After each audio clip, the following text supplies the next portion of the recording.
No longer Flighty Fanny. Written by Jessica Spencer. Chapter 1. Dash County, England, 1816. A stagecoach was no respecter of persons. Neither were those who habitually traveled in them. And yet, the oily-faced gent in his well-worn suit tried his best not to fall against Lady Mannering when the coach bounced over one more bump on the road to London. The woman sitting from across him, a garrulous housewife who usually regaled other passengers with stories of her daughter's employer, now sat with her mouth resolutely shut. The prosperous farmer who never journeyed without taking a nip or two every now and then squirmed in his seat. Lady Mannering's unblinking eyes disconcerted him so much that halfway through the journey, he gave up his place to a man who was riding on the roof. Fanny, Dowager Countess of Mannering, had no idea that her presence was inhibiting 8 honest citizens of the Crown from deriving rightful pleasure in the journey. She did not notice that they held back at the stops for her to get down first, or that they broke into chatter as soon as they entered an inn. Fanny had other things on her mind. Was the chamois bag secure under her petticoats? Whenever a coach came thundering behind hers, she feared it was Samuel. That he had discovered her gone and had come to intercept her flight. Fanny did not realize how strange she must appear, bowling down the highway without a single piece of baggage. At the very first inn, the innkeeper's wife, Mrs. Alice, after one look at her said, "My lady, you will be most uncomfortable in these clothes. The gown will become creased beyond anything. Please allow me to find something for you to wear during the night." Without waiting for Fanny's nod, she hurried away to do just that. Fanny shut the door of the room and sat down in a stiff-backed chair. She knew she would not be sleeping a wink. Not until she was safe from Samuel's reach. How many hours before the coach resumed the journey? Had Samuel discovered her absence yet? She had a head start of several hours. She had left the house immediately after breakfast, informing the butler that she would be spending the day in the orchard, sketching. The housekeeper was having her day off. She had no maid assigned to her. None of the servants would enter her chamber unless she rang. But she did not put it past Samuel to arrive home early and send for her. Fanny could not believe that she had managed to escape. She had climbed over the stile and walked away from the house with a vague idea of taking a coach from the next village. Luckily, the horses were grazing in the meadow. The mare she rode within the park walked up to her. Fanny petted her and hoisted herself up on the mare. She found that riding bareback was something one did not forget.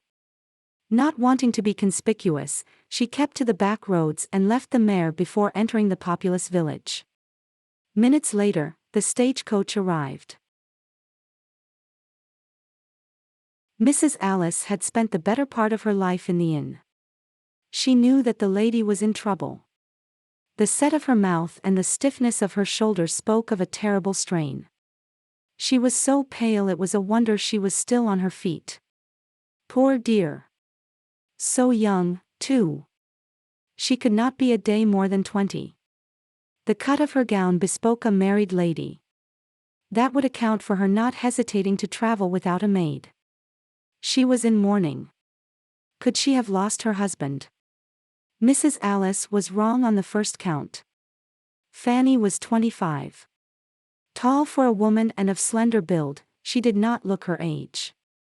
"My lady," Mrs. Alice knocked, pleased that the lady had barred the door. They kept a good house, but one could never tell how a woman traveling alone would be looked upon. "My lady, this is my daughter, Ruth," she said after Fanny admitted her into the room. Ruth dropped a curtsy, giving Fanny a shy smile. Her mother sent her out on some pretext and said, "As your maid is indisposed and your baggage lost, would you care to employ Ruth? The girl is old enough to go into service." Fanny raised an eyebrow. "My sister lives in London. She wrote to me last week that she would find employment for Ruth if I sent her." "Ruth has never left the village, my lady. I don't want her to travel alone." You do not wish me to employ her? Fanny asked. I would like it above all, my lady. Ruth must find work somewhere. There is nothing for her here. Working for a lady would be better than working in a house with gentlemen. My sister assures me that London is the place for her, but I have heard some terrible stories about young girls being taken advantage of. Ruth is a sensible girl, but it worries a mother's heart. My plans for the future are uncertain. I may set up a modest house in London or move to a village. Ruth will have to do most of the work as I have no intention of hiring many servants.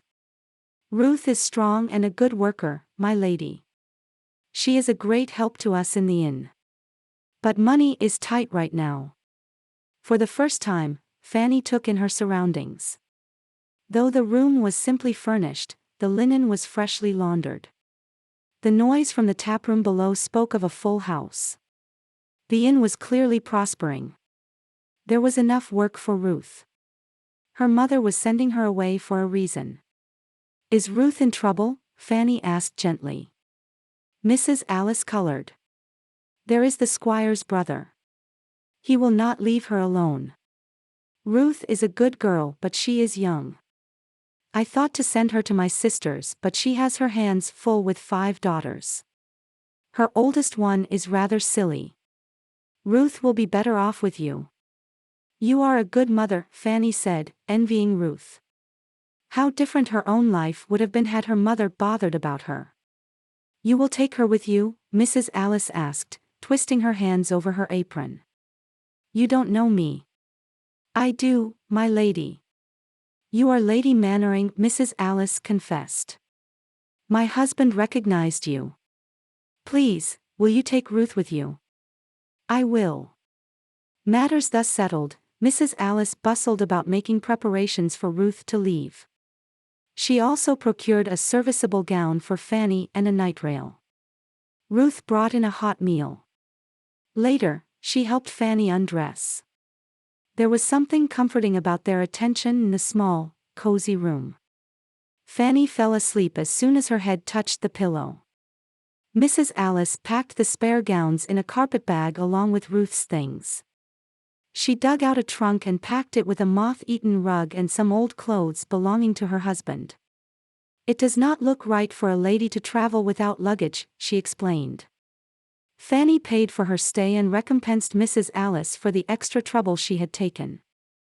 Mrs. Alice, it is possible someone might inquire at the inn about a lady traveling alone to London, she said. I shall tell them I saw you, my lady, and that you were on the coach bound for Bath. Fanny smiled. That would be lovely, Mrs. Alice. You are not to worry about Ruth. She will be safe with me. I know she will, my lady. At 3 o'clock, a carriage stopped at the inn. As soon as the coachman came in, he was met by Mrs. Alice. She readily told him that a lady had stopped at the inn. The coachman informed his master, who came in to make further inquiries. The moment Mrs. Alice laid her eyes on him, she knew she had done the right thing. She could recognize a blackguard when she saw one. Speak, Lord Mannering said, tossing a coin. A woman stopped here last evening, my lord. She came on the coach going to London but did not board it when it left. She took the coach to Bath instead. Was she young? She was, my lord. She was young and beautiful. She had dark hair and blue eyes. I noticed her at once. She was quality but traveling without any baggage and a maid. Lord Mannering scowled. It did nothing to improve his looks. He was about 40 with a pasty face that spoke of overindulgence. She will pay for this, he muttered under his breath and stalked out. Chapter 2. Boston, 1816. Andrew, Earl of Nethercote, hid his irritation. The cause of his annoyance was Lord Baxter, who had recently come to Boston and was prattling about news from home. Andrew had little interest in the goings-on of the nobility in England. He had severed all connection from the country of his birth. Even though he sent funds to his steward to restore the family estates, he did it out of responsibility for his tenants.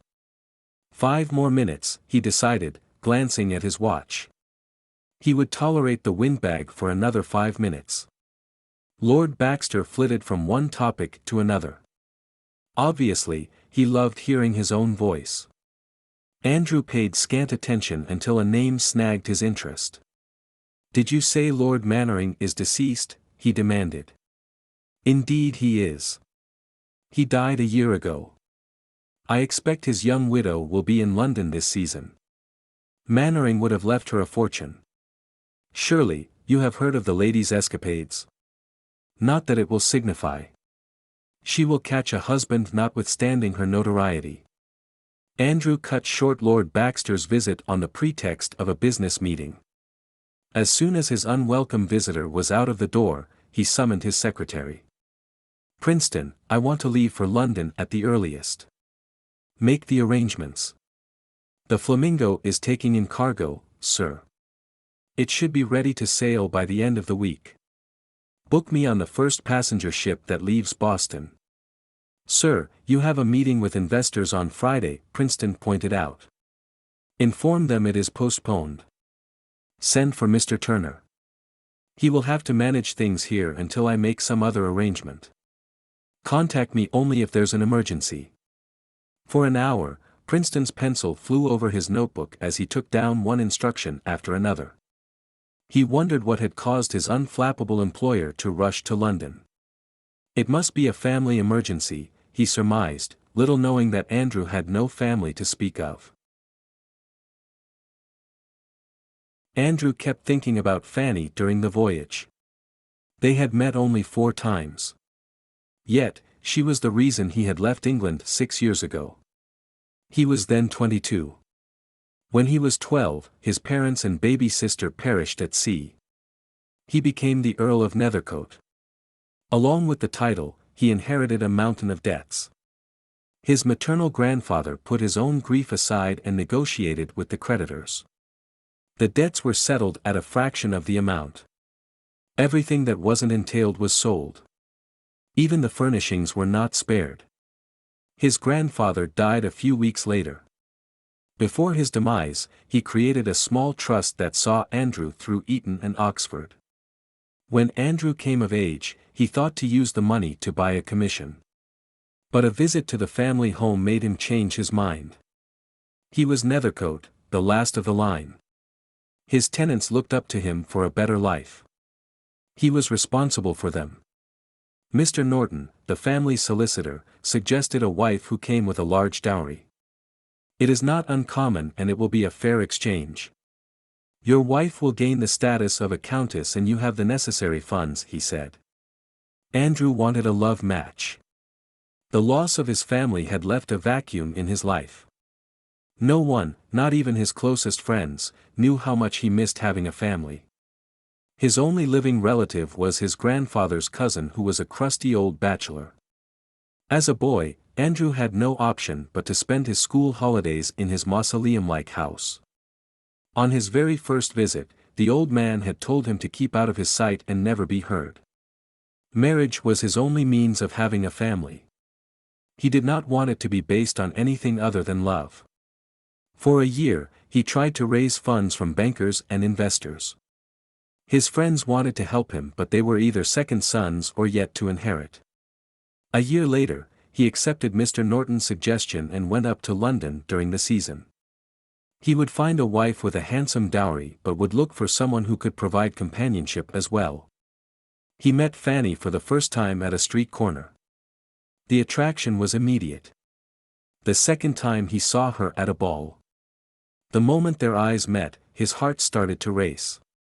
He did not exchange a single word with her, they hadn't been introduced, but whenever he caught a glimpse of her, he found her looking at him. He made inquiries and was dismayed to learn that she had no dowry and was looking for a rich husband. He knew they were not meant for each other and tried to stop thinking about her. He told himself not to be foolish, a few shared looks did not mean anything. But he could not keep away. Not when Fanny's sister-in-law was pushing her towards lecherous old men. His plans for his estate could wait. He needed Fanny. And more importantly, she needed him. He proposed to her. And then everything came crashing down. Lord Kingston barged into the room. He was armed with evidence to prove that Fanny was no better than a light skirt.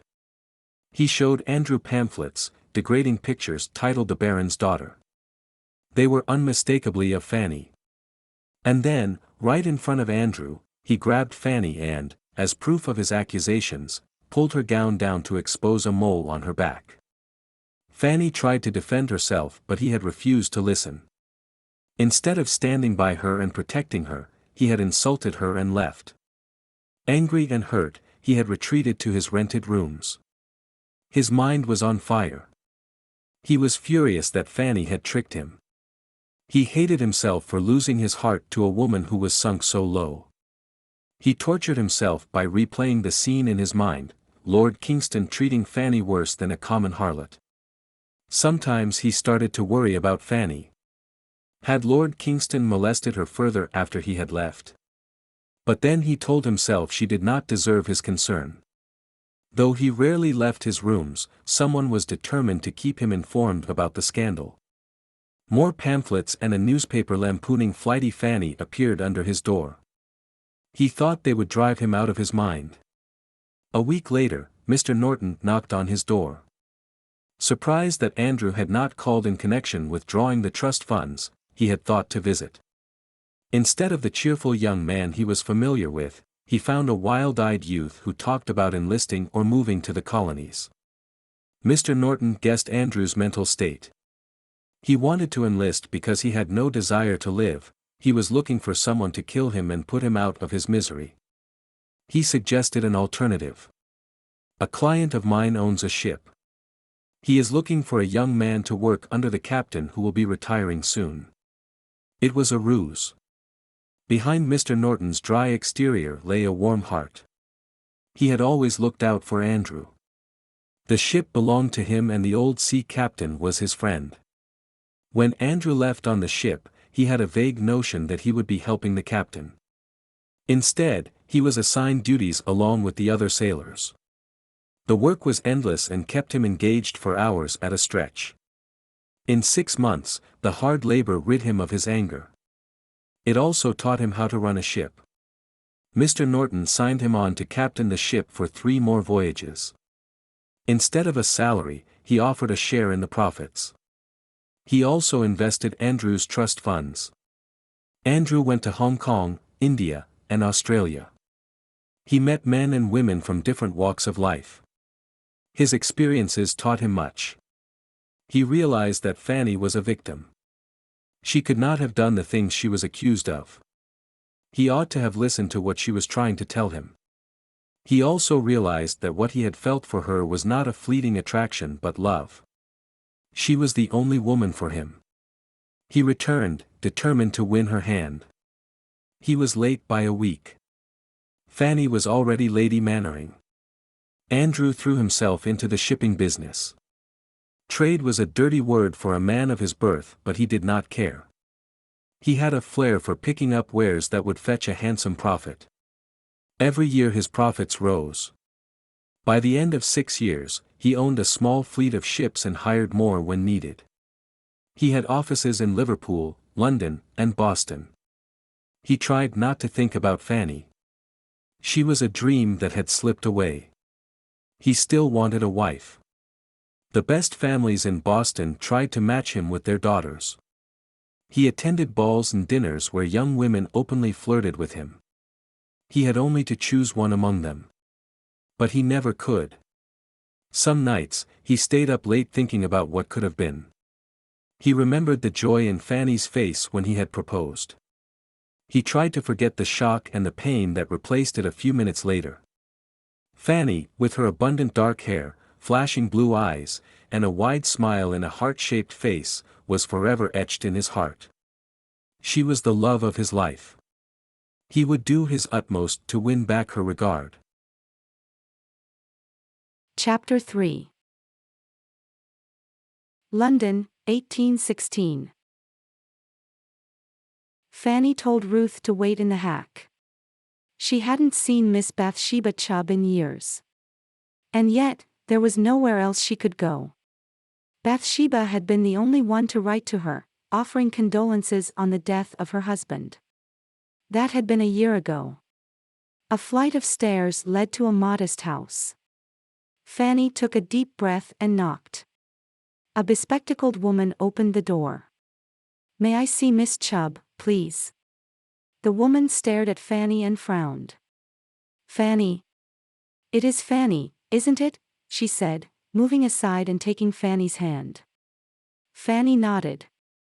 "Miss Chubb, it is presumptuous on my part to descend on you like this. But I am desperate. I assure you I shall make other arrangements soon.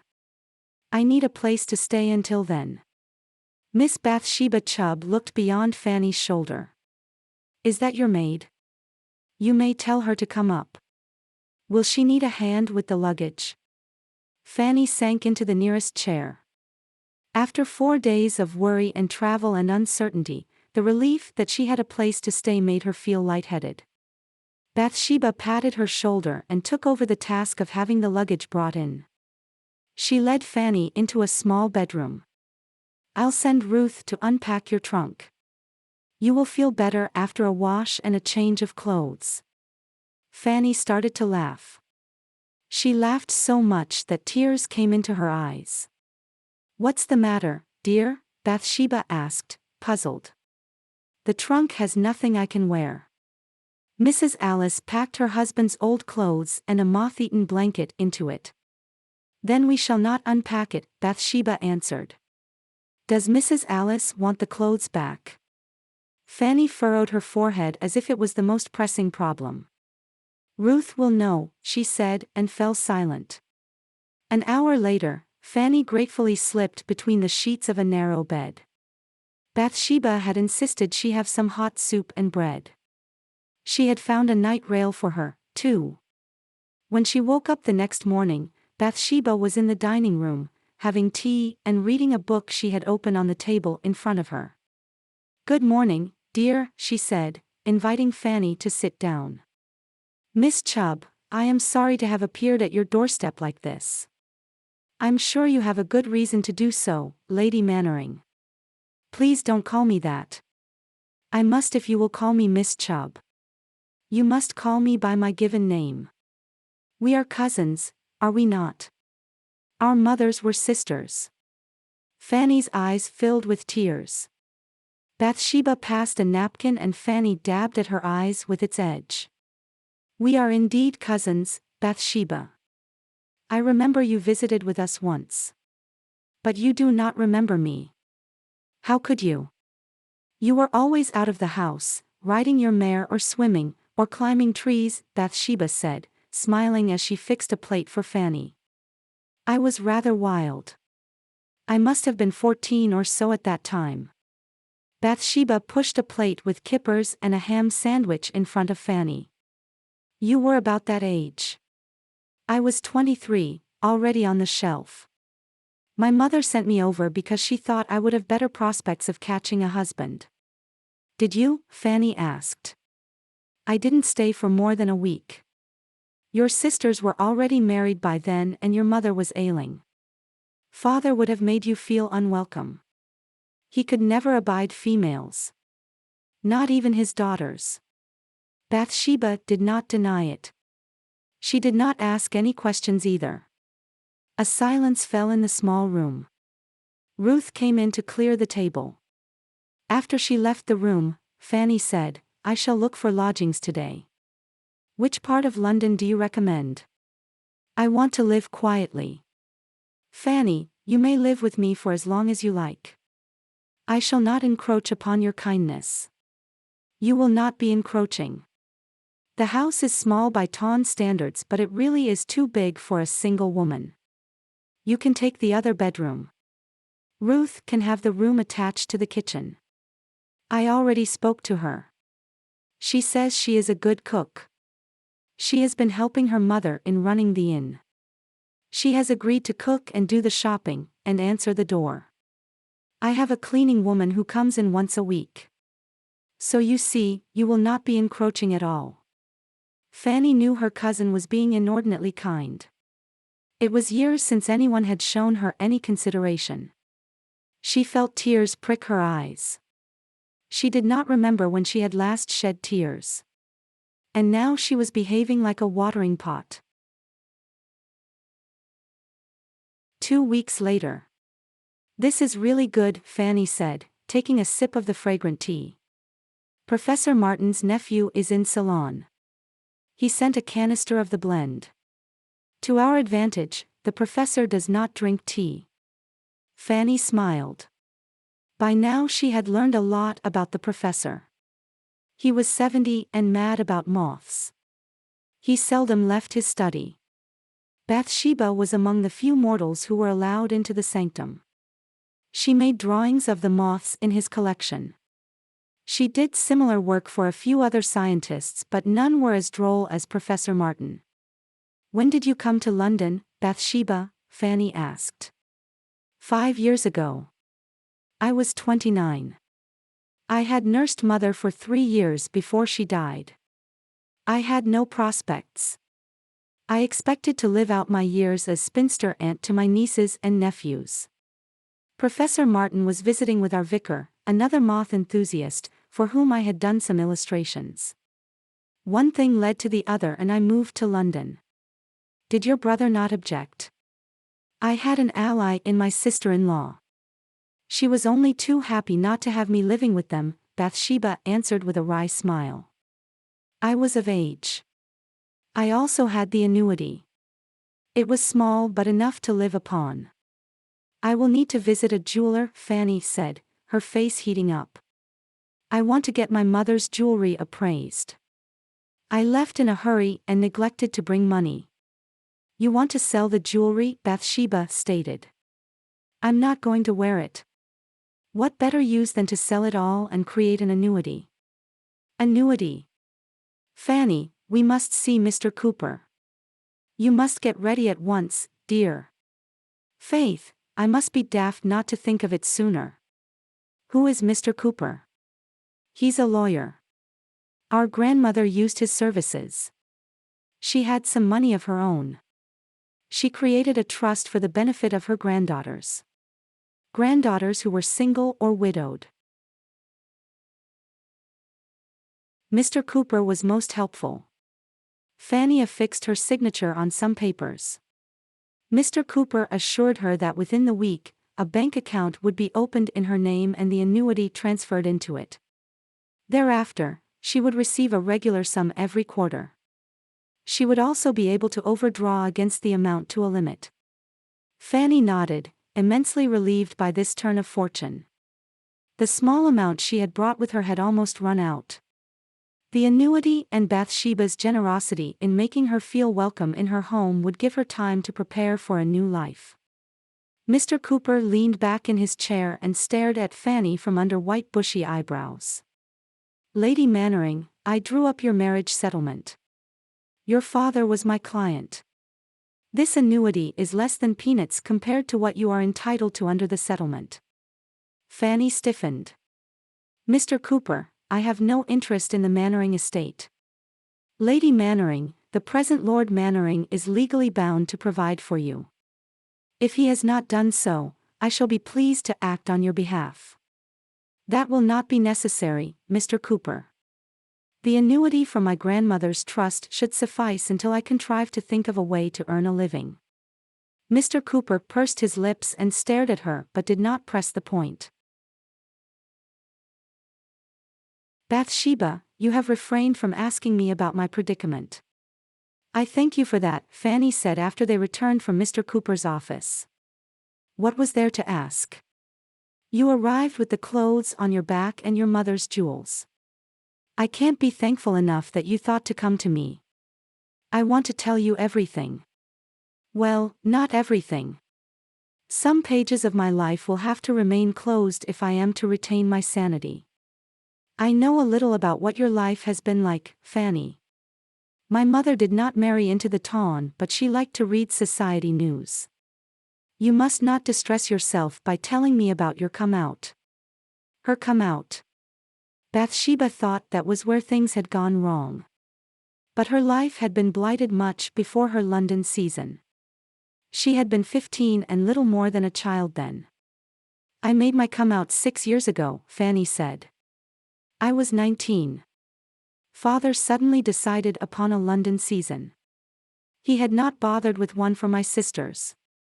He found husbands for them as soon as they turned 17. One is married to a squire 20 years older to her, the other to a rich farmer. My father was wealthy but thought it a waste to provide large dowries for his daughters. He saw daughters as a strain on his wealth. There was no question of a season. Whatever love he was capable of was reserved for my brothers. He wanted them to make good matches that would increase the family wealth.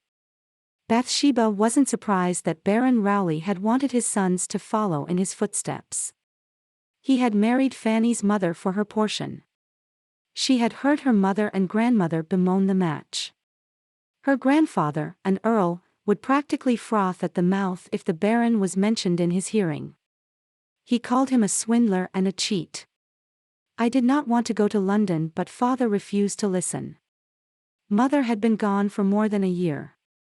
It wouldn't have mattered had she been alive, he would have only told her to shut up.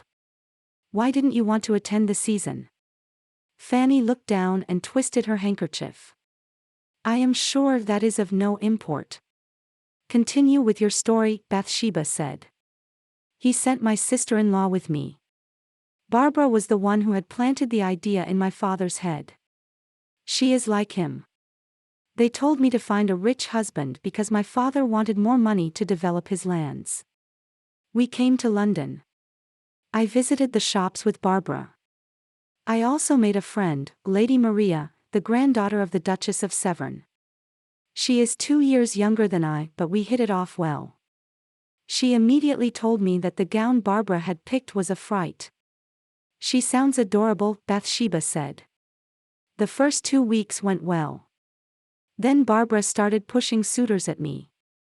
Lord Coombs and Lord Kingman frequently called at our lodgings. Bathsheba gaped. Lord Kingman was suspected of murdering his wife. Lord Coombs had a terrible reputation for debauchery. Both were old men.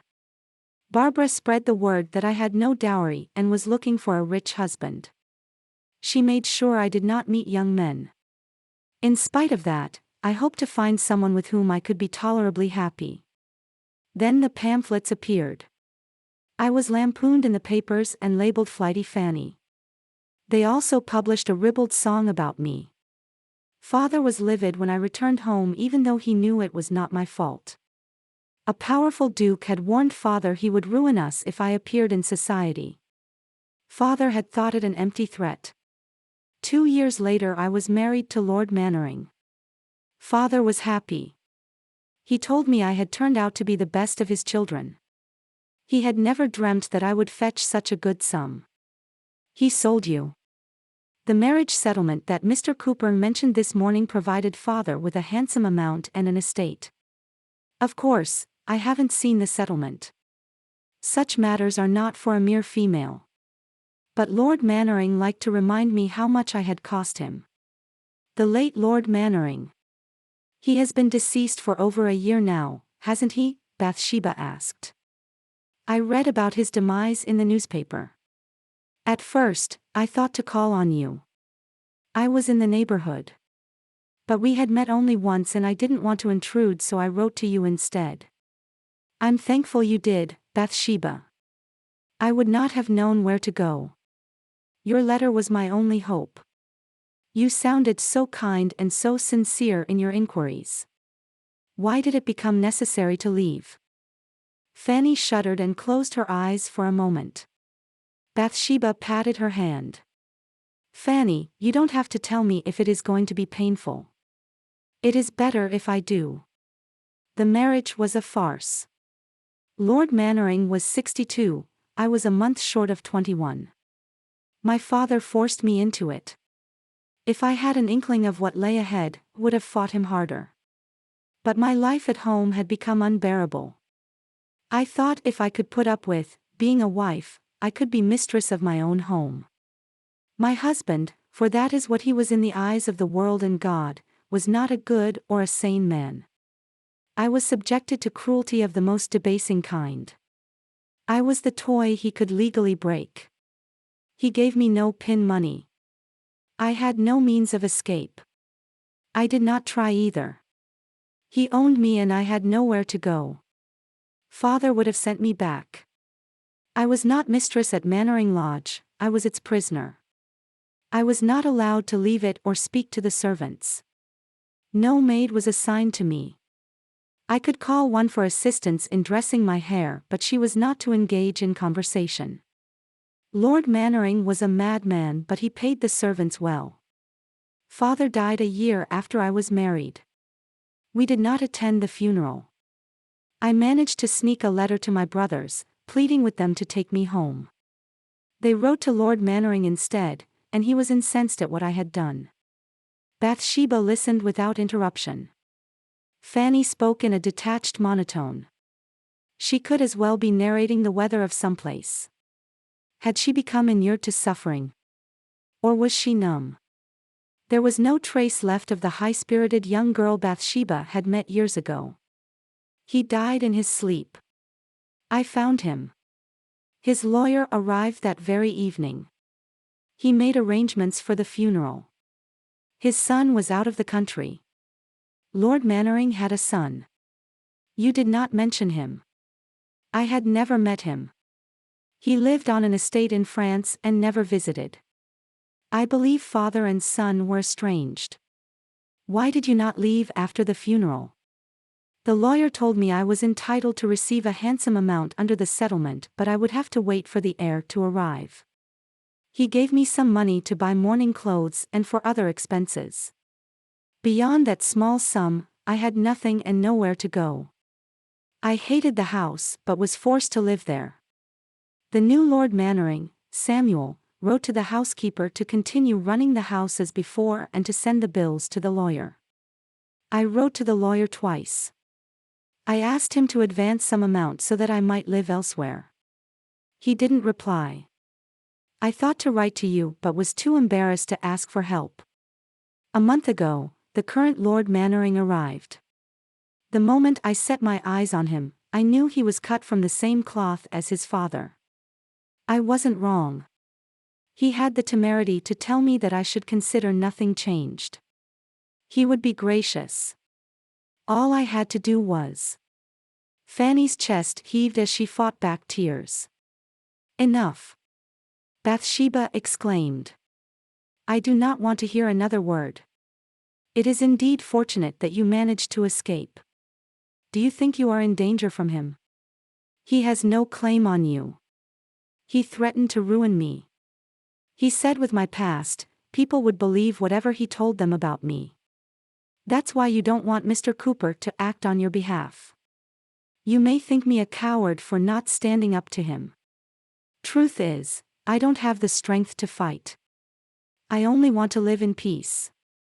I would like beyond anything to live by myself in a remote village. Do I understand you are tired of my company? Bathsheba teased. You know that's not true. Bathsheba, why don't we leave London? The sum of our annuity should be enough to live in a small place. Bathsheba took Fanny's hands into her own. They were cold. You are still young, Fanny. You deserve a second chance. The season will be starting soon. You could find a husband. Someone of your choice this time. A look of revulsion came over Fanny's face. Never again. Never will I tie myself to a man again. It is the most helpless of feelings, Bathsheba, to know there is no escape. I wanted to kill him or myself but did not know how. For the first time since her arrival, Fanny broke down. Bathsheba let her weep. When she showed no sign of stopping, Bathsheba lowered her head to rest in her lap and removed her hairpins. She kept stroking her hair until Fanny lifted her tear-stained face and sat up. I am sorry, Bathsheba. I don't know what came over me. Give yourself time, Fanny. You were not meant to withdraw from life but to seize it. I've admired that trait in you for years. What trait do you mean? How many times did you escape from your bedroom to ride your pony? Or run into the woods to watch the sunrise? Too many times to keep count. I was foolish and wild. Actions have consequences. It is not for nothing that young ladies are guarded. I wish mother had bothered more. I wish my governess had not been so eager to stay on the right side of father that she hid my escapades from him. There was nothing to admire in me, Bathsheba. I was only trouble waiting to happen. Fanny fell silent. Bathsheba guessed there was something Fanny was not telling her. Some pages of my life will have to remain closed if I am to retain my sanity. Whatever had happened to her cousin had scarred her deeply. She bore no resemblance to her younger self. The Fanny she remembered was as bright as a sunny day and as free as the wind. Neither her father's strictures nor her mother's apathy touched her. She lived in a world which had joy in abundance.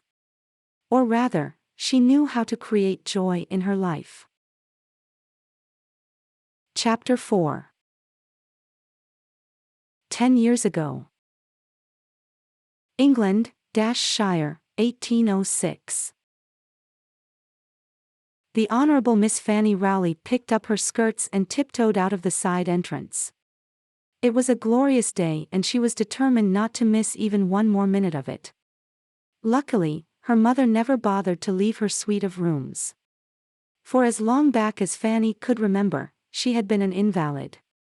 Fanny did not know precisely what was wrong with her mother as no physician ever came to attend on her. By the time Fanny was 9, her older sisters were married and lived with their husbands. They visited occasionally. Fanny wasn't close to them. She knew they disapproved of her. Whenever they visited, she tried to keep out of their way.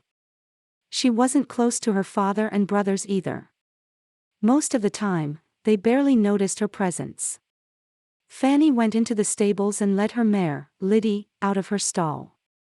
Her father liked to employ less staff than was required to run the estate. He made the stable hands double as field hands and gardeners. Every day Fanny waited until the stables were unattended and took Liddy for a ride. If the grooms knew, they looked the other way. It meant one less horse to exercise. "Isn't it a glorious day, Liddy? Shall we ride over to the manor and see if Anthony has arrived for the summer?" The Duchess of Wimberley liked to spend a couple of weeks every summer at the manor. Anthony was her second son and older than Fanny by 3 years. She had first met him when she was 3 and he was 6. Since then, they had spent countless hours together. Fanny rode directly to the oak tree beside the narrow stream that marked the boundary of her father's land. She climbed the tree and nimbly walked to the end of a broad branch. The oak tree served as a bridge over the stream. Not that the stream was difficult to cross. She could easily swim across it when she did not mind getting her clothes wet. Fanny shaded her eyes and looked towards the overhanging rock. It was Anthony's favorite place. Sure enough, he was there, his nose buried in a book. Instead of climbing down to the lowest branch, Fanny gathered her skirts and jumped to the ground, not caring that she displayed an indecent length of her limbs. "You'll break your neck, Fan." Fanny answered with a sunny smile and a quick hug. "My! But you have grown, Anthony. So have you, Fan. You are taller and womanly. Soon you will be putting up your hair and receiving suitors. You are what, 16? I'll be 15 next week. And you will be 18. But you know that. We always celebrate our birthdays by fishing together. And don't bam me about suitors. We are to run away together as soon as you are 21. You promised to show me the world. How could you forget?" "I haven't forgotten. I read out a chapter to you about a foreign land.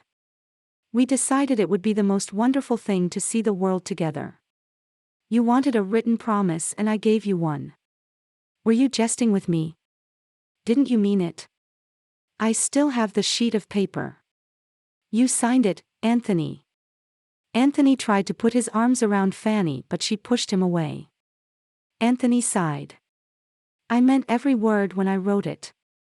I was a boy, and foolish. I didn't know any better. Fanny glared at Anthony and irritably pushed back the lock of hair that kept falling on her face. Drat her mother. She had told the maid to pin up her hair instead of braiding it. Somewhere during her ride, the pins had come loose and fallen off. You have changed. I don't think I want you for my friend, Fanny said, turning away before he saw how close to tears she was. She had waited for him the entire year. He was her escape from everything. She had hoped they would fish and ride, and perhaps swim. Instead, he was talking like her father. Fanny, you will change, too. Now I want you to listen carefully. I will always be your friend, but I will not meet you alone in the woods. If anyone sees us together, you will be ruined. Fanny forgot her anger and clutched Anthony's coat sleeve. I promise not to badger you about running away with me when you are 21. But don't turn away from me. You don't know how it is at home. Anthony did know. Even though Fanny seldom complained, he knew Baron Rowley was a hard man. He was obsessed with increasing his holdings. Fanny's sisters hadn't had a London season. As soon as they turned 17, he had found husbands for them among the local gentry. One sister was married to a squire, the other to a rich farmer. The men were much older than their wives and not the sort a baron would choose for his daughters. Anthony was afraid the same fate awaited Fanny. Fanny, believe me, I am doing the right thing. You are now a young lady. It is not at all the thing to go riding alone in the woods and meet me without a chaperone. You must not come to see me again. Edward is here. He won't understand. Edward? Your brother. He hasn't come to the manor in years. Father sent him. He wants Edward to become acquainted with the property because he is the heir. Fanny nodded absently and looked around. Shall we go fishing? You can lecture me later. You are going home and so am I. You mustn't come looking for me. I won't be coming here again. I came today only to speak to you. Much to Fanny's shock, Anthony picked up his book and briskly walked away. He didn't look back even once. Fanny slowly made her way home. It started to rain during the night and continued to pour for the next 2 days. By the time the sun shone again, Fanny thought she would go out of her mind if she had to stay indoors any longer. At the first opportunity, she saddled Liddy and rode over to the oak tree. She was sure she would find Anthony waiting for her. He couldn't have been serious about not meeting her again. Anthony wasn't in his usual place. Fanny knew all his favorite haunts. She ran along the stream to their fishing spot. Not finding him there, she went on ahead until she neared the deep pool that had been designed by diverting water from the stream. Anthony had taught her to swim when she was 7. Since then they swam in the pool every summer. A smile broke on her face at the sound of splashing water. She clambered up a tree and crawled over a branch until she was close enough to dive in and startle Anthony. The swimmer chose that moment to come out of the water. Fanny saw at once it was not Anthony but some other young man. She stared at him in fascination. He shook the water from his hair and stretched his arms. He picked up a towel and dried his body vigorously with it. Fanny knew she ought to announce her presence but did not know how. The young man looked in the direction of the tree. Fanny moved back until she was against the trunk. She hoped the man would leave. She also hoped he would stay. Her eyes seemed glued to him. The man started walking towards the tree. Fanny felt her mouth go dry. And then he looked up at her and laughed. "Shall I come up?" he asked. For once, Fanny was at a loss for words. Without waiting for her answer, the man came up the tree and sat on a branch close beside Fanny. As usual, Fanny had lost most of her hairpins. Her hair was mussed up and her curls in a disarray. The young man lifted a thick lock of hair and twisted it around his finger. Fanny's eyes closed of their own accord. The man came closer and wrapped her plentiful hair around his fist until her face was pressed against him. Fanny felt a strange sensation, like the times when she floated on her back in the pool. She was as light as air, and yet a heaviness filled her limbs. "The tree will be deuced uncomfortable. Put your hands around my neck, my pretty," the man murmured, letting his hands roam over Fanny. If not for his strength, Fanny would not have found a single foothold. The man almost carried her down and laid her on the ground. "Never knew such a willing wench," he murmured under his breath. Fanny opened her eyes as she felt her gown being loosened. "You look warm. You must have a swim. Let me help you out of your gown." Many a time, Fanny had slipped her gown off and gone swimming only in her chemise. If it was Anthony, she wouldn't have given it a thought.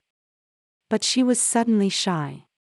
"Don't you know how to swim?" the man asked, pushing back her curls from her face with the palm of his hand and letting it linger on her mouth. "I can swim.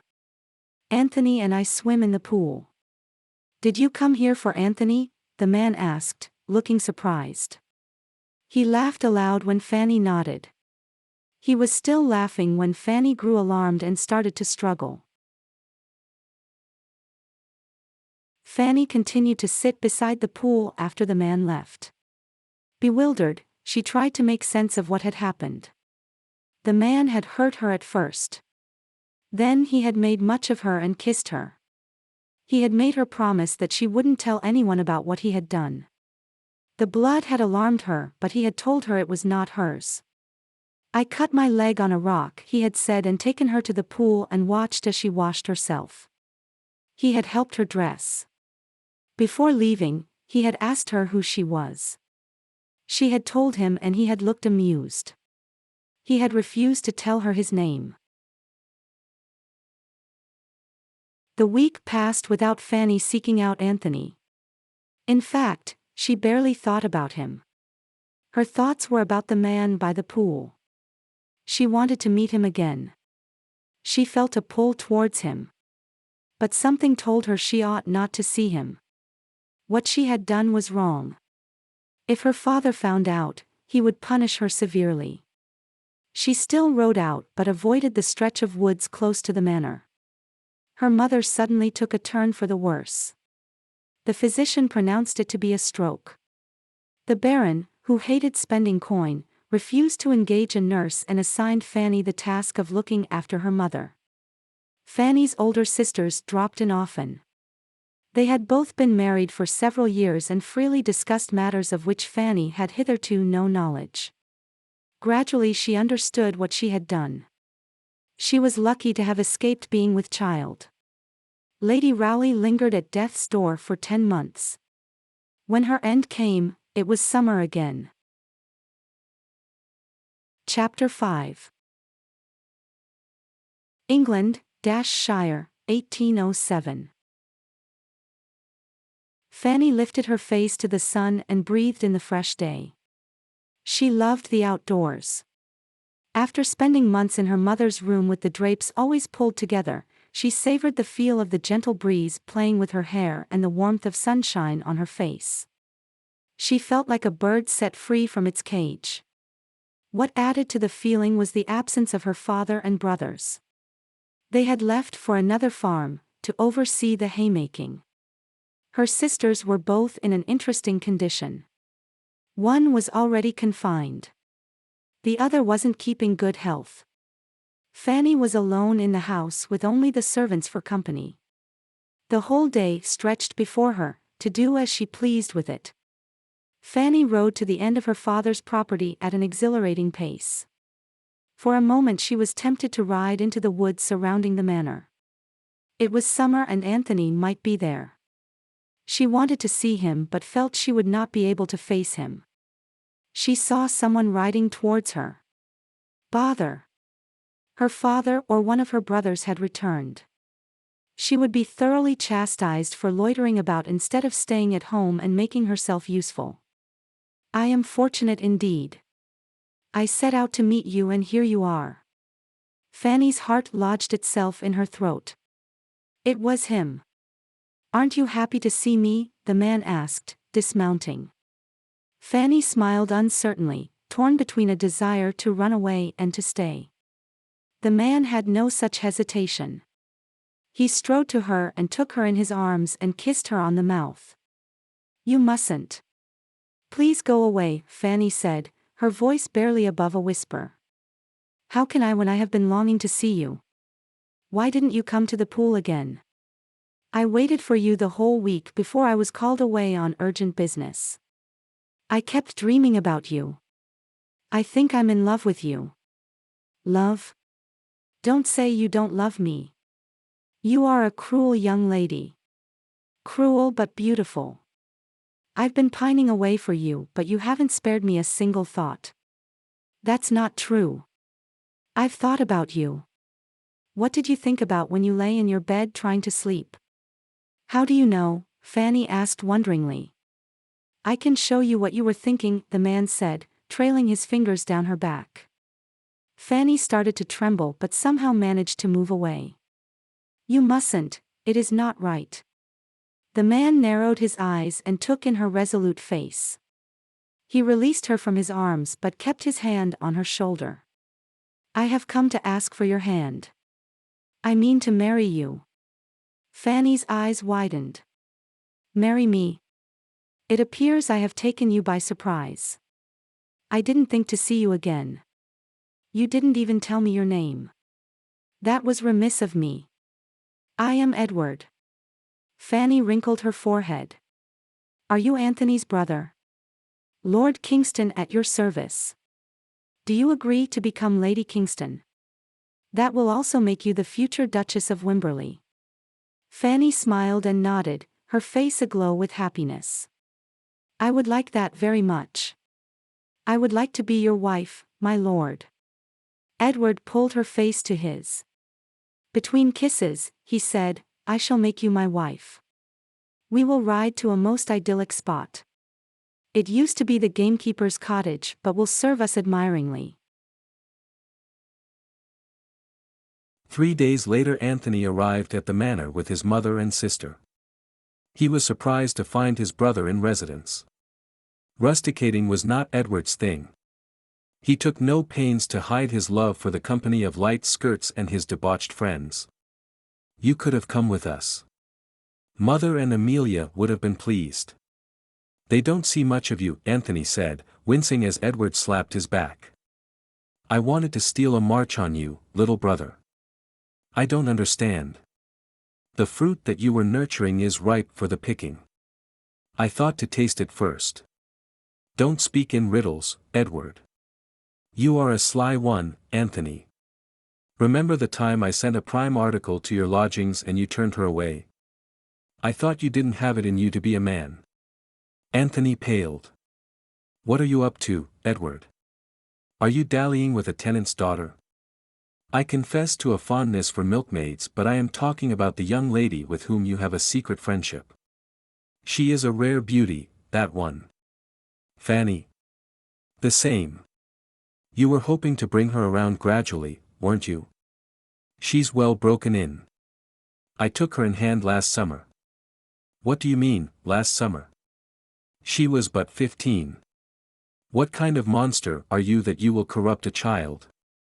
Child? Ha! Let me tell you, she was asking for it.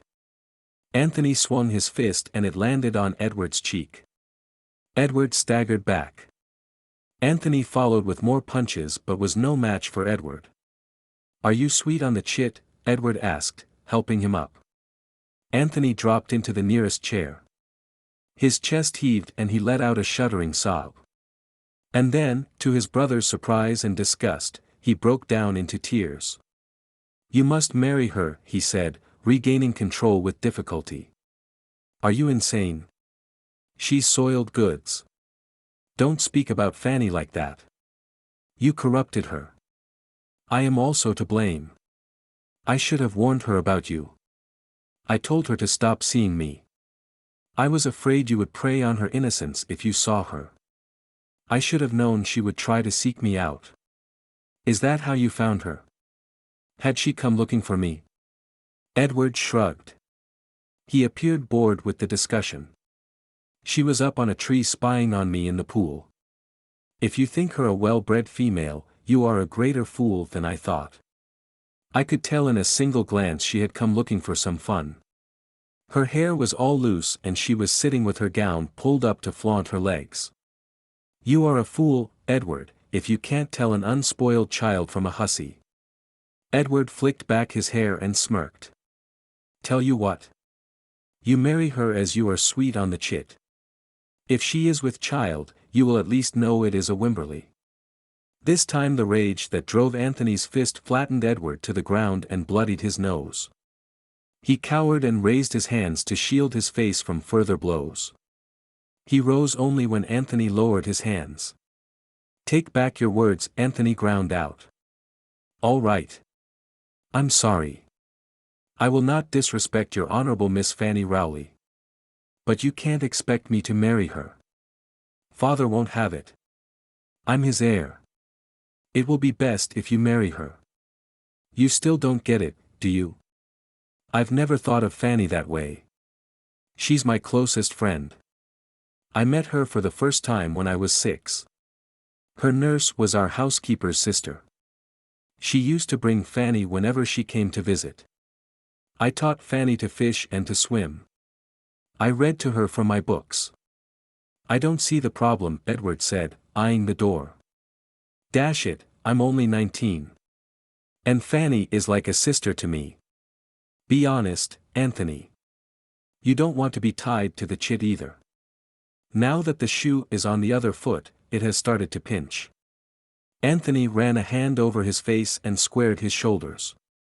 Where can I find her? She will be waiting in the gamekeeper's cottage for me. She's a delectable dish, but I thought a change of fare would be good. The barmaid at the Blue Swan has the biggest. Anthony pushed past his brother in disgust. Fanny frowned as she examined her gowns. She did not know anything about fashion but was sure the gowns made her look like a frump. She wanted to look beautiful. When she was a married lady, she would dress to please Edward. She would ask him what his favorite color was. There was so much she wanted to know about him. But he never gave her an opportunity to talk. She blushed as she thought about all the things that kept them from talking. Edward loved her so much he couldn't keep his hands off her. Her father had sent word she was not to expect their return until the end of the week. They were going to another county, to take part in a land auction. Sometimes she wondered if her father would ever be satisfied with the amount of land he owned. He was always buying more land. He scrimped on everything else. The house was shabby. Her mother hadn't received proper medical attention. Even though he was a rich baron, he expected his daughters to make their own gowns. For years he had tried to get the Duke of Wimberley to sell the woods adjoining his lands. He had even had words with him. Fanny was 10 at that time. Her father had forbidden them from having any connection with their exalted neighbor. That hadn't stopped Fanny from secretly meeting Anthony. But she was apprehensive now. She had already told Edward about her fears that her father might not agree to the match. He had laughed and said he was prepared to fly to Gretna Green with her. Fanny dressed with care and sedately rode towards the gamekeeper's cottage. She even wore a bonnet to keep her hair from getting disordered. Stopping a few yards before the cottage came in view, she dismounted and retrieved a small comb from a bag she was carrying. She brushed her hair and also rubbed her lips with a piece of rough cloth and pinched her cheeks. Fanny. Anthony. You gave me a start. I didn't expect to see you here. You came to meet Edward. He told me. Fanny blushed. Has he come? He isn't coming. Oh. Anthony stood looking at Fanny. He had been witness to her efforts to primp herself. The old Fanny was happy to be rid of hairpins. She disliked bonnets because she wanted to feel the sun on her face. Her gowns were plain. Now she wore a gown trimmed with lace. "How do I look?" she asked, anxiously smoothing down her gown. "Very well." "Your gown is pretty," Anthony lied. "You are bamming me." "It's ghastly, but then all my gowns are. I have to make them myself. Father refuses to engage a dressmaker. He doesn't even allow me to choose the material. Whatever he picks is beige, gray, or brown. Mother had some pretty gowns from the time before she was married. I found this lace and stayed up late last night to tack it to this gown. It has done wonders. The gown does look pretty." Fanny chewed upon her lower lip. "I never cared about clothes, but I want to look my best for Edward. He is so handsome and well turned out. Sometimes I think this is all a dream. It doesn't seem possible that someone like Edward can fall in love with me." "Don't talk rot. He doesn't deserve you." "Will Edward come tomorrow?" "I believe he will." Fanny eagerly took Anthony's hand. "There is so much I have to tell you. Edward wants to marry me. He will ask my father as soon as he returns home." "You love him, Fanny." "Of course I do. I fell in love with him the moment I saw him. I didn't know it was love, but what else could it be? I thought it was you in the pool and I hid in the tree, thinking to tease you. But it was Edward. He came out of the pool and I thought he couldn't be real. He looked like Apollo. Remember the book you gave me about Greek gods? I couldn't stop looking at him. He came up the tree and—" "Enough," Anthony said harshly. And then, seeing the distress on Fanny's face, added, "Tell me all about it later. I have to go now." Anthony waited up for Edward. He saw at once that his brother had been drinking. That would make his job easier. He led him into a room and shut the door. "Did you offer for the wench?" Edward asked. "Let's have a drink first," Anthony said, opening a bottle of their father's finest brandy. Edward took an appreciative sip. His mind was on the bountiful barmaid at Blue Swan. Anthony let him ramble on even though he was sickened by his brother's callousness. He felt like throwing a glass of brandy in his face. For Fanny's sake, he exercised restraint. The only way Fanny could escape being ruined was by getting married. Fanny loved Edward with her whole heart. He knew how stubborn she was. She wouldn't agree to wed anyone other than him. Once they were married, he would do his utmost to steer Edward away from his usual haunts. His support and Fanny's love would make him a good man. He had thought it all out. "I went to see Fanny," Anthony said. "You could do worse." "What?" "Father has picked your bride. The papers will be signed soon." Edward grimaced. "Lady Harriet. Do you know her breath smells foul? I hear she has a foul temper too. You will do much better with Fanny. She has a sweet disposition and she adores you. Why don't you marry her before father shackles you to Lady Harriet?" "I can't do that. I'm the heir." "You can because you are the heir. You have nothing to lose. Almost everything is entailed, so it has to pass on to you. That is the law. You also own property you inherited from our grandfather when you came of age.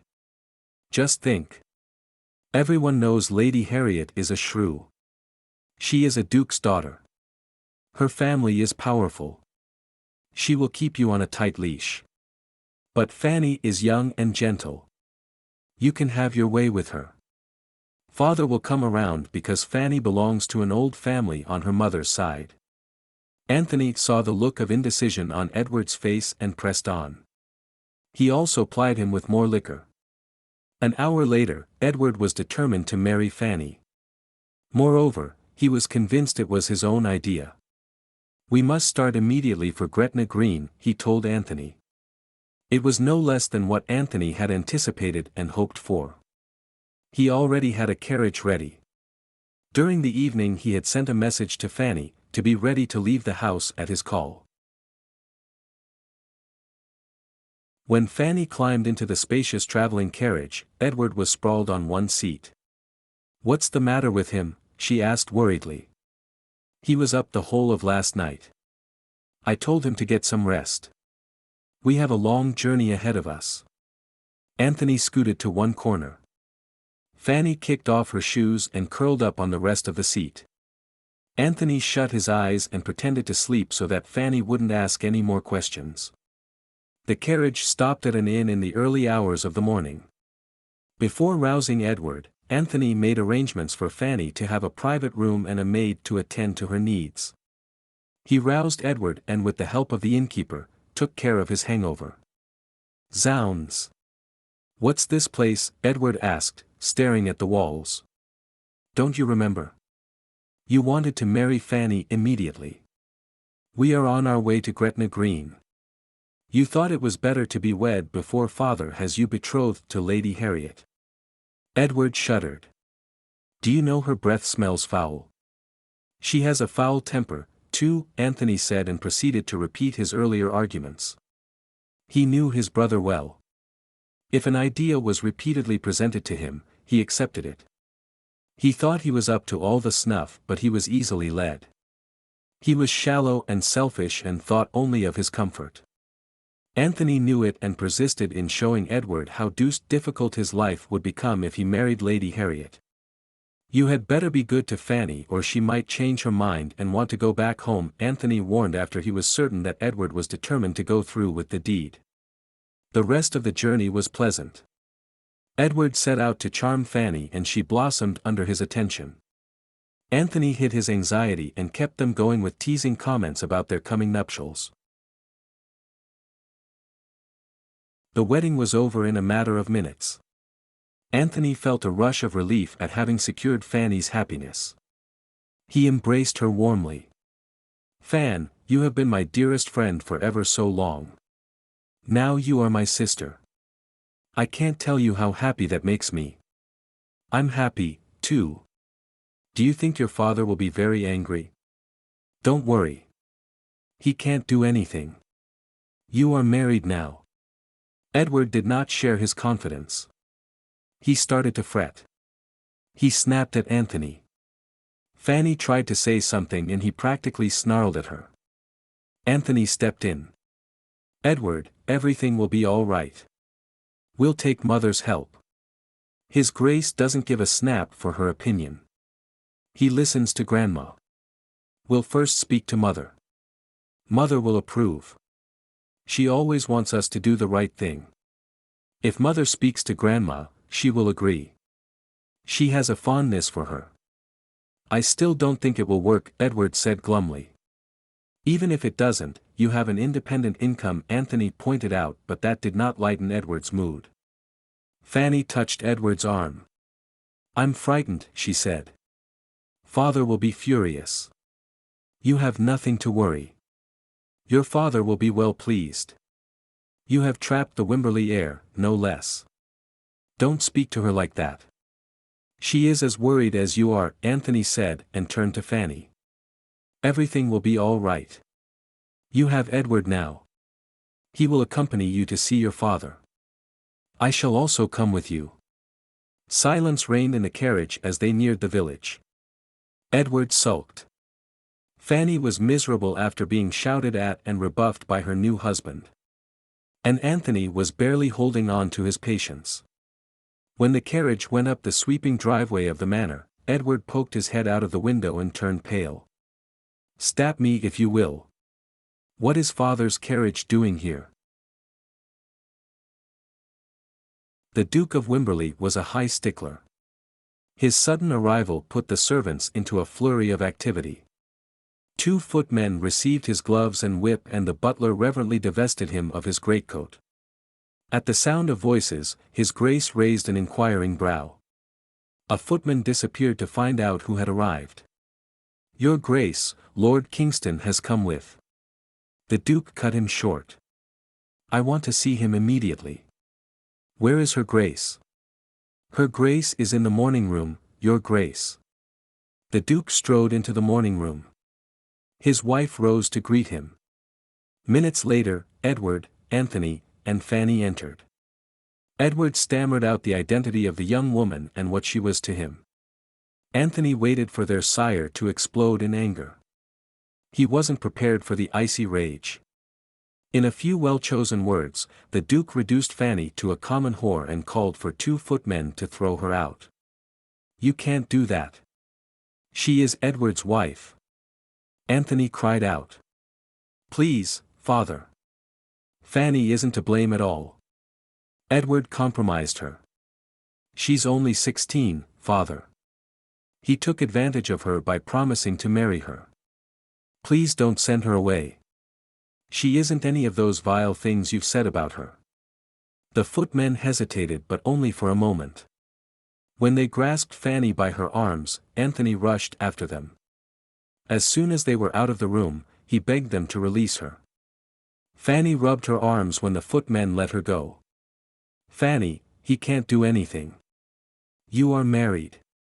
That is the main thing. I'll take you home and think about how to tackle father."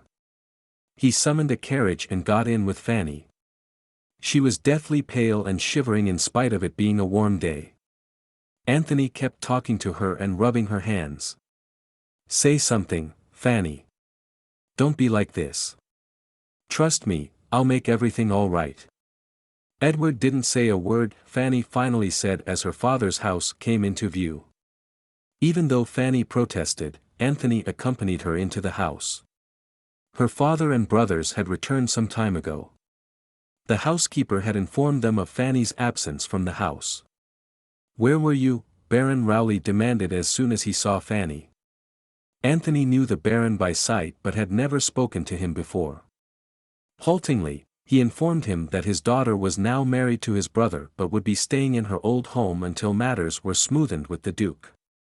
Baron Rowley stared at Fanny as if he had never seen her before. Then, to Anthony's surprise, he slapped his leg and laughed uproariously. "I would never have thought it. But this is capital. Now Wimberley will not be able to refuse my offer. Methinks I will make him sign over the land as part of your marriage settlement." "Well played, daughter." Anthony opened his mouth to set the Baron right, but the man shook his hand vigorously and promised to arrive at the manor to speak to the Duke. With a sinking heart, Anthony left. As soon as he reached home, Anthony sought out his mother. Thankfully, she was alone. "Mother, Fanny isn't any of those things. Edward, he found her last year and I can guess the rest.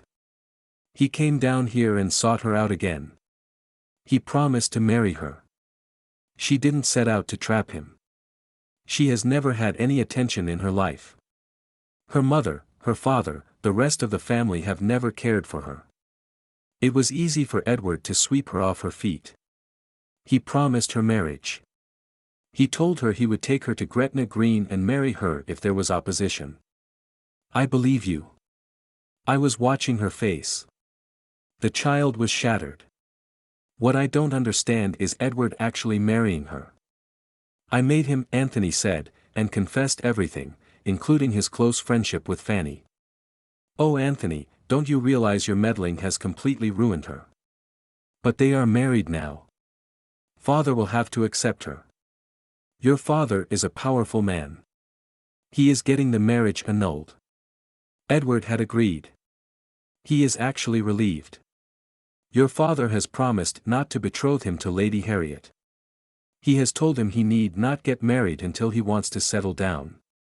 In turn, Edward had promised to choose a bride only from the best families. Baron Rowley may have something to say to that. He is coming to see father. Your father will manage to have his own way. The marriage will be annulled in no time. And that is what happened. The Duke of Wimberley used coercion and bribery to bring Baron Rowley to heel. If you mean to cause trouble, I shall call in all your debts. You have been borrowing heavily to purchase more land. When I set out to ruin you, you will have to sell off everything you own. If you see the sense of an annulment, I shall be generous. You can have that land you have been badgering me about. And as easily as that, the marriage was annulled. Edward left the manor on the same evening he had arrived from Gretna Green. For days Anthony tried to see Fanny but was denied admittance into her house. He bribed a maid and sent a note. It came back unopened. She also let him know that Fanny would be leaving home to live with her father's sister, and she did not want to see him ever again. Sick at heart and blaming himself for Fanny's woes, Anthony accepted his friend's invitation to travel to Scotland. Chapter 6. England, Shire, 1807. For the first few weeks, Fanny wept bitterly in her room. She blamed her father. He had signed a document that said the marriage did not have his consent. That had made the annulment easy. She hated it that he had only cared to acquire the stretch of land on the other side of the stream. The woods along with the pool now belonged to him. As the tears dried up, anger reared its head. She wanted to shout and scream, but there was no one upon whom she could vent her anger. Her father and brothers continued as if nothing had happened. They were busy with the management of their rapidly growing estates or away from home. Her father told Fanny to go and live with her sisters. Her eldest sister had delivered one more son. The other sister was already confined. Fanny refused. She also refused to give up riding. Her father yelled at her and threatened to lock her up, but she did not seem to care. She even had the temerity to leave his study before she was dismissed. There was something hard in her eyes that stopped her father from pushing her. Now, instead of creeping out of the house, she marched into the stables and rode away on Liddy. During the long spell of her mother's illness, it had fallen upon Fanny to run the house. The task was well within her ability. Now she spent hours locked up in her room or out riding her mare. Her father tried to order her about, but she ignored him. The house took on an uncared appearance. It did not matter to her father and brothers. They cared as little about the upkeep of the house as about Fanny. It was enough for them that their meals were turning up on time. Somewhere between her tears and her rage, Fanny realized that Edward had never meant to marry her. He had taken advantage of her situation. She was filled with disgust at her own behavior. She still could not understand the pull that Edward had exercised over her. She had been like a moth to a flame, and now she was left without the desire to fly. She fanned her anger. It became her shield and her strength. She blamed her mother for not bothering to caution her about the dangers that could befall a girl. She blamed her father for turning a blind eye and letting her gad about on her own. None of what had happened was her fault. It was her parents and her sanctimonious sisters who were to blame. She took much better care of the strays she picked up. She was most of all furious with Anthony. They had been so close.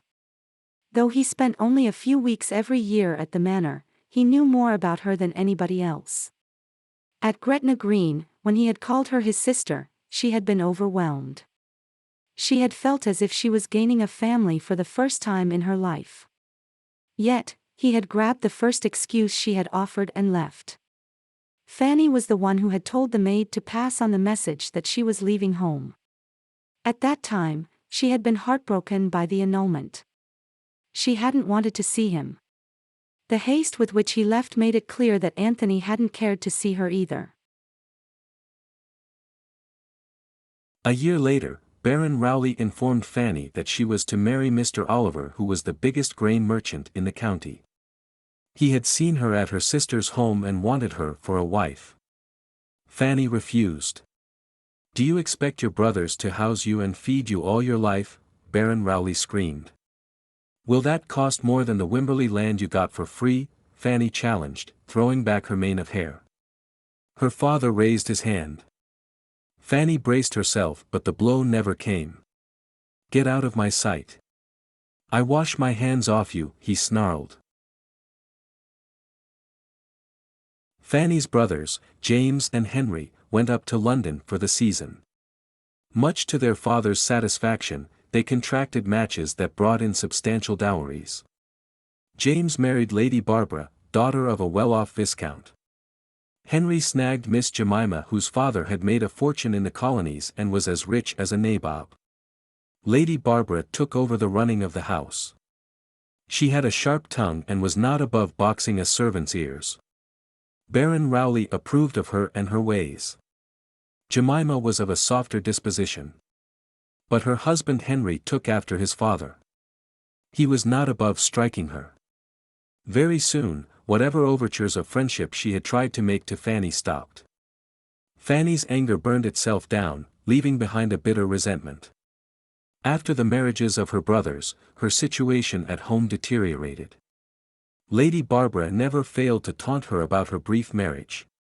She told her husband and father-in-law that unless Fanny changed her ways, she could not put up with her under the same roof. Everything about Fanny annoyed her. If she kept to her room, she was insolent. If she went out riding, she was a hussy looking for attention. And if she joined the family, she was lacking in delicacy. She had shamed her father and brothers by her conduct. The least she could do was keep out of their way. To escape the suffocating atmosphere at home, Fanny took to visiting her sisters and spending time with their numerous offspring. 3 years after the annulment, Baron Rowley told Fanny that she was to have a London season. "You have it in you to catch a rich husband. You trapped Lord Kingston easily enough. Oliver, too. I won't go. You can't make me." Her father laughed. "Barbara will see to it. Won't you, my dear?" Barbara smiled and took Fanny's hand. "Of course, father. After all, the season is my idea." Fanny snatched her hand away. "I don't care if you starve me. I shall not go to London." Barbara tittered. "What an idea. Why would I starve you? I want you to be in good health and looks. How will you catch a husband if you are a bag of bones? What do you mean to do? Drag me all the way to London? There will be no need for that. If you refuse, I shall sell Liddy to Rusty's stables." Horrified, Fanny stared at her sister-in-law. Rusty's stables bought horses and worked them to death. She had an ongoing feud with them. She had spoken to the vicar about having it shut down. "Barbara, my girl. You never cease to surprise me," Baron Rowley said, laughing uproariously at what he termed a neat trick. The fight went out of Fanny. She knew Barbara would carry out her threat. She could not abide Fanny riding and would use the pretext to get rid of Liddy. "You win," she said, and left the room. "I've rented a house for the season," the Baron informed Fanny. "Cost me a pretty penny, but you can't catch big fish with small bait. I've also opened accounts in some shops on Bond Street. Barbara will know how to rig you up. She will get invitations to balls and the like. She has connections." "Why do you need me to marry a rich man, father?" Fanny wearily asked. "We are short of ready money, that's why. I've increased my holdings tenfold. Now I need cash to develop it. Am I to have a dowry, father?" "Dowry? Whatever for? I thought a dowry was required for making a good match." "A dowry will attract ineligible men. Barbara will spread the word that you have no dowry. That will keep the fortune hunters away. Wealthy gentlemen look for beauty in a woman and not her portion. Perhaps Kingston may want you again. He isn't married. His brother married last year." Fanny knew Anthony had married Lady Margaret, a most eligible young lady. She had read it in the papers. She hoped Lady Margaret was good and kind. Her friend deserved to be happy. On second thoughts, leave Kingston alone. His father is tough. We may not get anything out of him. Fanny did not know how to trap a rich husband. She did not have the inclination either. She decided to use the opportunity to escape her dreary life at home. She had heard the season being referred to as the marriage mart. She would find a husband but not to fulfill her father's greed. As long as the man who offered for her was kind and not repulsive, she would accept him even if he was of modest means. She was 19. She had a lifetime ahead of her. If she could put the grievous mistake she had made behind her, the season was her only chance to make a better life for herself. The journey to London was made in a less than comfortable carriage. Fanny did not mind the bumps as much as Barbara's company. How would she manage to live with her for the duration of the season? Their lodgings were in a good neighborhood. Her father had engaged a cook, a housemaid, a lady's maid, and a footman. Fanny was surprised that for once he had not stinted. But Barbara soon set her right. She called the house shabby and not at all suitable to receive callers. The staff too was inadequate. How could they expect to make do with one lady's maid between them if they were to be fashionably turned out? The absence of a carriage was also a serious handicap. It was not at all the thing to arrive at a society event in a hack. They would have to arrange with a stable to have a carriage for hire at their disposal. Everything in London was a new experience for Fanny. She did not mind the assault of smells and the greyness of London. The sight of people thronging the road and shops excited her. The feel of the brilliant-hued fabrics lifted her spirits. Barbara told her she would have to stick to white and pastels, but she did not mind. She picked out material for Barbara. For the first time in 3 years, she felt hope unfurl in her heart. This was her only chance to improve her life and she was going to make full use of it. London, 1810. Fanny willingly accompanied Barbara to modistes and haberdashers, and shops selling other articles necessary for ladies of the town. She met Lady Maria for the first time in a shop selling bonnets. The second time was at a haberdashery. Barbara, after ordering Fanny about, was engaged in talking to a friend. Maria was there with her maid. As soon as Barbara left Fanny's side, she struck up a conversation. "I gather this is your first season, too," she said.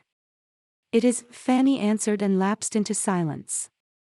She had never had any friends other than Anthony. She did not know how to carry a conversation. Lady Maria, on the hand, knew exactly what to say. At first, Fanny answered her in monosyllables. Gradually, she opened up and told Maria a little about herself. They happened to meet again on the following day. Lady Maria invited Fanny to spend the afternoon with her at Severn House. Barbara did not look too pleased. Fanny was sure she was going to refuse, but Maria hinted that her grandmother, the Duchess, might be disappointed. "She doesn't like you," Maria stated baldly when they were in the carriage. For a moment, Fanny thought to deny it. Then she said, "The feeling is mutual."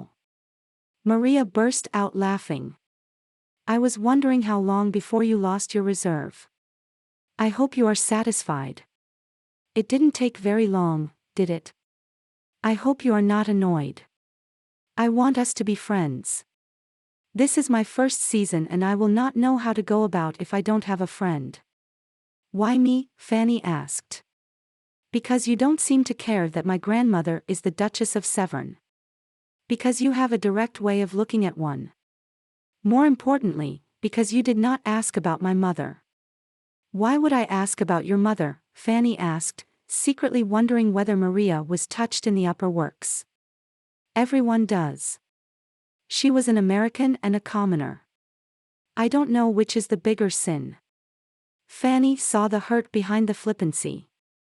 "Neither is a sin," she said, wrinkling her forehead. "Our vicar would have dwelled upon them if they were. He loves all the sins." Maria gave a huge smile. "A sense of humor too. I am so glad to have you for my friend." When the season started, Barbara left cards with families she knew and also those related to Fanny's maternal family. As invitations started to come in, she reminded Fanny that it was her duty to snare a rich man, someone who would not mind pouring money into her father's hands. "What do you think of Lord Coombs?" she asked before they left for a small party. "Lord Coombs? Do you mean Lord Coombs? You can't be serious. He is even older than father. A sneer contorted Barbara's mouth. Do you expect to sweep a rich and handsome young lord off his feet? My dear, young men have fathers who will not allow them to lose their heads. You must know that. Fanny suppressed a shudder. Lord Coombs was hideous. She had met him in the home of Barbara's friend. He wore a toupee of false hair. When he had bent over her hand, she had noticed a dribble of saliva coming out of the corner of his mouth. He had also held her hand over long and had sat beside her on the couch. She hadn't given it much thought, but now she wondered whether Barbara had arranged for him to be present. There are others. I hear Lord Leeson is looking for a wife. He was bereaved last year. Is he also old? Haven't you been paying attention? You don't have a choice. You are a baron's daughter without a portion. Your family has no connections, thanks to your father marrying off your sisters to village yokels. You will be lucky if you can bring Lord Coombe or Lord Leeson to offer for you. Rich old men bearing titles are much sought after, my dear. They are apt to die soon and leave behind rich widows. Barbara, I have no wish to become a dowager countess or viscountess. I will be satisfied if I can find someone of modest means with whom I can be happy. Barbara narrowed her eyes. Your father told me you refused all offers. I've changed my mind. I haven't. I am here to carry out your father's wishes. Please, Barbara. Help me. I would rather help myself. You father promised to divide up the property if I succeed in my plan. We will all gain, Fanny. You will be mistress of your own home. So will I. Fanny clenched her hands from hitting out at something. How dare her family use her like that? It's no use, Fanny. I have already let it be known that you have no dowry. If some foolish young man fancies himself in love with you, I will have no compunction in telling him about your past. You will be ruined, Fanny, and you can imagine what your father will do if you return home without accomplishing his wish. Chapter 7. London, 1810.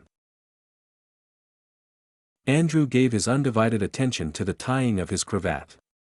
He had already ruined 2 neckcloths and wanted to get it right the 3rd time. Evans, his self-appointed valet, watched the folds take shape. Your coat, my lord, he said, managing to speak like a gentleman's gentleman. Andrew allowed Evans to help him into the grey tailcoat. It had been made at a fraction of the cost that Weston charged but was of a perfect fit. The rest of his outfit was also made by the skilled tailor who had set up shop in a narrow lane. Andrew knew he could live handsomely on credit. He was an earl, but he preferred not to follow in the footsteps of his father who was drowning in debt before he actually drowned at sea. Andrew had been 12 at that time. The letter from the shipping company, that his father, mother, and his 2-year-old sister were not among the survivors of the shipwreck had shattered his world. The shock and pain of losing his family were compounded by the swarm of creditors that descended on the house. Whatever was not entailed was sold. The walls and the floors were stripped of furnishing. The big chandeliers that his father insisted on having lit whenever he entertained were carefully lowered and carted away. Even the curtains were not spared. He was in London because Mr. Norton thought he could reverse the family fortunes by marrying an heiress. Why would an heiress be interested in me? I have nothing to offer any woman, he had asked. Mr. Norton had disabused him of the notion. You are an earl and a most personable young man. You must know that. My father threw away a fortune. Would any man like to give me his daughter and his money? Your father's ills were blamed on a cheating steward. That is the taunt for you. You will not be the first peer to restore his family's fortunes by marrying money. Andrew knew women found him attractive. They raved about his dark hair and intense black eyes, whatever that meant, and his broad shoulders and hard muscles. But they were women who were free with their favors. Well-bred ladies, he thought, would look for other things while choosing a husband. He was not wholly convinced by Mr. Norton but did not see any other option. On coming to London, he found modest lodgings and acquired a presentable wardrobe. His friend Anthony, whose father was the Duke of Wimberley, had written to a few hostesses, requesting them to help him in making an advantageous match. Andrew patiently stood in the center of the room as Evans walked around him, flicking away imaginary specks of dust from his clothes. "Do I have your permission to move?" Andrew asked, a smile hovering on his lips. Wordlessly, Evans handed him his hat, though not before subjecting it to the same treatment as the coat. He took his valeting seriously. Except for the intricacies of tying a gentleman's cravat, he had learned the rest of the business and was determined to keep his master looking like a newly minted coin. Andrew walked down the lane. He would take a hack to Mayfair and make a few morning calls. He was starting to believe Mr. Norton had it in the right. An impoverished earl was worth something in the marriage mart. A surprising number of callers had dropped in to leave their cards. He was brought up short by a most intriguing sight. A young lady was ringing a peal over the head of a hack driver. "Excuse me, miss.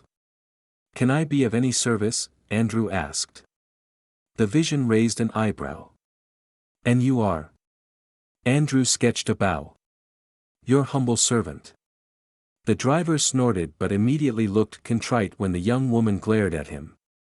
"We have not been introduced, but I hope you will permit the breach in etiquette, seeing that we are standing in the middle of the street and you are being harangued by this blackguard." The hack driver drew himself up. Whatever he lacked in inches, he made up in pride. His pride, however, was easily purchased. Andrew palmed him a coin and sent him on his way. "Why did you send him away?" the beauty wailed. "I shall never find another hack. Barbara is going to be incensed." Andrew's eyebrows shot up. It wasn't usual for ladies to stand by the road, trying to engage a hack. "Where's your maid?" "The maid is helping Barbara dress." "Don't you have a footman who can bring the hack to your doorstep?" "He has taken Barbara's shoes to be cleaned. They are of a fine leather." Andrew had a hearty desire to wring Barbara's neck. "Who is Barbara?" he asked. His direct question seemed to recall the young woman to the impropriety of exchanging words with a stranger. "Who are you, sir?" she demanded. "I am the man whose greatest pleasure it will be to procure a hack for you." Before Fanny could refuse or think of a suitable set-down, Andrew was handing her into a hack as if she was royalty and the drab vehicle a grand carriage. Even the hack driver, a hardened individual, looked impressed enough to doff his cap. Fanny pressed her lips into a prim line. But after the hack moved on, an unwilling smile tugged at her lips. The man had done her a kindness. She had thought him impudent, but he had come to her rescue. What a teasing smile he had. Fanny kept remembering the encounter during the round of morning calls and also later, when she was alone. She wondered whether he was a gentleman and whether she would see him at any of the society events. Fanny knew she had to put a stop to her wayward thoughts. She was in London to find a husband who would give her a respectable life. She ought not to be swayed by a handsome face. The season was her only chance to thwart her father's nefarious plans. But surely, there was no harm in thinking of the charming young man now and then. It wasn't as if she had met anyone who would suit her purpose. Andrew watched the hack disappear down the road. "I should have contrived to find out her name," he murmured, and immediately told himself not to be a fool. Heiresses did not stand on the road, trying to engage a hack. The young woman who had captivated him for some reason was not meant for him. 2 days later, Fanny saw the handsome stranger again. She was at a ball and sitting by herself. Her partner for the next dance, Lord Coombs, had yet to arrive. Barbara was busy gossiping with a group of women.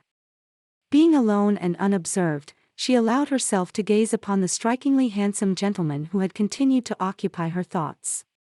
He was perfection. Tall and well-formed, he had thick dark hair. His face was at once boyish and mature. Fanny watched him covertly as he bent an attentive ear to his dance partner. Suddenly he looked at her. After that, for the rest of the evening, whenever Fanny stole a look, her eyes met his. There seemed to be a connection that made him aware of her. Fanny forgot everything else. Her past, her father's scheming, even the drooling Lord Coombs who never moved from her side. Her eyes sparkled and she glowed. The young man did not approach her, but she knew that the smile hovering on his lips was meant for her. When she was going in for supper, he appeared at her side. She was with Lord Kingman, another rich widower, and he had a young woman on his arm. In the crush of guests, he touched her gloved hand and looked into her eyes. It was a brief moment, but it left Fanny shaken and also elated. "You did well," Barbara said on their way home. "Lord Coombs did not have eyes for anyone else. You may be sure to receive an offer from him. However, Lord Kingman is a bigger prospect. I don't see why you cannot charm him." Fanny closed her eyes and leaned back in the carriage. With very little effort, she managed to shut out Barbara's voice. The next day, Fanny was at a party. It wasn't a very large gathering, but the hostess had opened up 4 rooms. There were lanterns on the terrace and in the garden. Fanny looked for the man who had captivated her. He wasn't in any of the rooms. With her heart racing, she quickly walked down the passage that led to the stairs going up to the terrace. She was so intent on her purpose, she did not hear a door open. Strong hands reached out and pulled her into a room. "My dear wife," Edward drawled. Fanny clawed at his arm, circling her waist and holding her tight against him. She kicked his shin and bit his hand. He loosened his grip and turned her around so that she faced him. "Scream." Fanny opened her mouth and closed it again. She would be ruined if she was discovered alone with a man. "Dear wife, I knew you would grow into a beautiful woman. Don't call me that. I am not your wife. But you wish you were. I know you do." "Do you visit the gamekeeper's cottage?" Edward asked, touching her face with the back of his hand. Fanny jerked away from his touch. Edward pulled her into his arms and crushed her lips with his. Fanny raised her knee and rammed it into him. As he fell to the floor, she rushed to the door and with shaking hands, unlocked it. There was a group of men at one end of the passage.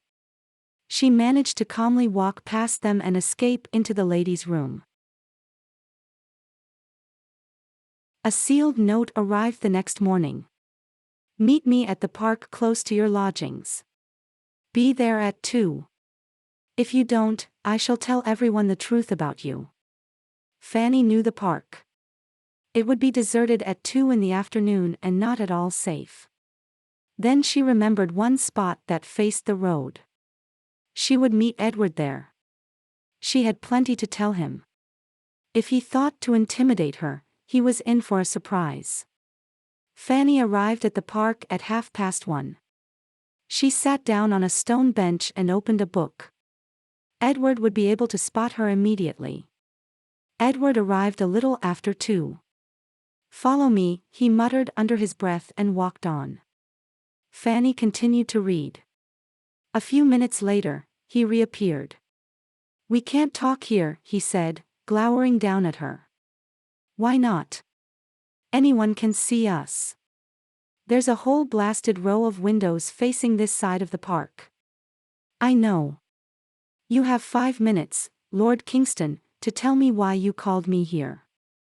I want to make amends." "Are you offering for my hand?" "Again?"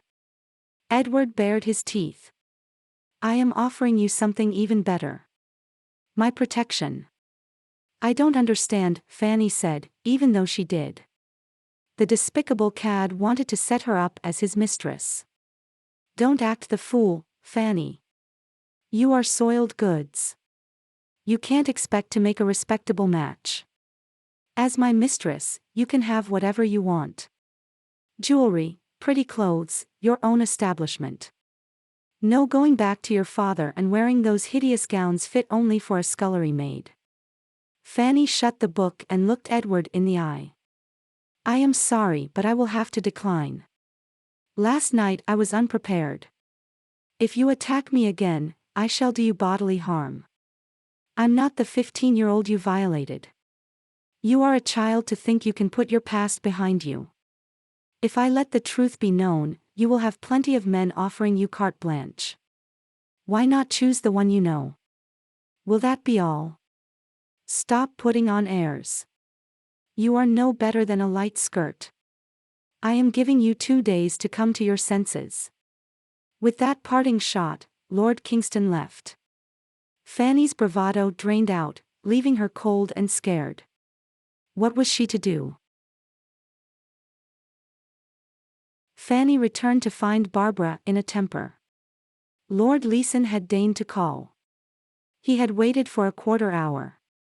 Where had Fanny gone gallivanting? I am sorry, Barbara. I went out for a walk. I didn't expect anyone to call. He brought flowers for you. He also left a bracelet. I can't accept it. It will be most improper. Faith. You will drive me mad. What drivel is this? The man means to offer for you. Fanny went into the smaller bedroom that Barbara had assigned to her and shut the door. With a cry, she flung herself on her bed and started to sob. Were those her only options? To be Edward's mistress or Lord Leeson's wife? The storm of tears did not last for long. She had no time for emotion. Or fear. She bathed her face and twisted her long hair into a practiced knot. She needed to think calmly. Before long Barbara would come in to harangue her. Or Lord Coombs might call. If she had to think in peace, she had to leave the house. Luckily, Barbara was in her room. Fanny left word with the maid and slipped out. She took the road to the park because she was accustomed to it. Her thoughts were in a whirl as she tried to think of someone who might assist her. She knew Anthony was not in London, she had found out. Lady Maria was her only friend, but the friendship was new. Could she presume upon it and ask for help? A shout and the sound of carriage wheels close beside her made her jump. Miss, are you hurt? Fanny was stunned to see that the carriage could have knocked her down. It was barely an inch from her. What was more shocking was he, the gentleman from the ball, was addressing her. What happened? She asked. The coach was pushed off the road by a vehicle. Are you all right? Fanny assured him she was unharmed. Instead of walking on, she waited until he dismissed the carriage. Miss Rowley, may I walk with you? He asked. Nethercote at your service. Fanny smiled, pleased that Lord Nethercote had taken the trouble of finding out who she was. She accepted his arm and saw his boyish face light up with a smile. She knew it was shocking conduct on her part. She had no chaperone and she was allowing a gentleman to accompany her. A gentleman she barely knew. And yet, it did not feel as if she was with a stranger. For some time, they walked in silence. Fanny was glad Lord Nethercote was not engaging her in trite conversation about the weather. She also liked the way he scrupulously maintained a small gap between them. It would have been so easy to accidentally brush against her. Lord Coombs did that often. He even pinched her whenever he could. Lord Nethercote paused just inside the park and looked around. Let's sit over there, he said, and led Fanny to the least private part of the park with the row of houses facing it. He even chose the exact bench Fanny had occupied with Lord Kingston. Fanny pushed back her bonnet to feel the sun on her face. You prefer the outdoors, Lord Nethercote observed. I love riding hard with the wind in my hair and the sun on my face, Fanny said before stopping to think. Well-bred ladies rode sedately. They wore bonnets. Lord Nethercote read her face. It's nothing to be ashamed of. I ride like that. Nothing better than a good ride to stop worrying about things. Fanny wondered what worries he could have. "What else do you like to do?" Lord Nethercote asked. "Paint. Play the pianoforte." Lord Nethercote waggled his eyebrows. "You are a most unusual young lady. You love being outdoors and also enjoy the usual pursuits of other young women. You wouldn't say that if you heard me play. My governess gave up on me. My mother forbade me to play what she termed wild music. My paintings are not pretty watercolors either. You are a free spirit. Were you a man, you would have been an explorer or something equally adventurous." Fanny's face clouded. "If I was a man, I wouldn't be in London doing my father's bidding." "Miss Rowley, you are mistaken in thinking that all men are free to choose the course of their lives." "What are you trying to tell me, my lord?" "May I speak freely?" "Please do," Fanny said. "It is common knowledge that your father wants you to find a rich husband. Instead of providing you with a dowry, he wants a son-in-law who will hand over a pretty purse for the privilege of making you his wife. It is also common knowledge that I am looking for a rich wife. I was 12 when my father died. Every article of value was sold to meet the demands of his creditors. I have nothing except for a small sum that was left to me by my grandfather. But I have responsibilities I mean to fulfill." Fanny let Lord Nethercote's words wash over her. The hope that had quickly blossomed at the sight of him crumbled. "I thank Providence for this chance meeting. It has given me an opportunity to speak to you. Now when you see me at a ball, you will not wonder why I don't seek you out. Please believe me, if my circumstances were different, I would not permit you the indignity of having to stand up with the likes of Lord Coombs." Fanny bent her head to hide the sudden tears that came into her eyes. When she looked up, Lord Nethercote had left. The next morning, another note arrived from Lord Kingston. "My father is livid about your presence in London. I have apprised him about my plans for you. He has no objection to them but will not tolerate a strumpet masquerading as a virtuous young lady. Do not think to defy him for he will ruin you." Fanny crushed the missive and flung it into the fire. Her life was already ruined. Barbara had ensured only old lecherous men would have her. What more harm could the Duke of Wimberley bring upon her? She had a sudden vision of the man. He had poured scorn over her and had her thrown out. Did he think to dictate to her still? Fanny was seething with anger when Lord Leeson called. He took her riding in an open carriage and sat close to her, nodding and smirking at anyone who looked in his direction. Fanny sat with her back ramrod straight and her hands folded in her lap. On the way back, Lord Leeson proposed. "I am honored by your offer, my lord, but I need some time to think," Fanny answered without looking at him. "Better be quick about it. Don't think you are the only filly I have my eye on." Lord Leeson snapped and deposited her at her doorstep without another word. Lord Coombs was waiting inside but Barbara took her into another room. "Didn't Lord Leeson propose?" "He did. I asked for time to decide." "Are you soft in the head? What makes you think he will wait? Many a young woman is out to catch him." "I have a headache. May I go and rest?" "Most certainly not. You will sit with Lord Coombs and try to please him." "I shall send in refreshments." Lord Coombs rose from the couch to meet her with outstretched arms. He would have clasped her to his bony chest but Fanny managed to give him the slip. He took hold of her hand and led her to the couch. The maid brought in a platter of assorted cakes and a pot of tea.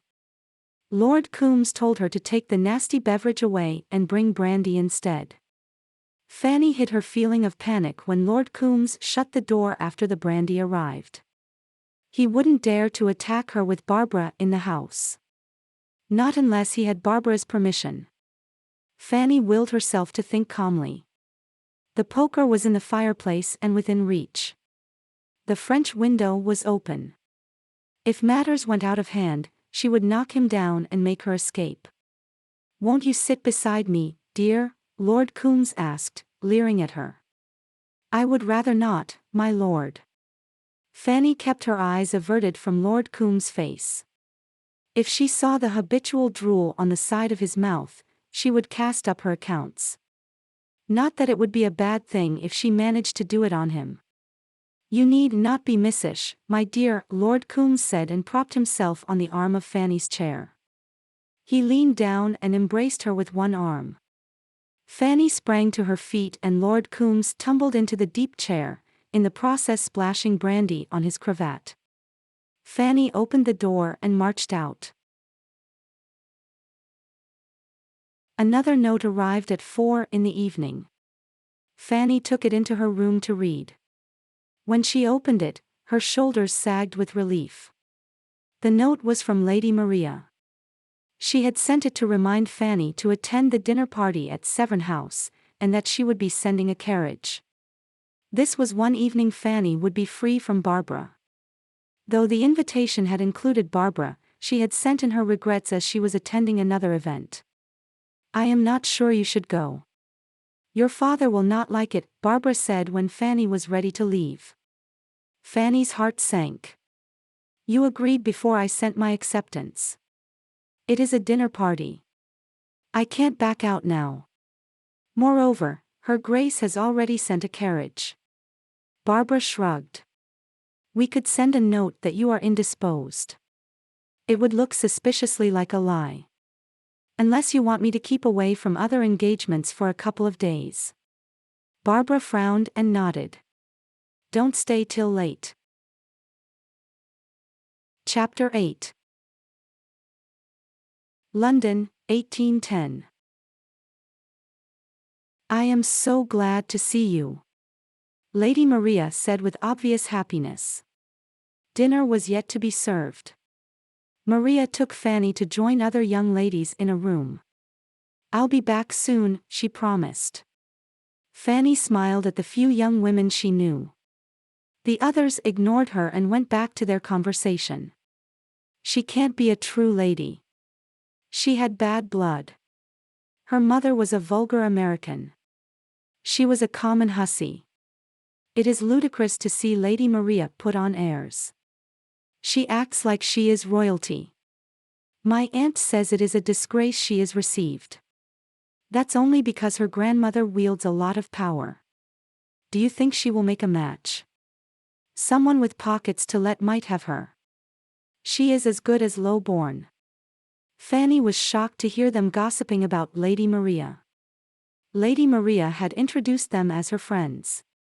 Lady Maria is kind and beautiful. Any gentleman will be fortunate to win her hand, though not many would be deserving of the honor, she said. Silence reigned for a full minute before a babble of voices attacked her from all sides. She walked out of the room. Maria was right outside the door. Fanny guessed she had overheard some of the conversation. Without alluding to it, she started chatting about something inconsequential. After dinner, female guests took turns on the pianoforte and the harp. At her grandmother's request, Maria went first. After playing her piece, she sat down beside Fanny at the back of the enormous room. I heard you defend me, she said. Don't mind them. I try not to. I've been hearing such words since I came to England as a child. I don't remember much of my mother, but it hurts when I hear her being called vile names. Fanny pressed her hand. Ignore them for now. You will make a brilliant match. I didn't want to have a season, but Her Grace decided it was time. She may want you to make a good match at the earliest. How old are you? I am 17, and I have no intention of accepting any offers. Why? Fanny asked, surprised. I have plans. I want to sail away to America. I was born there. My father left England after his parents refused to accept his marriage to my mother. My plans are all about finding a husband. If I don't, I am doomed to a life with my brothers. My father will not give me another season. Her Grace had lined up suitors for me. I'll send them all to you. You are so beautiful that they will be smitten and you will be hard put to choose among them. You know that will not happen. It is common knowledge I am here to accept the highest bidder, Fanny said. You can't accept Lord Coombs. He has a terrible reputation. How about Lord Leeson? And Lord Kingman? He hasn't called, but my sister-in-law is certain he will. It is rumored that he murdered his prior wives, but that is of no account. He is rich, titled, and looking to buy a young wife, Fanny said bitterly. Fanny, you must gain time by pretending an interest in them. We will come up with something. I shall help you. Fanny could not tell her friend that the Duke of Wimberley had threatened to ruin her. Maria was only 17. She couldn't share her sordid story with the young girl. The next day, Fanny woke up late. She had spent the night tossing and turning, and had fallen into a restless sleep at the break of dawn. She knew she couldn't let Lord Kingston have her in his power. The alternative was also repugnant. With the period of 2 days drawing to a close, she felt like running away. But where would she go? She had no money. Barbara kept everything locked up. She doled out the jewelry for her to wear and took it back when they returned to their rooms. She had read books where heroines escaped from the clutches of villains and took up jobs or went about under a false name. One novel had the heroine dressed as a boy with her long hair stuffed under a cap. All those heroines encountered terrible situations but managed to keep their virtue intact. And in the end, they lived happily ever after. Fanny had long ceased to believe in miracles. She knew that without money and friends to help her, she wouldn't make it far. Even if Lord Kingston lost interest, her father would track her down and sell her to the highest bidder. And yet, run away she must.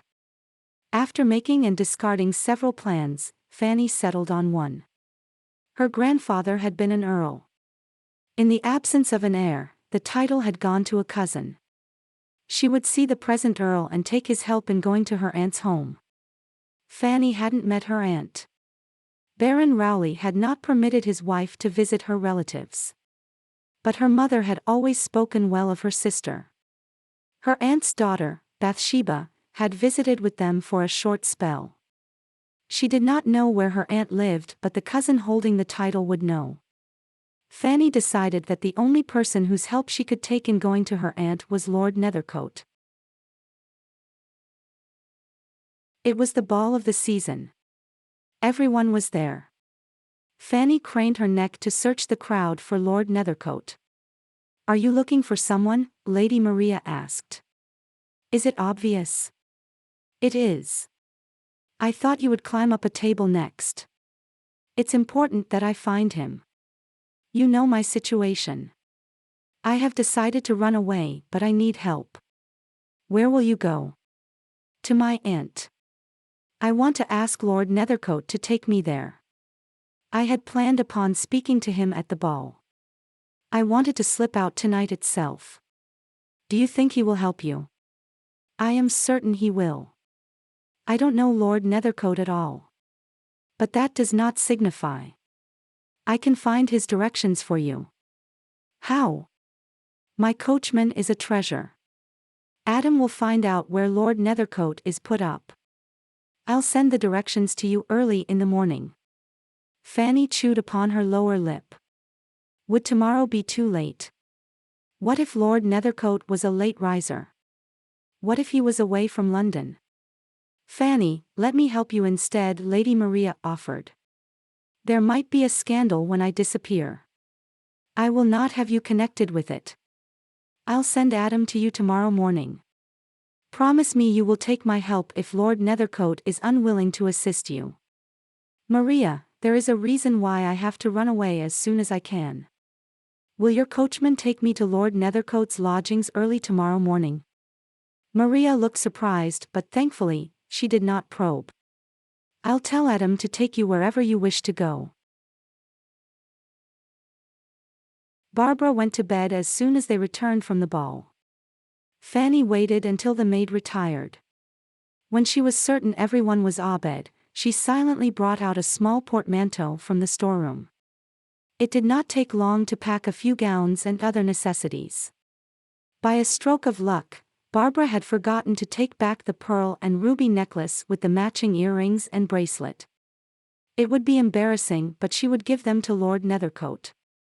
It would not be right to make him incur the expense of the journey. Fanny refused to dwell upon the possibility that Lord Nethercote might not want to help her. Their exchange in the park had been brief but honest. Fanny dressed by herself early in the morning and slipped into the small parlor. She pulled a chair beside the window, to watch for Lady Maria's coachman. She did not want him to knock and draw the attention of the servants who would keep to the kitchen and the back rooms until much later. As the hour ticked by, she started to despair. She would not be able to leave the house if Adam delayed any longer. Just then someone walked up to the house. He looked like an upper servant. Maria opened the door before he could knock. "I'm Lord Kingston's valet. I have brought a carriage to convey you to your new home." Fanny gaped before understanding hit her. "Take it back and tell your master I shall never agree to his vile suggestion. My master told me to wait for as long as you wish, Miss Rowley." "Leave. Is that your final answer, miss?" "It is." "Now go." "You had better take a look at this," the man said and thrust a sheet of paper into her hands. Fanny stared at the cartoon. It was titled, "The Baron's Daughter," and showed a female figure lifting up her skirts with a coy look. Any member of the ton would easily identify the figure to be her. "Here's one more, miss." Like one moving in sleep, Fanny took the second sheet. In this one, the female had bared a leg and was smiling at a gentleman. But he was looking away and saying, "I don't pay that much for used goods." Fanny sank to her knees. "I have orders to wait for an hour at the street corner. After that, young urchins will spread out all over London and hand out the pamphlets.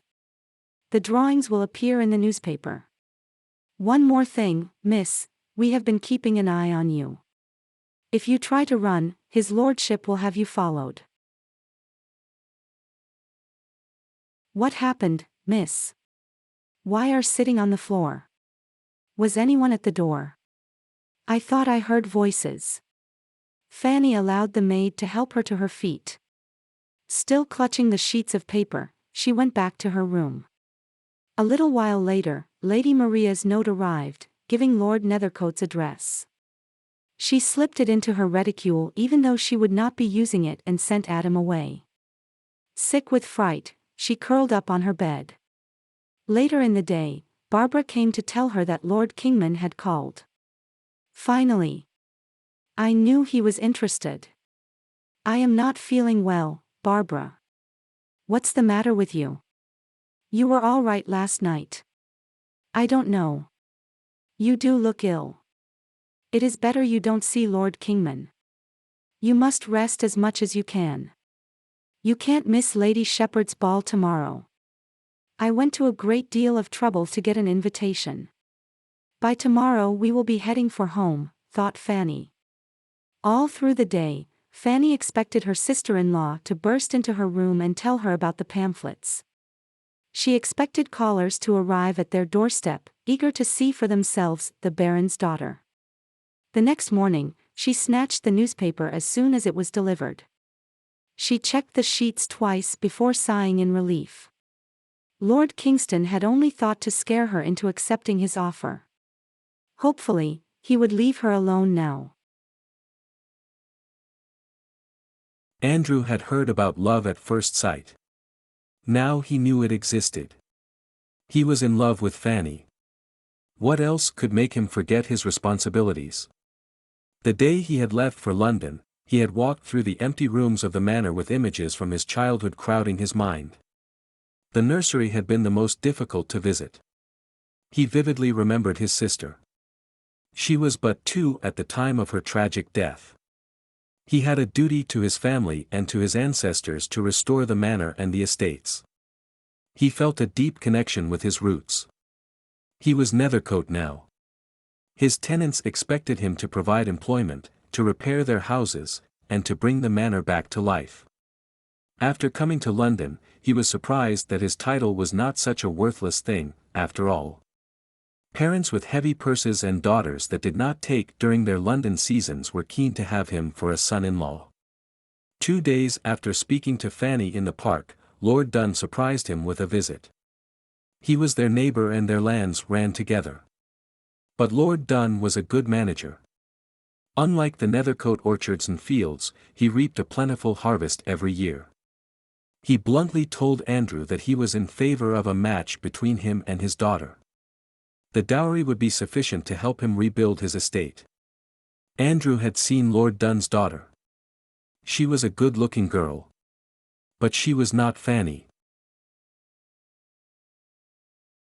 Fanny was so relieved that she did not cringe when Lord Coombs led her to the dance floor. Now that she knew Lord Kingston was only bluffing, she would take Lord Nethercote's help and leave London. Lord Coombs' dancing years were behind him, but he shuffled his feet and leered at Fanny. When the music came to an end, he took her arm and stealthily pinched the soft flesh beneath the sleeve of her gown. Fanny gasped and discreetly tried to remove his hand. Lord Coombs loosened his grip and immediately slipped his arm around her waist.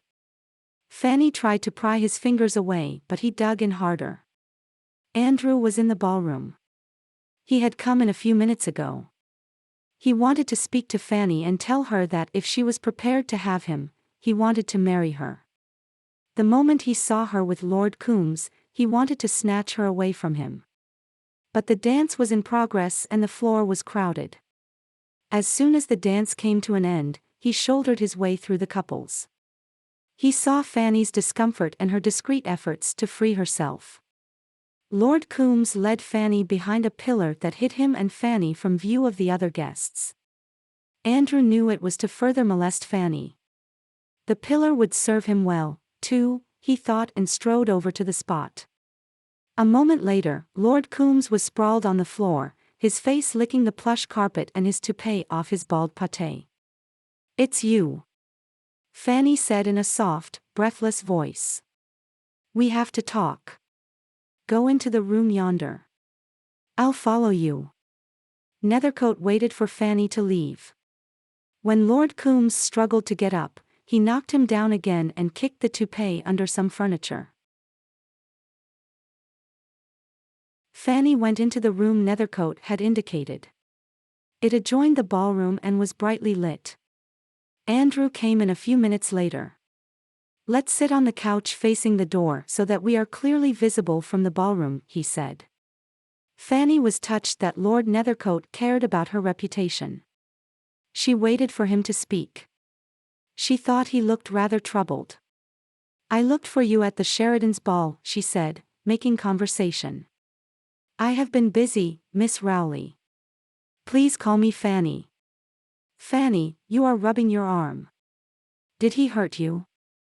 "It is nothing," Fanny said, even though she knew she would have a fresh bruise tomorrow. "I have something to say to you. It may sound preposterous. I barely know you. My lord, pray tell me whatever is on your mind. I was with my solicitor this morning. I wanted to know the exact state of my finances before speaking to you." "I don't understand," Fanny said, and then she did. The ardent look in Lord Nethercote's eyes could mean only one thing. "Please stop," she pleaded. Andrew frowned. "I am sorry. It appears I misread your feelings. Lord Nethercote, I will not allow you to sacrifice your future. You need a rich wife.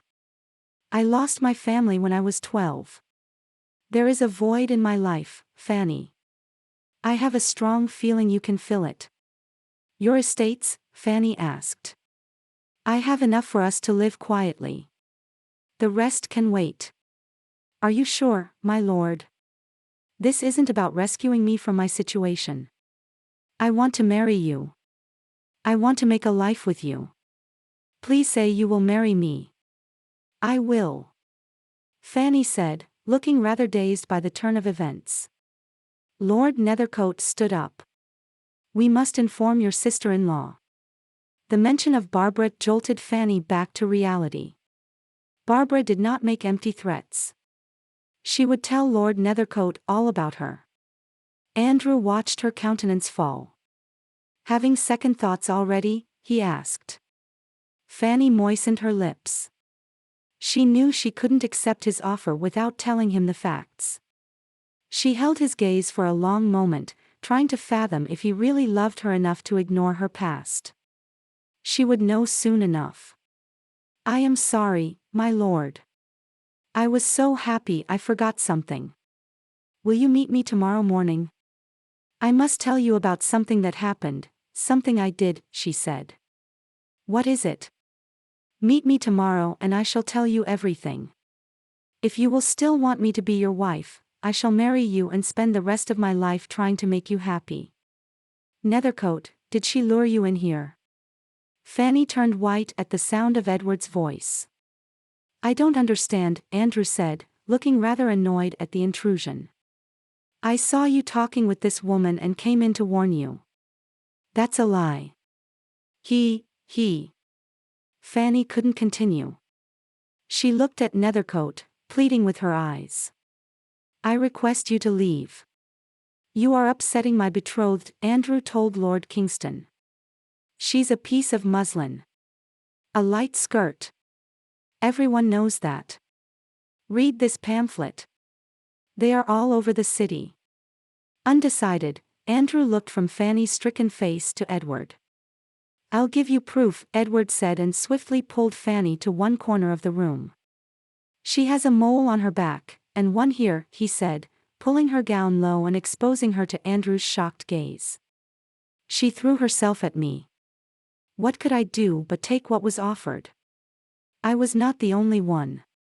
She's a siren, with her innocent face and mesmerizing eyes. Her father has given up on her. That's why she has no dowry. Andrew. He's lying. He's a fiend. I was 15 when he forced himself upon me. But she could as well as have been talking to a statue. When Andrew spoke it was to Edward. I must leave. I find it insulting to stay in the same room as someone so totally lacking in morals. Chapter 9. London, 1816. Fanny was in London after 6 years. At first, she was anxious that someone might recognize her. But very soon she realized she was safe from exposure. She was older now and plainly dressed.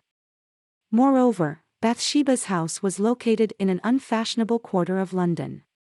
Her cousin lived quietly and did not attend social events even though she was a lady by birth. So when she heard her name being called and a carriage coming to an abrupt halt, she stood rooted to the spot. Lady Mannering. It took a moment for Fanny to place the beautiful young woman coming to her with arms outstretched. Lady Maria. I knew it was you. Have you just arrived in London? I've been here for 2 months. It has been an age since I saw you. If you have no other engagement, I would love to have your company for tea. I'm on my way home. Do come with me. I promise the carriage will return you to wherever you want to go. For one moment, Fanny was tempted. She had known Maria for a short time, but Maria was the only friend she had made during her season. After she had left London under a cloud of scandal, Maria had persisted in writing to her. The letters had stopped after she became Lady Mannering. She suspected Maria may have written, but Lord Mannering would have withheld the letters. Come, Lady Maria said, and Fanny realized Lady Maria was still holding her hand. I promise to come another time. Where are you staying? I shall call upon you tomorrow. Fanny indicated the house in front of which they were standing. I live here. Capital. I'm parched for tea. Fanny bit back a smile. Lady Maria was marching up the steps as if it was her house. Ruth, the scones are a delight. You must share the recipe with my cook, Lady Maria said, putting the blushing girl to ease. Ruth brought in the remaining of the tea things. After arranging everything on the small table, she left the room. Fanny took a sip of the tea and smiled as Maria savored the fragrant brew. The tea would serve as a safe topic. In great detail, she started telling Lady Maria about her cousin's work for Professor Martin and the carton of tea. But she found Lady Maria would not be easily distracted. "Fanny, why are you living here? Why doesn't anyone know you are in London?" Fanny shrugged. "I am not here for the season." "What happened to you, Fanny?" "Nothing. I'm here to spend time with my cousin. We get along well. I hope to convince her to set up house with me somewhere in the country." "You are free now, Fanny. Free of that vile man. You must try and put all that behind you." "What would you have me do?" "Look for a husband?" Fanny demanded, a look of distaste on her face. "I only want you to reclaim your place in society." "I don't have one." "Unless you mean Flighty Fanny. You couldn't have forgotten the Tawn's name for me. It was in the papers. There were handbills lampooning me." "I haven't forgotten." "Neither would the Tawn have forgotten. But if you attend some events during the season, we can try to make them forget. My grandmother will help. My husband has some friends who can be depended upon to make you feel comfortable." "Your husband?"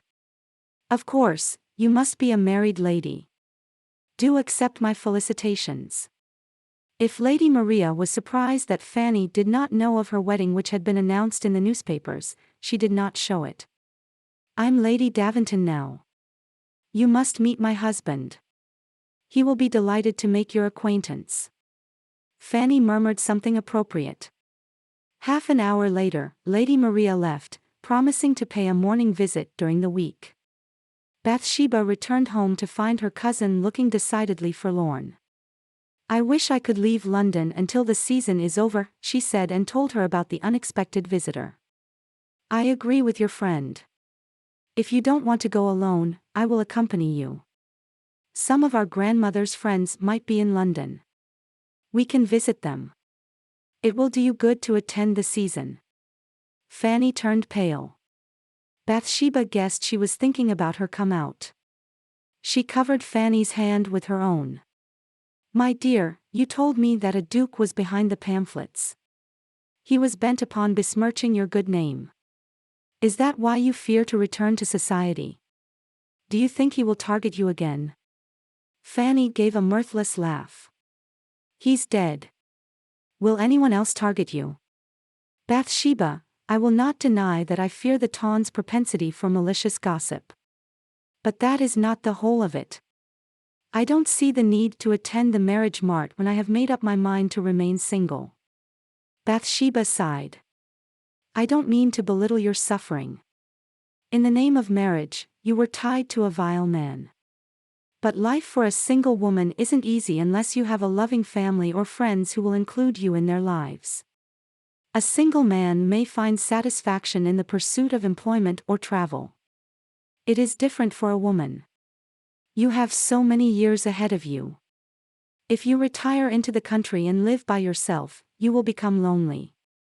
Country folk do not take easily to outsiders. It seems to me that you should accept Lady Daventon's assistance." Fanny did not argue the point. It was quite possible Maria would be busy with the season and not visit her again. But she was wrong. Maria visited her again and spent over an hour. She also managed to pry open her reason for living with her cousin. 2 days after her visit, a gentleman came calling. Ruth brought in his card. She looked wonderstruck. "A duke wants to speak to you, ma'am." Fanny fingered the card and pursed her lips. "Tell him I'm not at home."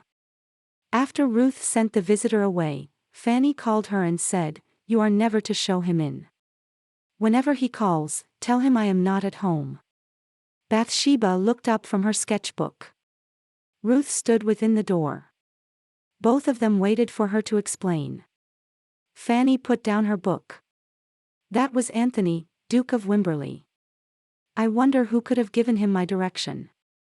Bathsheba raised an eyebrow. I wonder why he wanted your direction. I've known him since I was a little girl. One of the Wimberley estates borders my father's lands.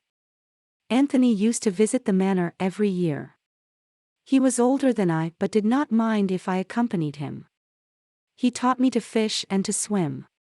In a way, he was my only friend. Why did you send him away?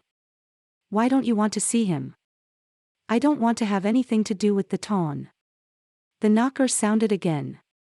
It was Lady Daventon. She had come to pay yet another call. I was in the neighborhood and decided to drop in. I hope I'm not intruding.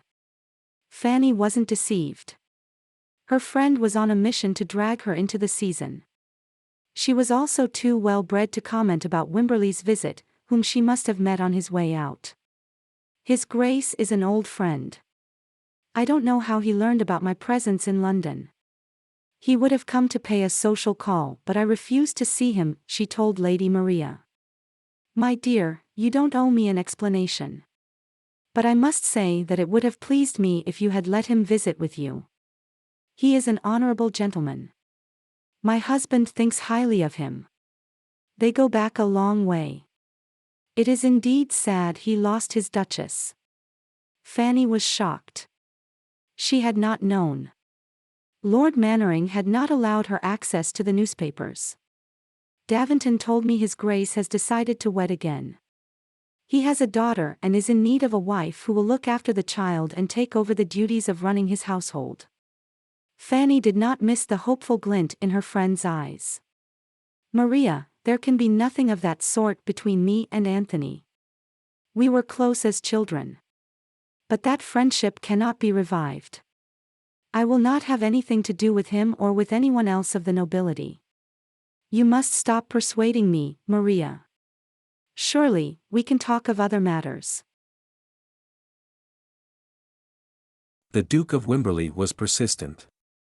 Ruth turned him away the second time, but on his third visit, he refused to take no for an answer. He told Ruth he would wait on the doorstep until her mistress returned home. Fanny knew Anthony could be bull-headed. She agreed to see him. I shall leave you to talk in private, dear, seeing that you are old friends, Bathsheba said, gathering up her sketching material. There is no need for that. I have nothing to say to him that you cannot hear. My dear, Anthony said, bending over Fanny's hand. Fanny barely inclined her head while Bathsheba curtsied. All through the visit, Fanny remained churlish. Except for offering condolences on his bereavement, she spoke in monosyllables. Bathsheba was surprised that the Duke of Wimberley did not appear to mind the shabby treatment. She was in for a greater surprise when he met her outside Professor Martin's house the following day. Lady Bathsheba, you mentioned you would be coming here today. I want to speak to you about Fanny. What is her situation? Why is she living with you? You may think me impertinent to ask questions of such a personal nature, but I only mean to help. Fanny means a lot to me. Please tell me how I can be of service to her.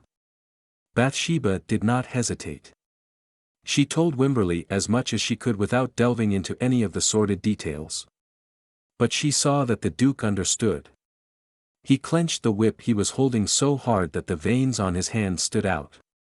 She must not hide. If she does not want what is due to her from the marriage settlement, she should attend Tawn events. We must convince her to come out of hiding. She deserves to be happy.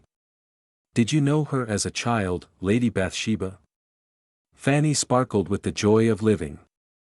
She cannot be happy if she eschews life and retires to some remote place. I am in agreement. So is Lady Daventon.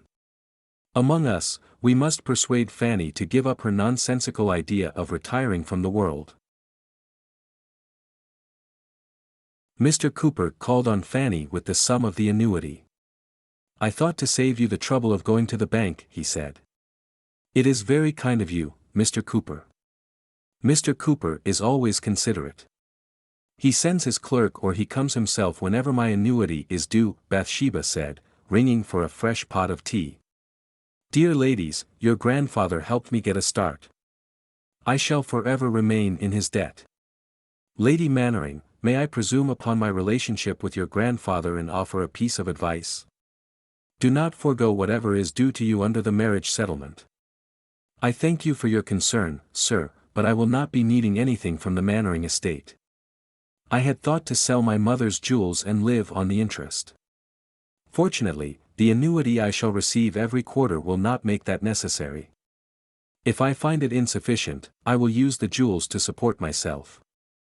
My dear, the annuity can only keep you in genteel poverty. If you set up a separate establishment, you will have to exercise great economy. Begging your pardon, but Lady Bathsheba is able to manage because of her work for Mr. Martin and other scientists. Fanny squared her shoulders. Thank you for the plain speech, sir. You have convinced me that I should find a situation. Mr. Cooper's bushy eyebrows drew close together. He pursed his lips and removed some papers from his satchel. Lady Mannering, I shall leave these here. If you change your mind, sign the documents and send them to me. I shall start acting on your behalf in the matter of the Mannering estate. As the season progressed, Lady Maria's visits grew less frequent. The Duke of Wimberley also called, but not as frequently as she feared. One day Lady Maria arrived with her sister-in-law. Fanny, we've come to invite you to a select gathering at Severn House. The Duchess of Severn, who was Lady Maria's grandmother, was a prominent member of high society. A gathering at her house meant facing the uppermost crust of the Tawn. Fanny tried to refuse, but Lady Maria brushed aside her protests. I want you to reclaim your rightful position. Your father was a powerful baron. Your husband belonged to an ancient family. I want you to show everyone what you are made of. This isn't about finding a husband or enjoying the season. It is about coming out and fighting for your good name. You may think to escape into the country, but tell me, in honesty, can you become a part of the yeomanry? You will need social intercourse. A country squire or a vicar at a village church is capable of being as snobbish as a peer. It is natural. They depend on their lord for many things. She continued in a similar vein until Fanny surrendered and said, I'll come. Lady Maria suddenly looked self-conscious. She sent her sister-in-law, Laura, to wait for her in the carriage and said, Dear Fanny, I don't think you have any clothes suitable for the season. Allow me to pick a gown or two for you. I will also send my maid to help you get ready. Will you listen to me if I refuse? Lady Maria smiled broadly and embraced Fanny. How well you know me. That very evening, 3 gowns arrived. They were from a modiste on Bond Street. A seamstress brought them and briskly attended to what little alteration was required. Another package followed, with gloves and sequin slippers. After the seamstress left, Fanny spread out the exquisitely made gowns on her bed. One was a green velvet with French lace, another a warm peach sarcenet. The third gown was of a rich silk material in midnight blue. It had a square neckline, long sleeves, and a nipped-in waist. A silver rosette below the left shoulder and a bustle of a gauzy silver material gave it a sophisticated look. Fanny touched the materials reverently. She caressed the blue silk and reveled in its feel. Growing up, her father had never let her have anything pretty. He had grudgingly spent coin during the season, but those dresses were meant to further his plans. She could not take joy in them. Later, Lord Mannering had ordered numerous gowns for her, none of them suitable for a lady. Even thinking of them made her skin crawl. These gowns were undoubtedly the prettiest she had ever owned. But what made them precious was they came from Maria, whose friendship had not wavered in spite of the terrible scandal. She was fortunate to have such a friend. Overwhelmed by a feeling of gratitude, Fanny felt tears come into her eyes. She hung up the dresses carefully before indulging in a bout of tears. She had never been one for shedding tears. She took them for weakness. Neither her father nor Lord Mannering had succeeded in breaking her iron control. Now she was a regular watering pot. First Bathsheba and now Maria. Their kindness and concern had disarmed her and caused her tears to flow. After a hearty cry, Fanny bathed her face and told Ruth to make some tea. She felt lighter, as if the tears had washed away her pain. The next afternoon, the promised maid arrived. She dressed Fanny's long hair in a flattering style and helped her into the peach sarcenet gown. Fanny thanked her mechanically. She dreaded the coming hour and tried not to think about it. Even the carriage ride to Severn House passed in a blur. A hush fell over the gathering as soon as she entered the well-appointed drawing-room. Lady Maria immediately came up to her. "Fanny, you look beautiful. My grandmother is eager to meet you." Fanny looked around the room and spotted the Duchess in the sea of faces looking her way. The number of guests would not have numbered over 100, but Fanny felt as if she was hemmed in by a crowd. She wanted to make a dash for the door. Lady Maria sensed her unease and linked her arm with Fanny's. "Smile," she murmured, and led her to Lady Severn. Her Grace was seated on a sofa. "My dear, it is an age since I saw you." Someone tittered. The last time Fanny was in London was something the Tawn still remembered. "You look beautiful, dear. Do you know you take after your aunt? She also had dark hair and blue eyes like yours." "You are most kind, Your Grace." The Duchess also complimented Fanny on her gown. A matron seated next to the Duchess smiled at Fanny. Lady Maria made the introductions. She introduced her to the other guests even though introductions were not necessary. Most of them knew her from her disastrous season of 6 years ago. By keeping Fanny with her, Lady Maria was sending a message that Fanny had her support and her grandmother's approval. It had the desired result. Many a lady present spoke graciously to Fanny. Some issued invitations. Lady Malloy, a notable hostess, charged Maria with bringing Fanny to her rout. In spite of all the cordiality, Fanny knew she ought not to have come. Some of the guests had posed artless questions about the Duke of Wimberley. Word of his visits must have got around as his carriage and cowl both bore the Wimberley crest. She was Flighty Fanny. She had been labeled as fast and of questionable morals. Anthony was trying to help her, but if he did not stop seeing her, he would become mired in scandal. So would Lady Maria. Chapter 10. London, 1816. Andrew first put in an appearance at White's. He wanted to find out whether any of his friends were in town and also to make his presence known. Now that he had made a fortune, he could expect invitations to pour in. If Fanny was in London, he meant to accept each and every one of them. The first person he met at the exclusive club was Lord Maxwell. "Heard you are as rich as Croesus, old man," Maxwell said, slapping him on the back. "Shouldn't believe everything you hear," Andrew replied, noting the signs of dissipation on Maxwell's florid face. "Looking to get leg shackled? Dare say there are those who won't mind that you smell of the shop. You could be right. Wimberley is here. So is Daventon. The three of you were thick, weren't you?" "You should know," Andrew said, smiling and looking pointedly at Maxwell's crooked nose. Maxwell had been a bully. He and his group of loutish boys had taken to badgering Andrew's friend, Gareth, now the Earl of Daventon. Andrew had told them to back off. When they hadn't, he had solved the problem by doing what he did best, using his fists. He had not meant to hit Maxwell hard, but the blow had broken his nose. It hadn't set well. But the lesson Andrew was trying to teach him had become engraved on his brain. After the bashing, he had maintained a respectful distance from Andrew and his friends. Andrew was happy to know that his friends were in London. It was an age since he had seen them. Gareth was married to Lady Maria. Anthony, the Duke of Wimberley, had lost his wife in childbed. It had been a love match. Andrew did not think he was looking for a wife. He guessed he was in London to attend Parliament. He would take the help of his friends to woo Fanny. He refused to think of her as Lady Mannering. She was Fanny, the girl with the sunny smile whose face lit up when she was outdoors.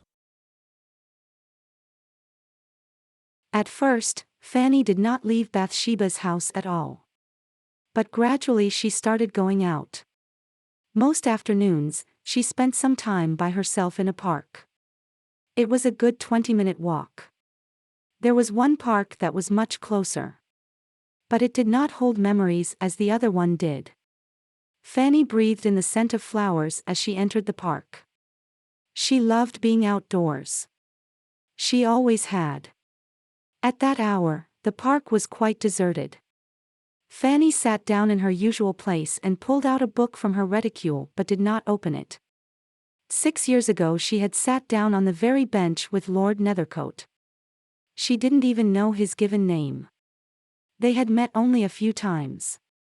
She wondered whether he was in London. He must have married an heiress and long forgotten her. The events of her disastrous season played in front of her eyes. She had been 19 but already had experienced more than her share of trouble. Violated at 15, seduced at 16. A runaway marriage, a swift annulment and the loss of her best friend. She had come to London with the hope of finding a husband who was good and kind. She had found love instead. 6 years was a long time to hold on to a memory. But her life did not have that many joyful moments.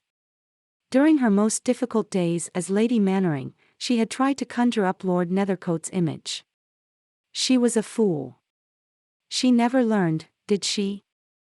If he had loved her, he would have stood by her. She had to stop thinking about him. She pushed back her wide-brimmed straw bonnet and lifted her face to the sun. On an impulse, Andrew ordered the carriage towards the park close to Bloomsbury, where he had spent an hour with Fanny. The park was deserted, which was to be expected as the hour was noon. Andrew stood within the entrance and looked around. 6 years ago he and Fanny had stood on the very spot. As she was without a chaperone, he had led her to a bench that was in the open part of the park, and clearly visible from the windows of the houses across the park. Andrew picked out the bench. He saw a female figure sitting by herself. Her plain straw bonnet, with its wide brim, hid her face from view. It could be anyone, he told himself, but had to know for sure. He walked in a wide circle and stopped behind a silver oak. It gave him the advantage of getting a closer look without being seen. Now, if only the woman would look his way.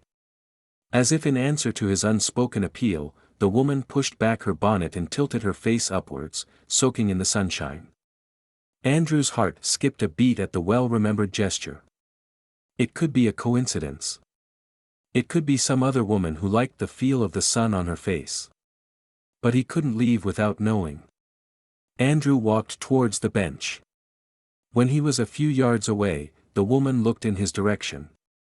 Her eyes widened and her hand flew to her cheek. Andrew closed the distance in quick, long strides. "Fanny," he murmured and sat down beside her. "It is really you." "This is most unexpected, my lord," Fanny said, collecting her wits and stopping herself from blurting out that she had been thinking of him. "How are you, Fanny?" Fanny looked away. "I can see you still love being outdoors. I am surprised you remember that. We only met 4 times.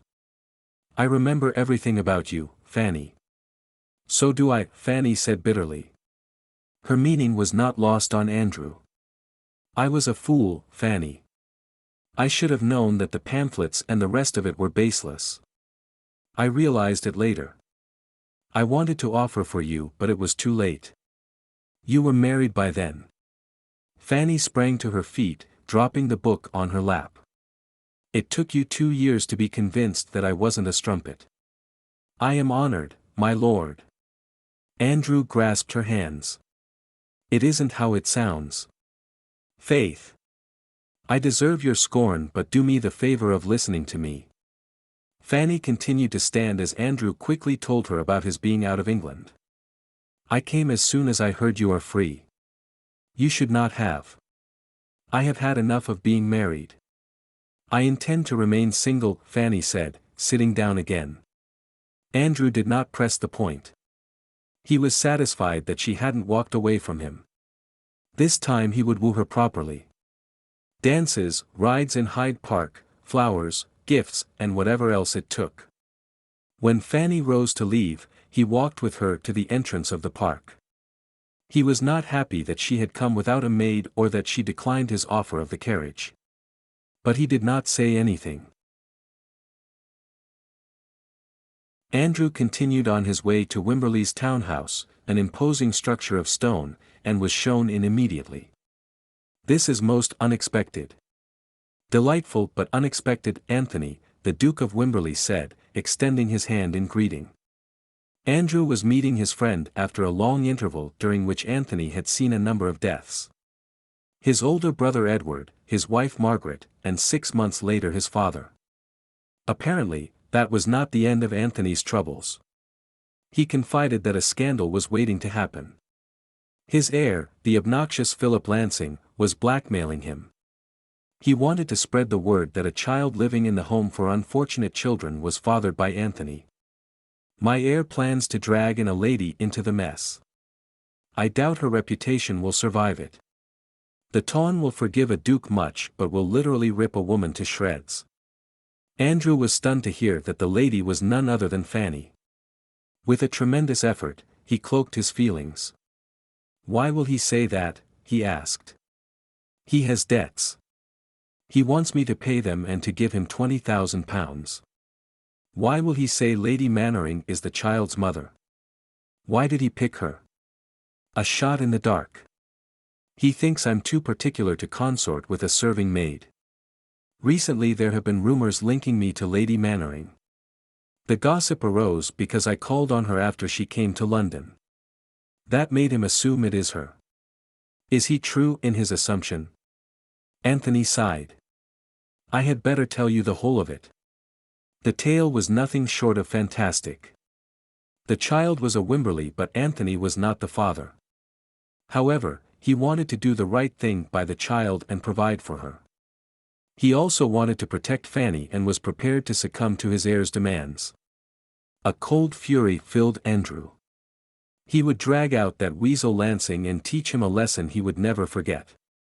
Everything else, including wooing Fanny, could wait. For the next 2 days, Andrew and Anthony visited Lansing's lodgings and the gaming hells that he frequented.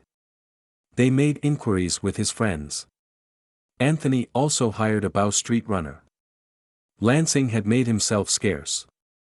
The only clue to his whereabouts was that he was last seen in the company of a shady-looking lawyer. Wimberley was worried about Fanny. He let slip that she was living in straitened circumstances. If Lansing caused a scandal, she would have nowhere to go. If I pretend to court her, the gossip surrounding both of you will die, Andrew suggested. Anthony looked surprised. What's your reason? Though I doubt she will agree. I want to make amends.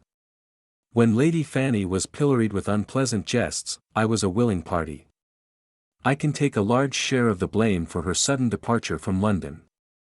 I'll see what I can do. She's proud. She might not agree to a charade of this nature.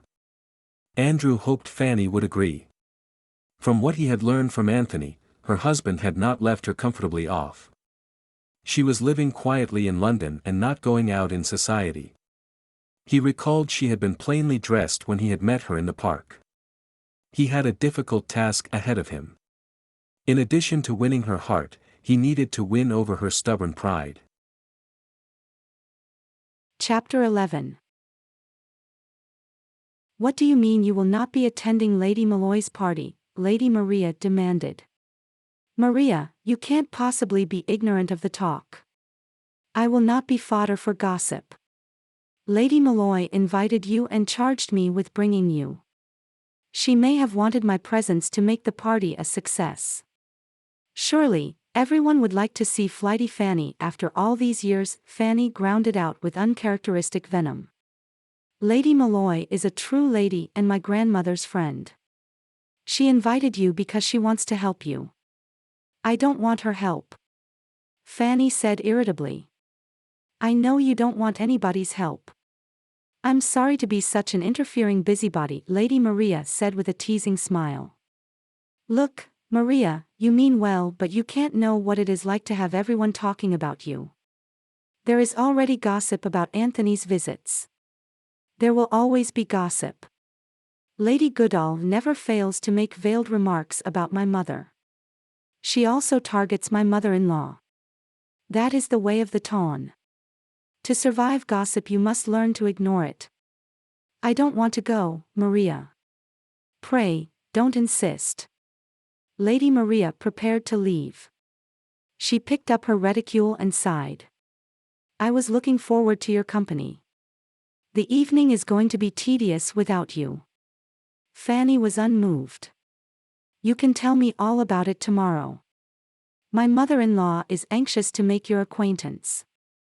Shall I bring her here this evening? We can stop on our way to Lady Malloy's townhouse.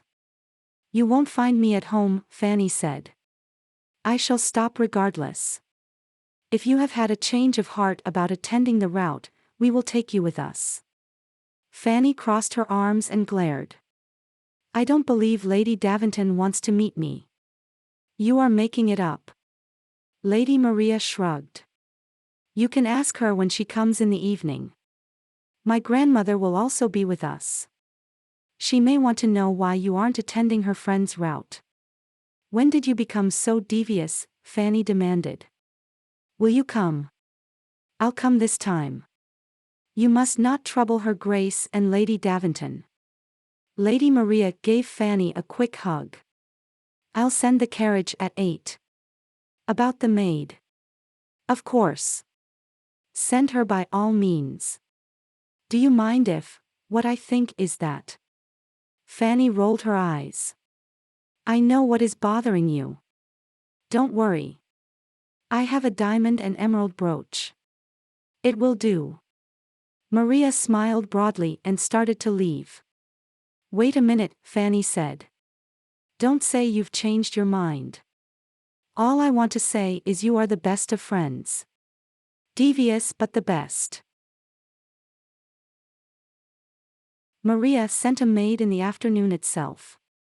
She washed Fanny's hair and set it into curls. Fanny chose to wear the green velvet gown. It had panels of cream satin and French lace at the neck and the sleeves.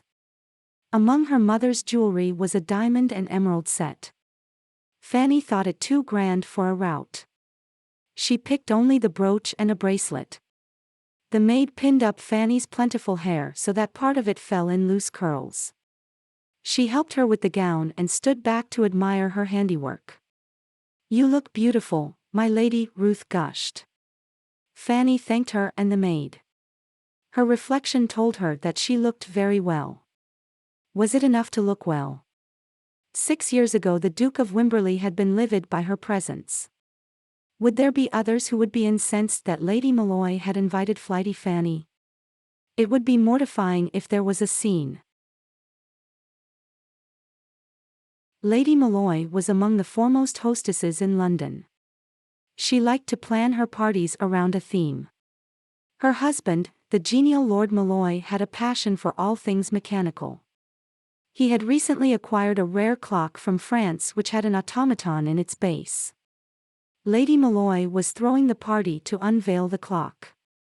When Fanny entered Malloy House as part of the Duchess of Severn's party, most of the guests were in the glittering hall, listening to Lord Malloy expound the wonders of his new possession.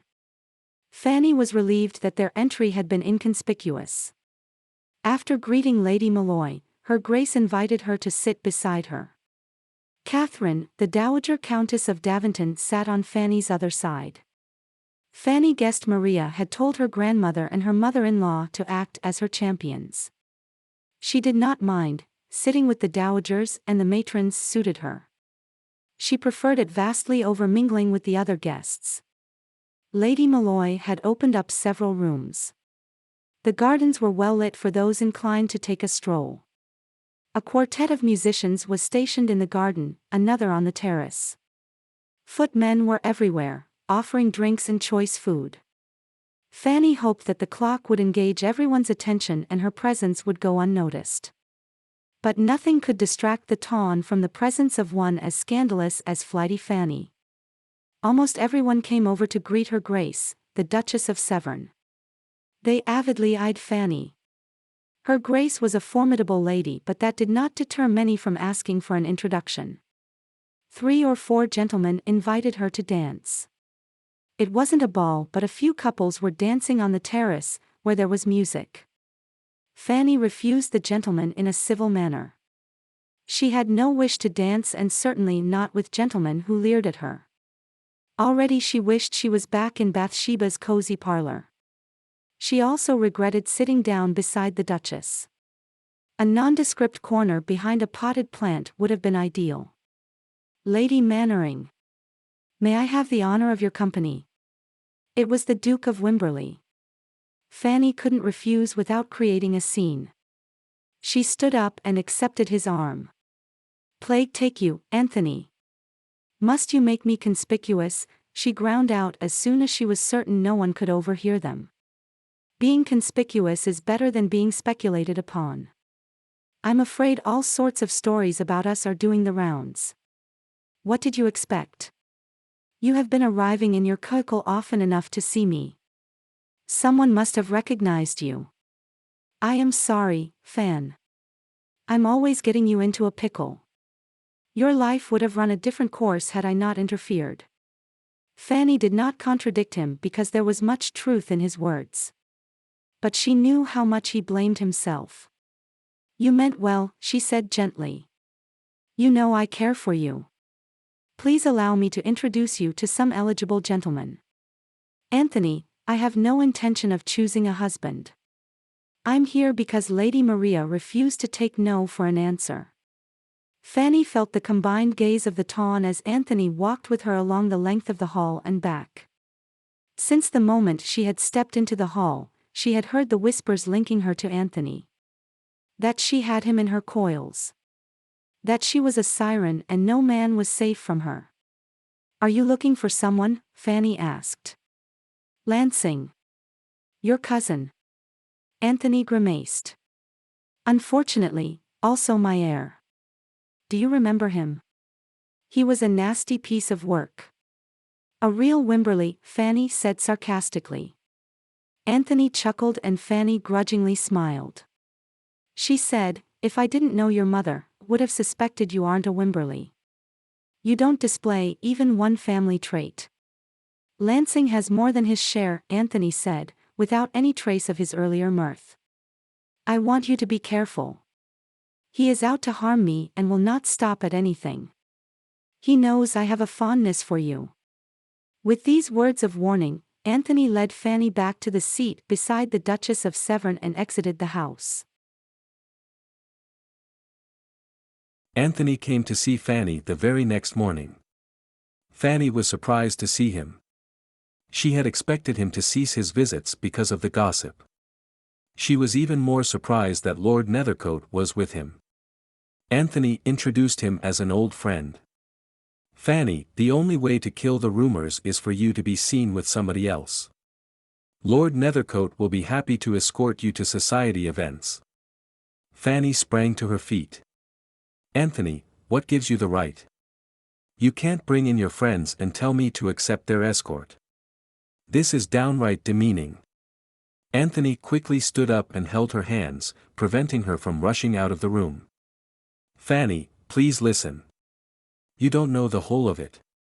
Fanny stared at him, her lips mutinously compressed and her eyes shooting sparks. "Please sit, Fanny." After glaring at him for a full minute, Fanny sat down with her back ramrod straight and her hands folded in her lap. When she heard what Anthony had to say, the blood drained out of her face. A scandal was waiting to erupt, the likes of which could destroy her forever. "It is best I leave London," she said, feeling lost because she had nowhere to go. Anthony knew this as well.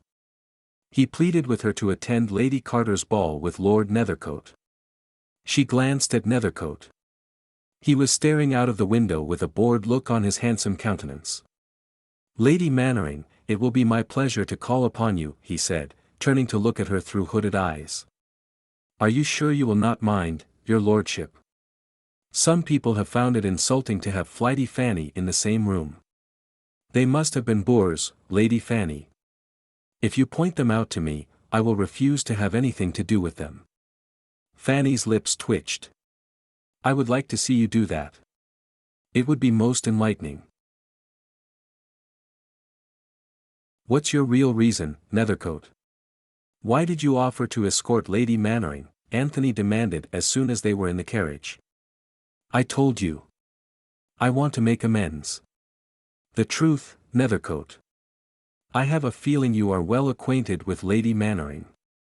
What game are you playing? I won't have you hurt her." Andrew raised his hand. "Do me a favor, will you? Don't call her Lady Mannering in my hearing. So my guess is correct. Why don't you tell me the whole of it? I have nothing to say except that I was a young fool. I didn't stand by the woman I loved. Fanny. Does she have feelings for you? 6 years ago she did." Anthony let out a relieved sigh and leaned back against the upholstered carriage seat. "Why didn't you tell me? I would have done everything in my power to help you. Fanny means the world to me. I feel responsible for her." "Why is that?" "I've known her forever. One of my father's smaller estates is beside Baron Rowley's lands. We went there every summer." "Wait a minute. Did your brother know her, too?" 6 years ago, minutes after Fanny accepted me, he slandered her terribly." Fanny tried to speak. She said. Andrew stopped with a dawning look of horror. "I should have killed him. I should have done that instead of meddling and trying to make things right," Anthony said bitterly. "What do you mean?" "That's for Fanny to tell you. You will have to win her trust. It won't be easy. Until she was 15, Fanny was the most trusting soul. She didn't know any better. She was as free and innocent of guile as the hummingbirds and robins we used to watch together. Now she is so embittered that she doesn't believe in the kindness of old friends." "Bathsheba, you don't have to come with me. I shall be safe with Lord Nethercote. He may look a rogue but is quite honorable." "I disagree. That he is honorable. That he looks a rogue. Lord Nethercote is uncommonly handsome." "Do you suspect him of having designs on my person?" Fanny teasingly asked. Bathsheba had given up attending Taunton events but was quite insistent upon accompanying Fanny to Lady Carter's ball. "I don't suspect him of anything. I am accompanying you so that there is less talk. The gossips are determined that you are nothing short of Jezebel." "What have you heard now?" Fanny asked, all levity forgotten. "Nothing I would sully your ears with." "Fanny, come what may, you must hold your head high. You have done nothing wrong. Neither has his grace. He was only trying to help." To still the sudden trembling of her fingers, Fanny walked over to the mirror and started patting her coiffure even though there was not a curl out of place. "His lordship has come," Ruth said, gazing at Fanny and Bathsheba resplendent in silk gowns. Fanny was wearing the midnight blue silk that Maria had gifted her. Bathsheba was dressed in a purple gown that became her very well. "Shall we make him wait, dear?" "I hear that is the way of the Taunton," Fanny asked, putting on a bored look. But when she saw Andrew, all pretense of indifference was forgotten. He looked magnificent in a blue coat tail with a sapphire and gold pin winking on the lapel, cream pantaloons, and a patterned silk waistcoat. A knotted silk scarf took the place of a starched neckcloth. "I hope we didn't keep you waiting over long, my lord," Bathsheba said and gave Fanny a discreet nudge to stop her from staring. "I wish you a good evening, my lord," Fanny murmured. Her heart was pounding so loudly that she was sure she wouldn't hear Andrew at all. Andrew lifted Fanny's gloved hand to his lips. "You look beautiful, Lady Fanny. You always do. Caught in Andrew's ardent gaze, Fanny forgot to make a reply.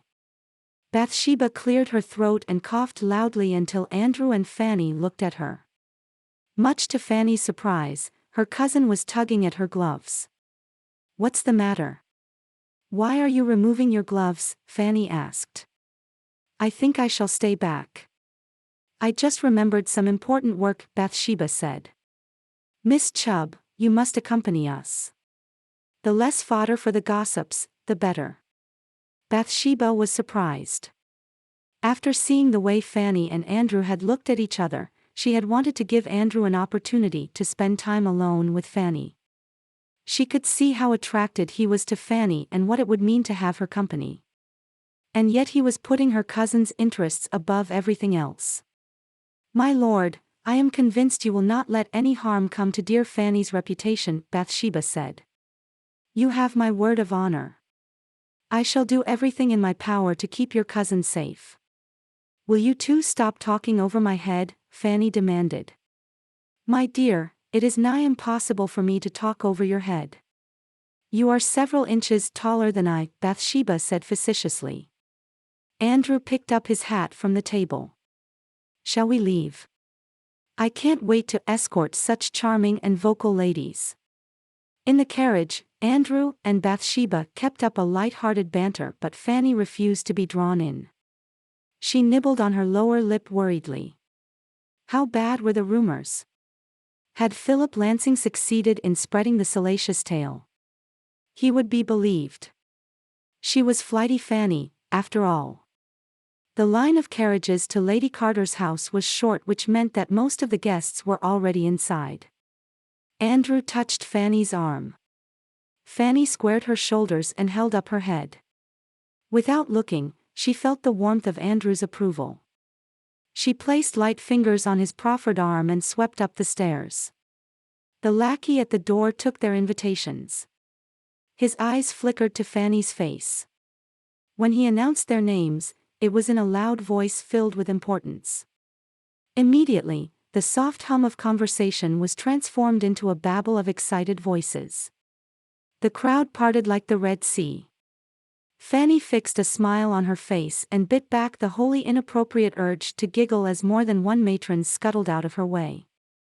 She heard the names they used for her. How could she not when they did not care to lower their voices? When they took leave of their hostess an hour later, she was still smiling. "Tell him I am not at home," Fanny told Ruth, running a comb through her hair. "Lord Nethercote is in the parlor with Miss Chubb. He came an hour ago. Miss Chubb told him you were sleeping. He said he would wait. You can tell him I'm still asleep. Won't you see him, ma'am? The cleaning lady will be coming soon." There was nothing to gainsay that. With Andrew sprawled in the small parlor, he would be getting in everyone's way. She would have to see him. She owed it to Bathsheba to send him on his way. After a quick toilette, Fanny went into the parlor. Andrew had his long legs stretched in front of him and was leaning back in his chair with his hands behind his head. Anyone would think he owned the house. Fanny crossed her arms in front of her and frowned at him. Andrew rose to his feet with easy grace, filling the room with his impressive height and broad shoulders. "My lord, I am sure you have a good reason to descend upon us at this inhospitable hour, but I would rather you did not tell me about it. I would be further obliged if you would leave." Bathsheba gasped. "Fanny, would you care to come for a ride?" Andrew asked mildly. "Are you mad? Wasn't last night enough to tear my character into shreds? What are you afraid of if it is already in shreds? Come, just a short ride to the park and back. Ruth has been dropping hints about Clara not being happy to find the parlor occupied. I have a feeling it would be unwise to cross Clara. She bears a mighty broom, does she not?" Fanny pressed her lips mutinously and glared at Andrew. "Go, love. The sunshine will do wonders to your mood," Bathsheba said, handing her the plain straw bonnet she regularly wore to the park. Andrew held the door open. "Don't smirk," Fanny told him and marched out of the house. I think last evening wasn't that bad, Andrew said, putting the horses to a canter. You think? What would you consider as bad? Have Lady Carter summon her footmen to throw me out? We wanted to quash the story Lansing had put out. The child at the home is supposed to be your daughter. Yours and Anthony's. He told whoever would listen that both of you broke your marriage vows and had an illicit affair. How kind of you to remind me. The guests were quite well behaved even though the stage was set for battle. Flighty Fanny was there with her latest conquest and her old flame was already present. The guests could have gone berserk with excitement. All they did was forget to lower their voices. Fanny pretended an interest in the tree-lined avenue. Andrew had heard every callous word. That was why he had come to see her. Had the insults kept him awake, too? Fanny smiled up at him. The evening wasn't that bad. I almost regret that I will not be repeating the experience. Andrew raised a quizzical brow. Rest assured that no hostess of repute will invite me into her home, she added. Minutes later, they arrived at the park. It was quite full. Do you want to go in? Andrew asked. Fanny shrugged. You needn't worry, my lord. It isn't Hyde Park. No one will recognize us. Your reputation will be safe. A mischievous look crossed Andrew's face. He turned the cuckle around. Coward, Fanny said even though she had no wish to go into the park when it was crowded. But when Andrew drove past the lane leading to Bathsheba's house, she guessed they were going to Hyde Park. My lord, you can't be serious. Andrew. What? Will you please use my given name, Fanny? I use yours. Are you not listening, my lord? We can't be seen in Hyde Park. Andrew. All right. Andrew, I am not dressed for Hyde Park. Without sparing her a glance, Andrew said, your gown is of a simple cut but becomes you well. The bonnet frames your curls delightfully. You look enchanting, love. Andrew, you must know I don't care about my appearance. I know. You only worry about keeping up appearances. What do you suppose the gossips are talking about? We left together last night. Bathsheba was with us. That won't matter to those with minds in the sewer. Fanny stared at his profile. You know this and yet you wish to make a spectacle of me. What would you have me do? If I offer marriage, you snap my head off. What a child you are to think you can go away to live in seclusion. It won't work. And driving me in your curricle will work. What do you intend to achieve by taking me to Hyde Park? Complete my humiliation? Fanny demanded. I had thought to wait for a day, but gossip travels fast. The story would already have spread. Will you stop talking in riddles? Fanny snapped. I attended Lady Ashton's rout after seeing you and Miss Chubb safely home. I hope you enjoyed yourself, Fanny said caustically. I enjoyed telling a select number of friends that I am in London to court you. What? I told them we were secretly betrothed 6 years ago. Your father refused my suit because he wanted a rich husband for you. When I left England to improve my finances, he took advantage of my absence and coerced you into marrying Mannering. What about the gossip linking me and Anthony? I took care of that, too. I told them his visits were at my behest. He was trying to persuade you to forgive me for not trying harder to convince your father. A plausible tale. You forgot one thing, my lord.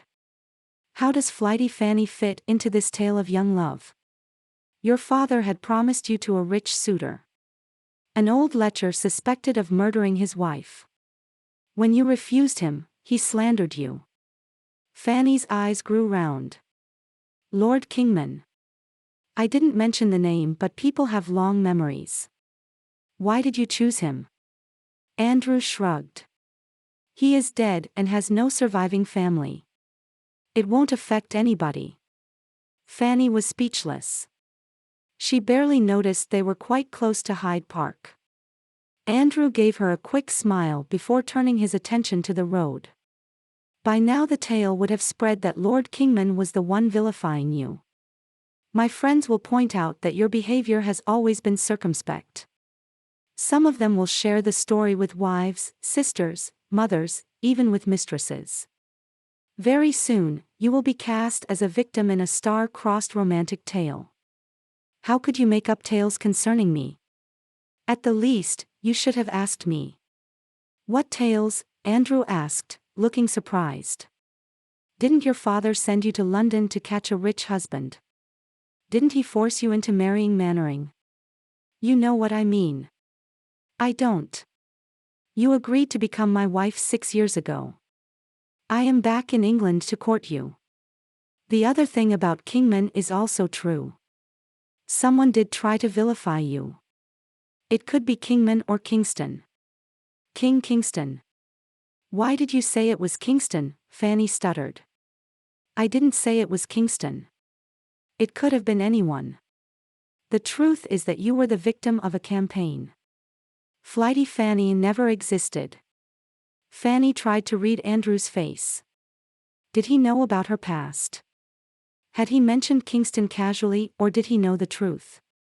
Everything will be all right, I promise, Andrew said, turning to look at her with such tenderness that Fanny was sure he did not know about Kingston. Andrew's cackle slowed down as they entered Hyde Park. Carriages and cackles crowded the stretch ahead of them. It was an exceptionally bright and sunny morning. The women wore bright gowns of flowered cotton or muslin. Their bonnets were laden with an assortment of flowers and fruit. Fanny felt vulnerable and bare in her simple gown. It would make her stand out all the more and she would draw attention. But the cackle was already inside the park. If they tried to turn back, that would make a greater spectacle. As they approached the first carriage coming from the opposite direction, Fanny placed her hand on Andrew's arm and smiled up at him. He smiled back and placed his hand on hers. The women in the carriage glared at Fanny. One raised a lorgnette to her eye even though she was only a few yards away. If looks could scorch, Fanny would be as burnt as an overdone piece of toast. The next carriage had a couple. The man hailed Nethercote and bowed to Fanny. The woman sniffed and looked away. But the third carriage stopped. The Harriet sisters, Miss Jane and Miss Mary, both in their 60s, leaned forward to compliment Fanny on her looks and to invite her to visit with them. Their nephew was at the rout last night. He must have told them, Andrew explained after the carriage drove on. The rest of the morning passed in a similar fashion. Every third or fourth carriage stopped to greet Fanny and Andrew. One old gentleman told Andrew to get on with his courtship. 6 years was too long a period. Do you believe the tide has turned? Andrew asked when they left Hyde Park. You are too optimistic. Did you not see the horrid looks many of the women sent my way? You can lay the blame at my door. Those women have designs on the most eligible bachelor in town. Aren't you uncommonly humble, my lord? You could have declared yourself the most eligible bachelor in all of Christendom. That would be stretching the truth a bit. Only a bit? Fanny asked, smiling. Fanny, everything will get better, Andrew said, looking serious. Shall I call on you in the evening? We can go to the theater. Miss Chubb will be happy to accompany us. Andrew, I am glad you put out the story about us courting. But it cannot be real. I will not have you squiring me to parties and the theater. I will not give you hope where there is none. You will not even consider marrying me. Fanny resolutely met his ardent gaze. I have made up my mind to stay single. Will you at least allow me to take steps to protect you? Andrew asked, not appearing to mind the rebuff. Are you offering money, Andrew? You would be insulted if I did. I only want to take measures to protect you from slander and from harm. I want to keep you safe from the world and give you a chance to live without fear or anxiety. I want to fight your battles for you, Fanny. Fanny knew Andrew meant every word. Afraid that she might weaken, she chose to be flippant. My lord, how do you intend to protect me? By spreading more tales. Andrew smiled. How else? Why didn't you accept? I haven't been to the theater in years. Bathsheba grumbled. Doesn't your professor keep a box? The only boxes Professor Martin keeps are for displaying moths. Lord Nethercote told me we would be going to see a play. I even chose the dress I would wear. Fanny refused to take the bait. She knew Andrew and Bathsheba had put their heads together over the theater scheme. We can still go, Bathsheba said. His lordship said he would send the carriage in case you change your mind. Then I pity his coachman and his horse. Bathsheba dropped all pretense. Fanny, he loves you. He wants to marry you. What more do you want? I want what you have. Freedom. I didn't have your choices, Fanny. Fanny sighed and sat down beside her cousin. Please, Bathsheba. I know you care about my happiness. But I have no desire to wed. I only want to be safe and content. Bathsheba patted Fanny's hand. I shall not press you. Will you at least allow Lord Nethercote to call on you? I shall see him and also go on an occasional drive with him. But I will not be made a display of. No more balls and such for me. I mean it, Bathsheba. I ought not to have let Maria and Anthony talk me into going out in society. Chapter 12. Andrew did not call on the next day nor on the following day. Fanny grew vexed. Drat the man. What did he mean to play fast and loose with her? And why was she waiting for him? It was quite possible he was paying court elsewhere. After all, she had refused him in a most direct manner. On the third day, she went to the park at her usual hour. Too restless to sit in one place, she walked all the way to the duck pond at one end of the park. The place was quite deserted. For some time, a family of birds building a nest snagged her attention. Then she returned to her thoughts and stared blankly at the landscape. She remained lost in thought until she heard a firm tread behind her. With a small shriek of alarm, she whirled around. It is only me, Andrew said and took her into his arms. I am a fool to frighten you like this. Fanny fell against his chest. She wrapped her arms around his waist and dug her face into his greatcoat. Andrew undid her bonnet and let it fall. His impulse was to hold Fanny tightly, but he had a feeling she would fight free. Instead, he kept his arms around her lightly and breathed in her scent until she dropped her arms. I am sorry, he said, placing his hands on her shoulders. You startled me, that is all. Andrew did not gainsay her. When she had turned around, her face was a mask of terror. He could still feel the tremor through her body. It wasn't right for anyone to live in such fear. Anthony had given him a hint of Fanny's past. Bathsheba had told him she had run away to escape Mannering. Which demon had he brought to life when he had walked upon her solitude? Andrew removed his coat and placed it around Fanny's shoulders. He led her to the bench beside the pond. A lump formed in his throat when she unconsciously leaned against him. He stretched his arm on the back of the bench and was gratified that she rested her head on it. Andrew watched Fanny's face with bated breath. Her eyes had fluttered shut. He didn't know whether she was asleep or awake. How fragile she looked. Stripped of the mask of indifference and false brightness, she appeared pale and exhausted. There were smudges of fatigue under her eyes. She was painfully thin. Andrew slowly shifted his position to take all her weight. If his proximity could give her warmth and comfort, he was prepared to sit still for as long as it took. A quarter of an hour passed before Fanny stirred. Andrew was afraid she would wake up. Instead, she burrowed deeper and nestled against his chest. Andrew lightly kissed her curls and continued to hold her in his arms until she woke up. Don't apologize, he said, as Fanny leaned away from him.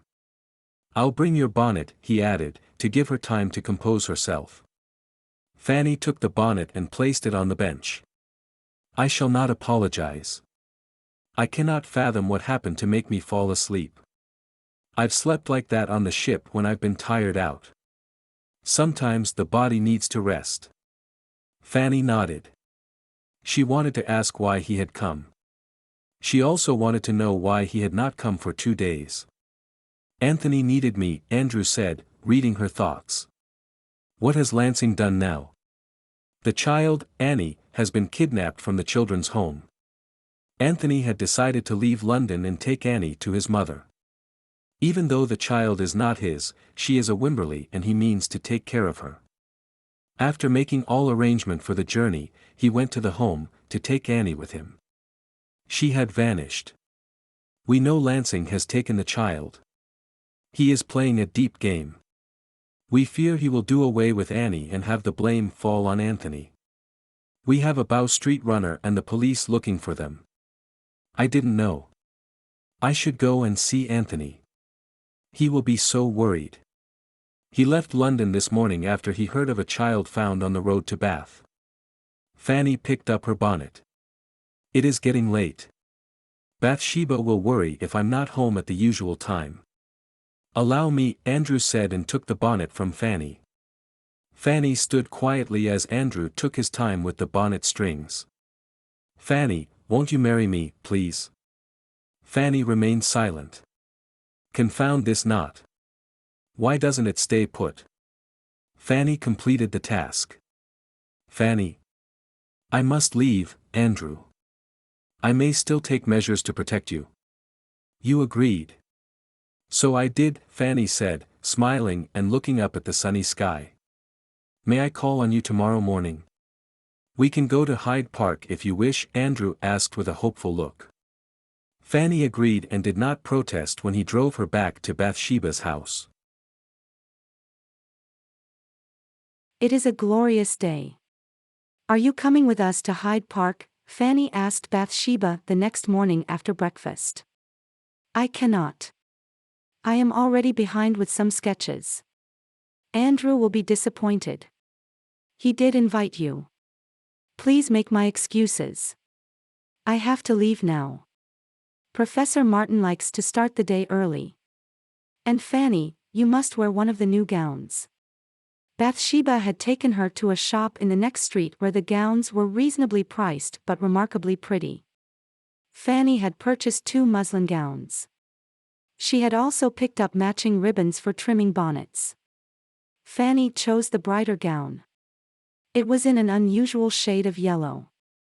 The waist was high, there was white embroidery on the short sleeves, and the skirt was edged with white trim. But after she wore it and looked into the mirror, she thought the gown rather too bright. She was in half a mind to change into a plain gown but didn't want to keep Andrew waiting. She hurriedly slipped on a pair of white gloves. Her fingers shook as she tied the bright ribbons of the bonnet into a rosette. Your parasol, ma'am, Ruth said, handing her the article. Bathsheba had told her to take it. It was white and went with the dress. Andrew looked pleased as he helped Fanny into the vehicle. Suddenly, Fanny decided she would enjoy every single moment of her time with Andrew. She had fallen in love with him 6 years ago. She had never faulted him for being taken in by the vile Edward. In the darkest moments of her life, she had thought of Andrew. And yet, she was afraid to take the second chance that fate was offering her. She had changed. The years had made her hard. She was afraid that she was incapable of giving and receiving love. Andrew thought the world of her, but many times she felt numb and empty and knew she had nothing left to give him. There was also her past and the specter of Flighty Fanny. They stood in her way of happiness. Fanny told herself to stop brooding about matters that could not be changed. She was with Andrew and it was a beautiful day. She would not ruin it. My lord, you haven't complimented me on my gown, she said, smiling brightly and twirling the lacy parasol. If this sunny gown is the cause of your bright smile, I compliment it. But your beauty, my dear, is not dependent on the clothes you wear. Pretty words. Would you like to put them to test? Later. I am in the mood to enjoy myself today. Can you contrive to be happy without twirling your parasol in my face? I don't fancy losing an eye. I'll try, Fanny said, and childishly moved the parasol yet closer to Andrew's face. Hoyden. A reformed hoyden. I used to climb trees and ride bareback, Fanny said, moving the parasol because she wanted to look at Andrew's face. Andrew appeared troubled over something. Suddenly his brow cleared. By gad. It was you who gave Anthony those bird eggs when he was at Eton. Were you at Eton with Anthony? He used to tell me such stories about his friends. What did he tell you about me? He used nicknames. Fatty and Beanie and Eggface. Which one were you? I didn't have a nickname, Andrew lied with a straight face. Every year after summer, Anthony returned with a collection of eggs. He was a bookish chap who wasn't interested in pursuits like climbing trees. We challenged him one day and told him some boy was giving him the eggs. He swore that no boy was helping him. Fanny laughed and begged for more stories. It was like old times when Anthony regaled her with tales about his friends. She noticed that Andrew was taking the long way to Hyde Park but did not mind. After reducing her to helpless laughter, Andrew said, I sent a notice to the Gazette last night about our betrothal. You did what? You need not marry me, Fanny, but I can protect you better if the world thinks I am your affianced husband. Affianced husband. The words created ripples of warmth in Fanny's heart. They also left her speechless. Think of it as chapter 2 in the story I circulated. The announcement will give me the right to smash a fist into anyone who dares to insult you. Eggface. What? You are Eggface. Anthony used to tell me Eggface kept them safe from the bullies. How did you get that name? By getting egg on my face. We set up foolish dares. One was to eat a dozen boiled eggs without getting egg on the face. I lost. A dozen boiled eggs. We were growing boys. If I remember correctly, the dare was after a sumptuous Sunday lunch. Fanny shook her head and made a gesture that could mean anything. Andrew could not believe his luck. He had expected Fanny to ring a peal over his head. He had been prepared to turn the cackle back. The reason he had chosen a circuitous route was to gather courage to tell her about the betrothal notice. By gad. He was in luck. He hoped nothing untoward took place in Hyde Park to upset her. He removed a ring from his coat pocket. Fanny, will you please wear it? Betrothal rings are becoming the fashion. The notice will suffice, Andrew. We need to convince the women. They will see it as a romantic gesture. Fanny took the ring with a feigned air of indifference. She was aware that Andrew was watching her. She knew he had picked the ring himself. I'll wear it, Andrew, she said softly. I'll not marry you, but I shall wear the ring as long as we maintain an appearance of betrothal. After that, I shall wear it on a chain or have it converted into a pendant. I can't promise anything more, Andrew. Andrew nodded and cleared his throat. We can get it resized if it doesn't fit. Fanny slipped it on. It is a perfect fit, Andrew. Did you go to a lot of expense to find a sapphire to match the color of my eyes? She asked, trying to lighten the moment. It is but a pale shadow. No gem can match the brightness of your eyes, Fanny. Pretty words, Fanny said even as sudden tears clouded her vision. She managed to blink them away. They were almost at Hyde Park. Their progress through the park was slow, with almost everyone coming up to congratulate them. There were those who glared at Fanny and sniffed, but they were in a minority. When Andrew came upon an opening into a more private path, he took it. They would still be in public view but would not have to stop and speak to people. Was it too much? Andrew asked in concern. Not at all. I have been flayed on account of false allegations for 6 years. Today I was wished well on a false betrothal. Why would I mind? Fanny said glibly. Andrew drew her hand through his arm. I wish I was more of a man 6 years ago. Your life would have been different. I am glad you left. You would have been tarred with the same brush. Who was it, Fanny? Was it Kingston? Fanny shrugged. I am determined to be happy today, Andrew. I would rather you do not dredge out the past. I am sorry. Shall we walk beside the Serpentine? Fanny agreed. The morning walkers had left. Barring a few nurses with their charges, the stretch beside the slow-moving river was theirs. Arm in arm they walked up the length and back. Andrew picked a water lily and tucked it behind Fanny's ear. It's wet. Fanny exclaimed even though she was enchanted. This is what it feels like to be loved and cherished. Dare I accept him? Dare I trust him? Will he change when he finds me habitually cold and bitter? I wish we had brought a picnic lunch, she said. She wasn't particularly hungry but wanted to break the silence that had fallen between them. Your wish is about to be fulfilled. Bessie packed a picnic basket when I told her I would be spending the day with a special young lady. Bessie? The housekeeper. I purchased the house 2 years ago for the purpose of putting up business associates. Bessie was the housekeeper for the family that owned the house.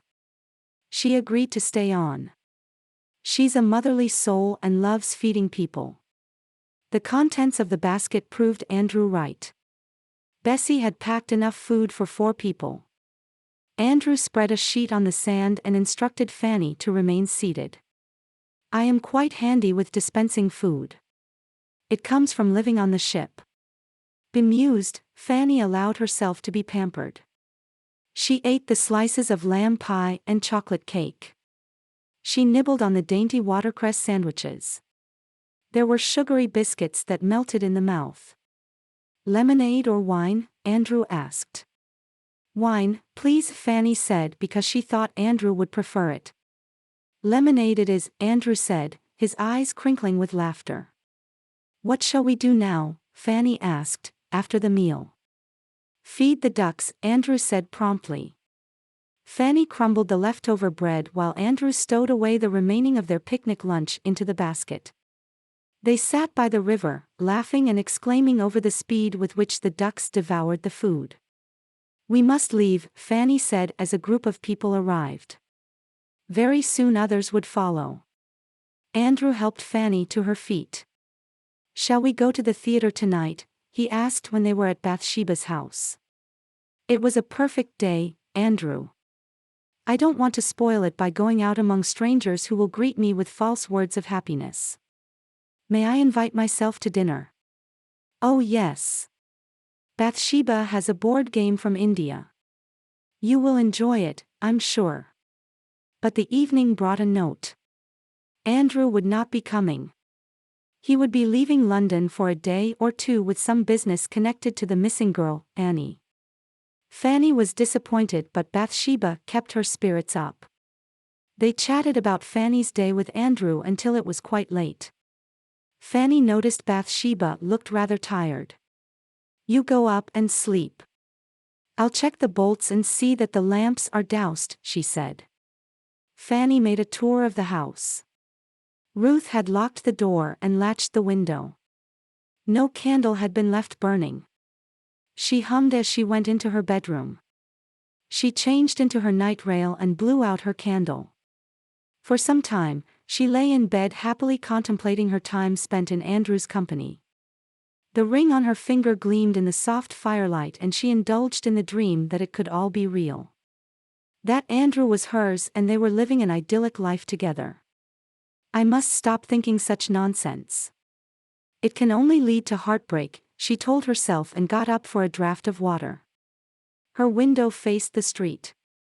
She looked out and recoiled. 2 men were looking up at the house. One was a stranger. The other was Samuel Mannering. Chapter 13. Andrew returned home after 2 days. The journey had been a fruitless one. Annie was still missing.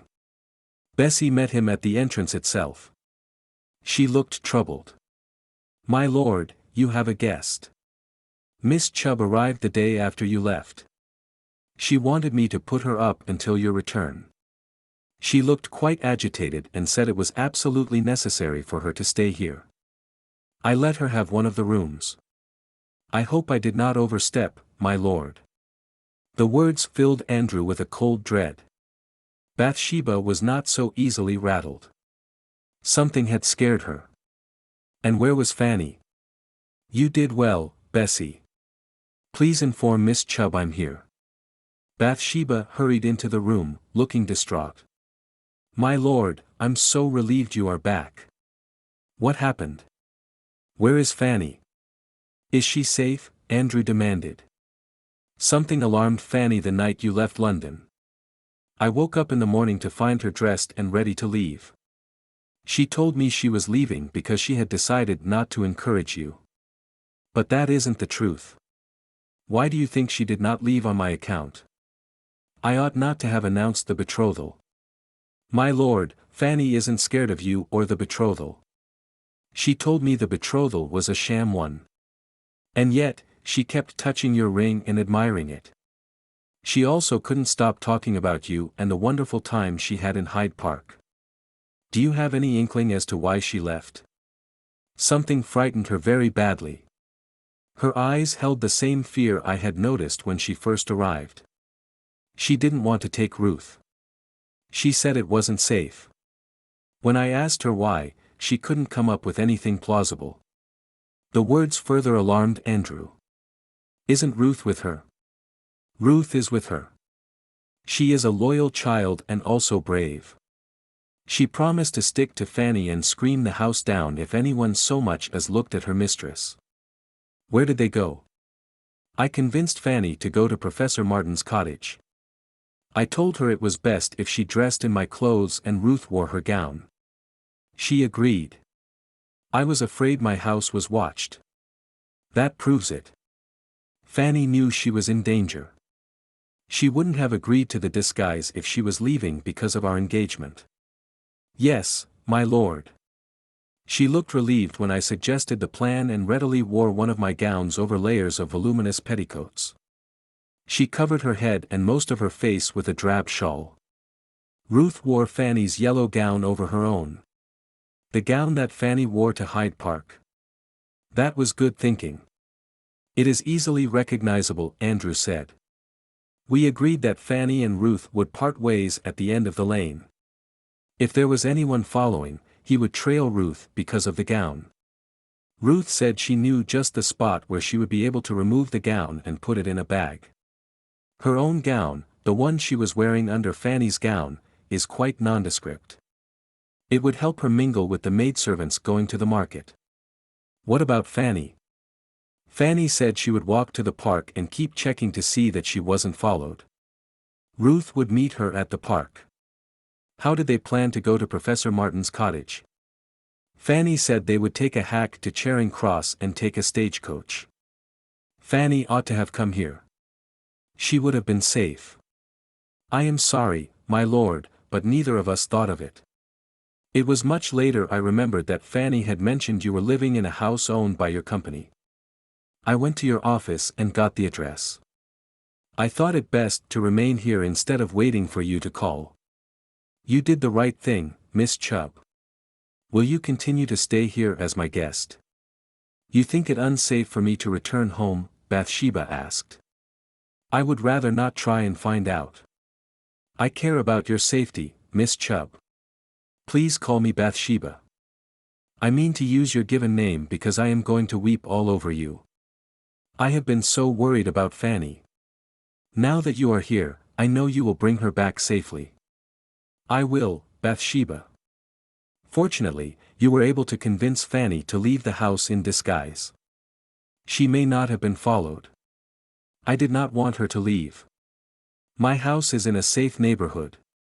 She would have been safe as long as she did not leave the house. But she was bent on leaving." Andrew was not surprised. Fanny would not have wanted to bring danger or scandal to her cousin's doorstep. One more thing. Mrs. Leah, who lives across the street, likes to watch the comings and goings of the neighbors. Even though Fanny had left at an early hour, I was worried Mrs. Leah had seen her.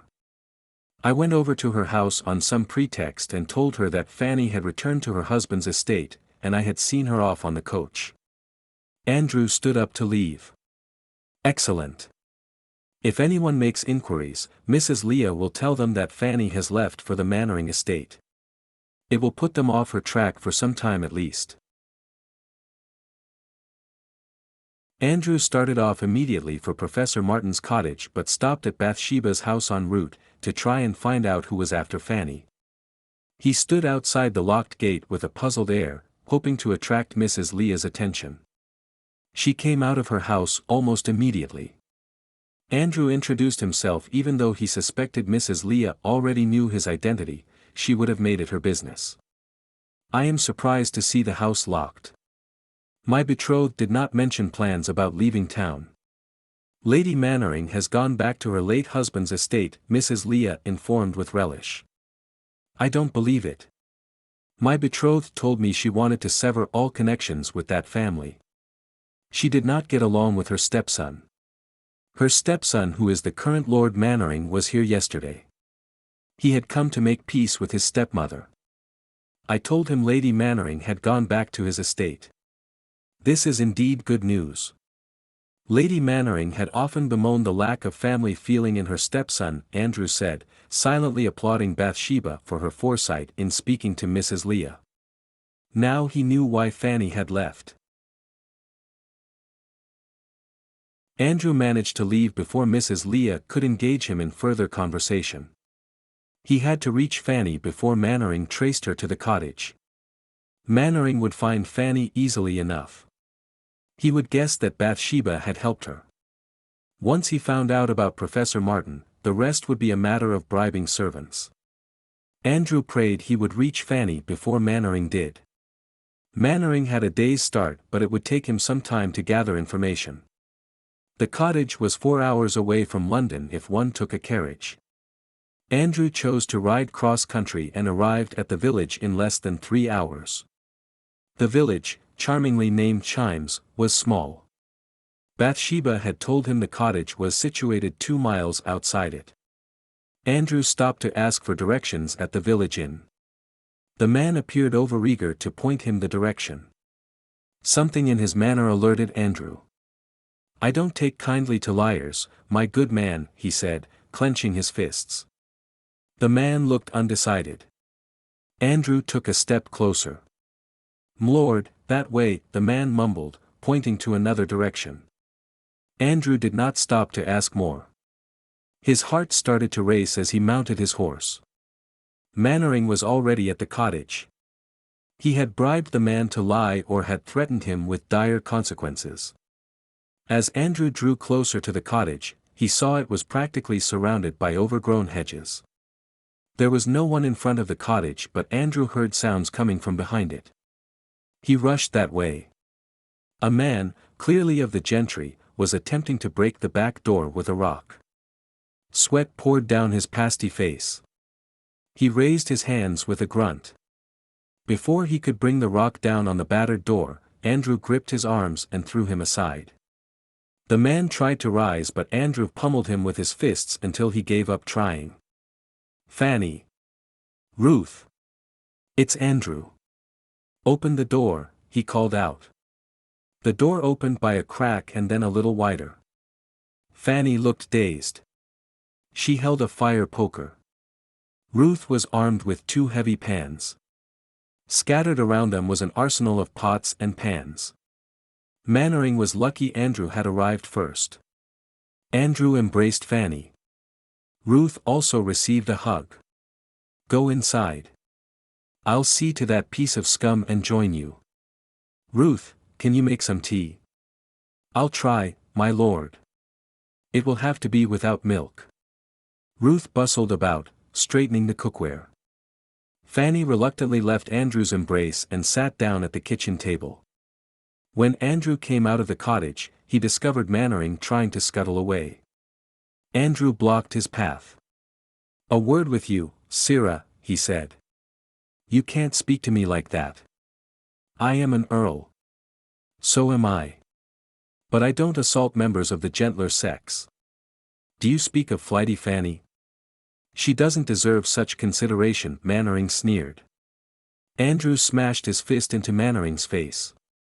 "You will not disrespect my affianced wife." Mannering whimpered as blood trickled out of his nose. But his look remained malevolent. "You must be Lord Nethercote. I heard she has you in her coils. Women of her kind have wiles to trap men. It is not surprising you are so taken in with her." "You will not disrespect any woman," Andrew said, and used his fist to hammer in the lesson. Mannering howled. The blow had broken his jaw. He tried to hobble out of reach. Andrew turned him around and punched him in the stomach. Mannering's legs gave way from under him. He collapsed into a heap on the ground. Andrew's fist was red with Mannering's blood. He wiped it on Mannering's shirt front, none too gently, causing Mannering to whimper. "Let me go, please. I shall never trouble her ladyship again," he promised between groans of pain. "I've been taking an interest in your affairs," Andrew said in a conversational tone. "You duped several people on the continent by floating bogus companies. When things became too hot for you, you hid in the Netherlands. You wanted to return to England soon after your despicable sire's death, but a powerful enemy made it impossible. You came back only after his death. Anyway, your miserly business is not my concern except where it crosses my path." Mannering's face was covered in blood, but he was all attention. "Firstly, you will present yourself tomorrow at the office of Mr. Cooper. He drew up the marriage settlement for your father.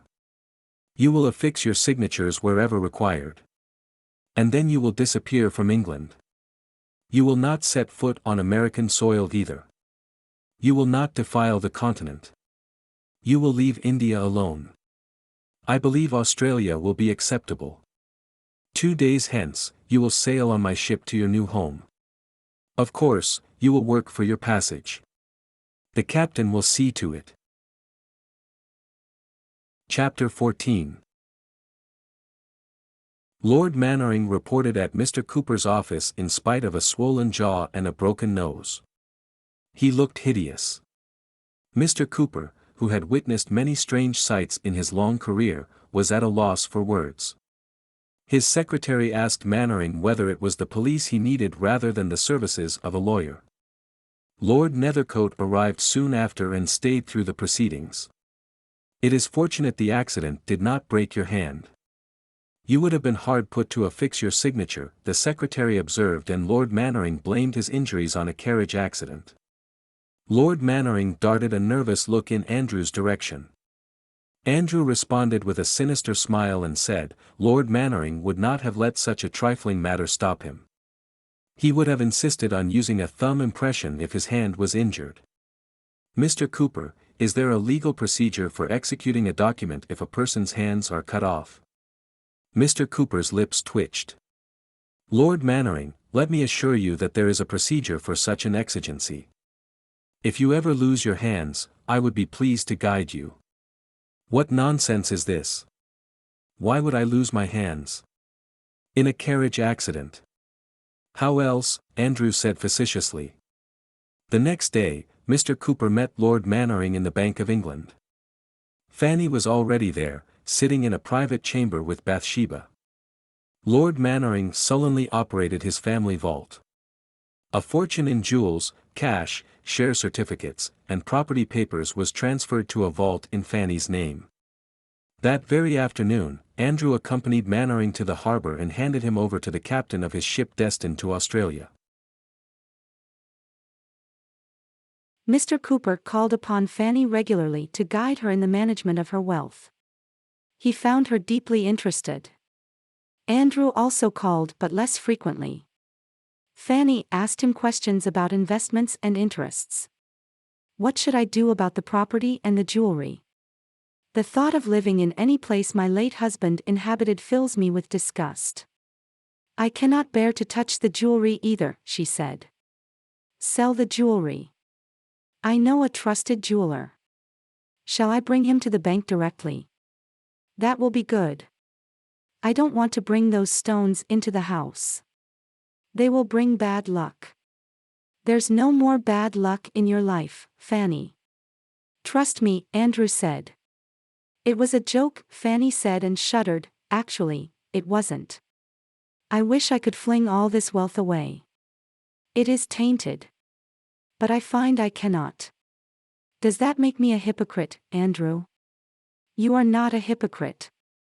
You didn't make the bargain, your father and Mannering did. 10 times the amount cannot compensate for what you underwent. Andrew arranged for the jeweler to come to the bank. Each ornament was carefully appraised and it all added up to a mind-boggling amount. He told Fanny she would get more for the ornaments if she waited for him to find individual buyers for heavier pieces. Fanny refused. The late Lord Mannering had coerced her into wearing some of the jewelry. She wanted to get rid of it at the earliest. If not for Mr. Cooper, Bathsheba, and Andrew, she might have hurled the ornaments into the Thames. Under the marriage settlement, Fanny received 3 houses. The first one was the house Lord Mannering used when he was in London. Fanny instructed Mr. Cooper to sell it and its contents. The other 2 houses had been won in games of chance. The late Lord Mannering hadn't stepped into either of them. One was a pretty house in Mayfair. Fanny fell in love with it and set about convincing Bathsheba to make it their home. The other was a rather ramshackle property. She surprised Andrew with her plans for it. Mr. Cooper keeps telling me that wealth must be diversified. This house is in poor condition but the area has many business houses. I shall have the house rebuilt and let it out. An excellent plan. Andrew said approvingly. Andrew was pleased with Fanny's efforts to manage her own money. Her wealth and beauty would draw unscrupulous men. She would be easy game for them if she had no notion about how to safeguard her interests. I have a pretty sum sitting in my account. I think I shall invest it in shipping. With the war at an end, the waters are once again safe, Fanny said. Shipping has good prospects. Mr. Cooper mentioned your company. He told me it would be a sound investment. Naturally, I would like to see the performance reports before I invest. We are to be business partners? Andrew asked. Business partners and good friends, Fanny said, ignoring the gleam in Andrew's eyes. Since she had come into money, he had not offered for her or spoken about the betrothal. Fanny was glad about it. She did not know her own mind and was content to let matters rest as they were. The Duke of Wimberley surprised Fanny with a visit. Annie had been found and he was returning home with her. I wanted to see you before leaving, he said. I'm happy you've received what was due under the settlement. I'm hoping for more good news soon. What good news? Nethercote has won your heart. All he needs to do is change your mind. Not an easy task, but he is resourceful. If he succeeds, I'll write to you. After all, you will be the one giving me away. Fanny said with a laugh. Who else but your meddlesome friend? I rather fancy being meddlesome myself, Fanny said. What ails you, Anthony? Is it the rumors? Though Lansing had confessed to the authorities that he had kidnapped Annie, the rumors had not died down. The most popular one doing the rounds was that Wimberley had made his heir take responsibility for his crimes. Don't worry about the rumors. Not many believe that fantastic tale, Fanny said. Anthony's lips twisted into a bitter smile. Oh yes, they do. They believe me capable of kidnapping a child and planning to end her life. Those who know you will never give credence to the rumors. To Fanny's astonishment, Anthony gave a mirthless laugh. He refused to answer her questions and left looking miserable. When Andrew came to see Fanny a short while later, she told him about Anthony's visit. I'm worried about him. It looks like you don't know the whole of it. After Lansing kidnapped Annie, Lady Laura rescued her. She believed Anthony to be the kidnapper and kept Annie with her in Daventon House. While Anthony and the rest of us were looking for Annie, she was with Lady Laura. Lady Laura? You mean Maria's sister-in-law? I met her twice. She struck me as a sensible young woman. What made her suspect Anthony? To do her justice, she had reasons. A forged letter by Lansing fell into her hands. She also overheard an incriminating conversation. It appears to be an honest misunderstanding. Why is Anthony cut up over it? Because he is in love with her. That's why. 3 weeks later. Finally, everything is settled, Bathsheba said. I am happy you decided to do the sensible thing, Fanny. The amounts were owed to you under the settlement. Fanny refrained from pointing out that Bathsheba was still being unreasonable. She had refused to allow Fanny to buy a house for her. After a lot of badgering, Fanny had managed to deposit the sum of £1,000 into Bathsheba's account. They had also moved to the house in Mayfair. At least it was a start. Andrew looked rather low-spirited yesterday, Bathsheba observed. I didn't notice. He did mention he was planning to return to America. What did you say? Bathsheba asked. He has a business to run. We cannot expect him to neglect it. Fanny, you know he can manage his business from here. He has been doing it. Fanny looked away. She did not need Bathsheba to tell her that Andrew was leaving because of her. She had stopped accepting his invitations to ride out with him. The only time she saw him alone was when Bathsheba intentionally left the room. He had become restive, even angry. And that was reason enough for her to discourage him. She had had enough angry men running her life.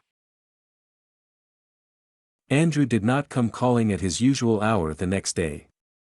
Bathsheba quietly worked on her sketches, but Fanny went to the window every 5 minutes. When Andrew finally arrived, it was noon. Where were you? Fanny demanded. I was busy with the mundane tasks of preparing for a journey. Are you leaving? Andrew's eyebrows shot up. I told you I was. You didn't tell me you would leave today. Andrew shrugged. I didn't think you cared. Fanny stormed out of the room, leaving Andrew to take leave of Bathsheba and Ruth. She flung herself face down on her bed. She wanted to scream, or burst into tears. The door opened. Fanny pressed her face into her pillow and said, Go away, Bathsheba. Leave me alone. Strong masculine hands turned her to face him. She sprang to her feet. What are you doing here? You can't walk into my bedroom. I have to speak to you. If you will not stay in the parlor, I must come in here, Andrew said. Fanny guessed Andrew had come to offer for her one last time. It was not well done of him, to press her into giving an answer. She crossed her arms below her chest and glared at him. Would you like to have a desk in my London office? Andrew asked. What? You have invested a large sum. You may want to know how it is being put to use. My investment is guaranteed by a mortgage of your ship which is insured. What is it you really want to ask? Fanny, will you go and live on my estate? What? Please sit down and let me explain, Andrew said hurriedly. Fanny, still surprised by Andrew's strange offer, sat down on the bed. Fanny, I left Boston 4 months ago with the hope of making you my wife. I have not hidden my heart's desire from you. I want to marry you. But I don't want to rush you. Will you at least think about my offer while I'm gone? You mean to come back? I do not mean to stay away forever, Andrew hedged. Boston is far away. The voyage itself takes 6 to 8 weeks. Will you be gone for a long spell? Andrew leaned against the door and looked at Fanny through hooded eyes. For once, she was not hiding her feelings. She appeared to be upset and rather bewildered. I haven't decided. 3 days ago, I received a letter from Boston. I have invested in a company trying to design steam-powered ships. They have had a major breakthrough and want me to see it. Do they want more funding? Word is already out about their work and people are keen to invest. But as I am their earliest backer, they want me to see the prototype first. Fanny nodded. The shift in conversation helped her to regain her composure. The voyage from Liverpool to Boston may take 8 or 9 weeks. If I limit my stay to 2 months, I will return in 7 months, Andrew said. The words filled Fanny with dismay. 7 months was a long time. Andrew ought to have prepared her. He had no business to make her accustomed to his visits and then leave at a moment's notice. Andrew watched her intently. He could tell she was upset. I shall spend 2 or 3 weeks at my Liverpool office before leaving for Boston. If you send a note to my London office, a special messenger will deliver it to me in Liverpool. The meaning behind Andrew's words was not lost on Fanny. She had a few more days to make up her mind about marrying him. She wondered whether he would still leave for Boston if she married him. You will like Boston, Andrew said, as if reading her thoughts. Fanny blushed. With Andrew smiling down at her, it seemed the easiest thing to do was accept his proposal. In a way, it was good that he was leaving London. She would be able to think clearly. I shall think about visiting Boston. Why do you want me to move to your estate? She asked, clasping her hands primly in her lap.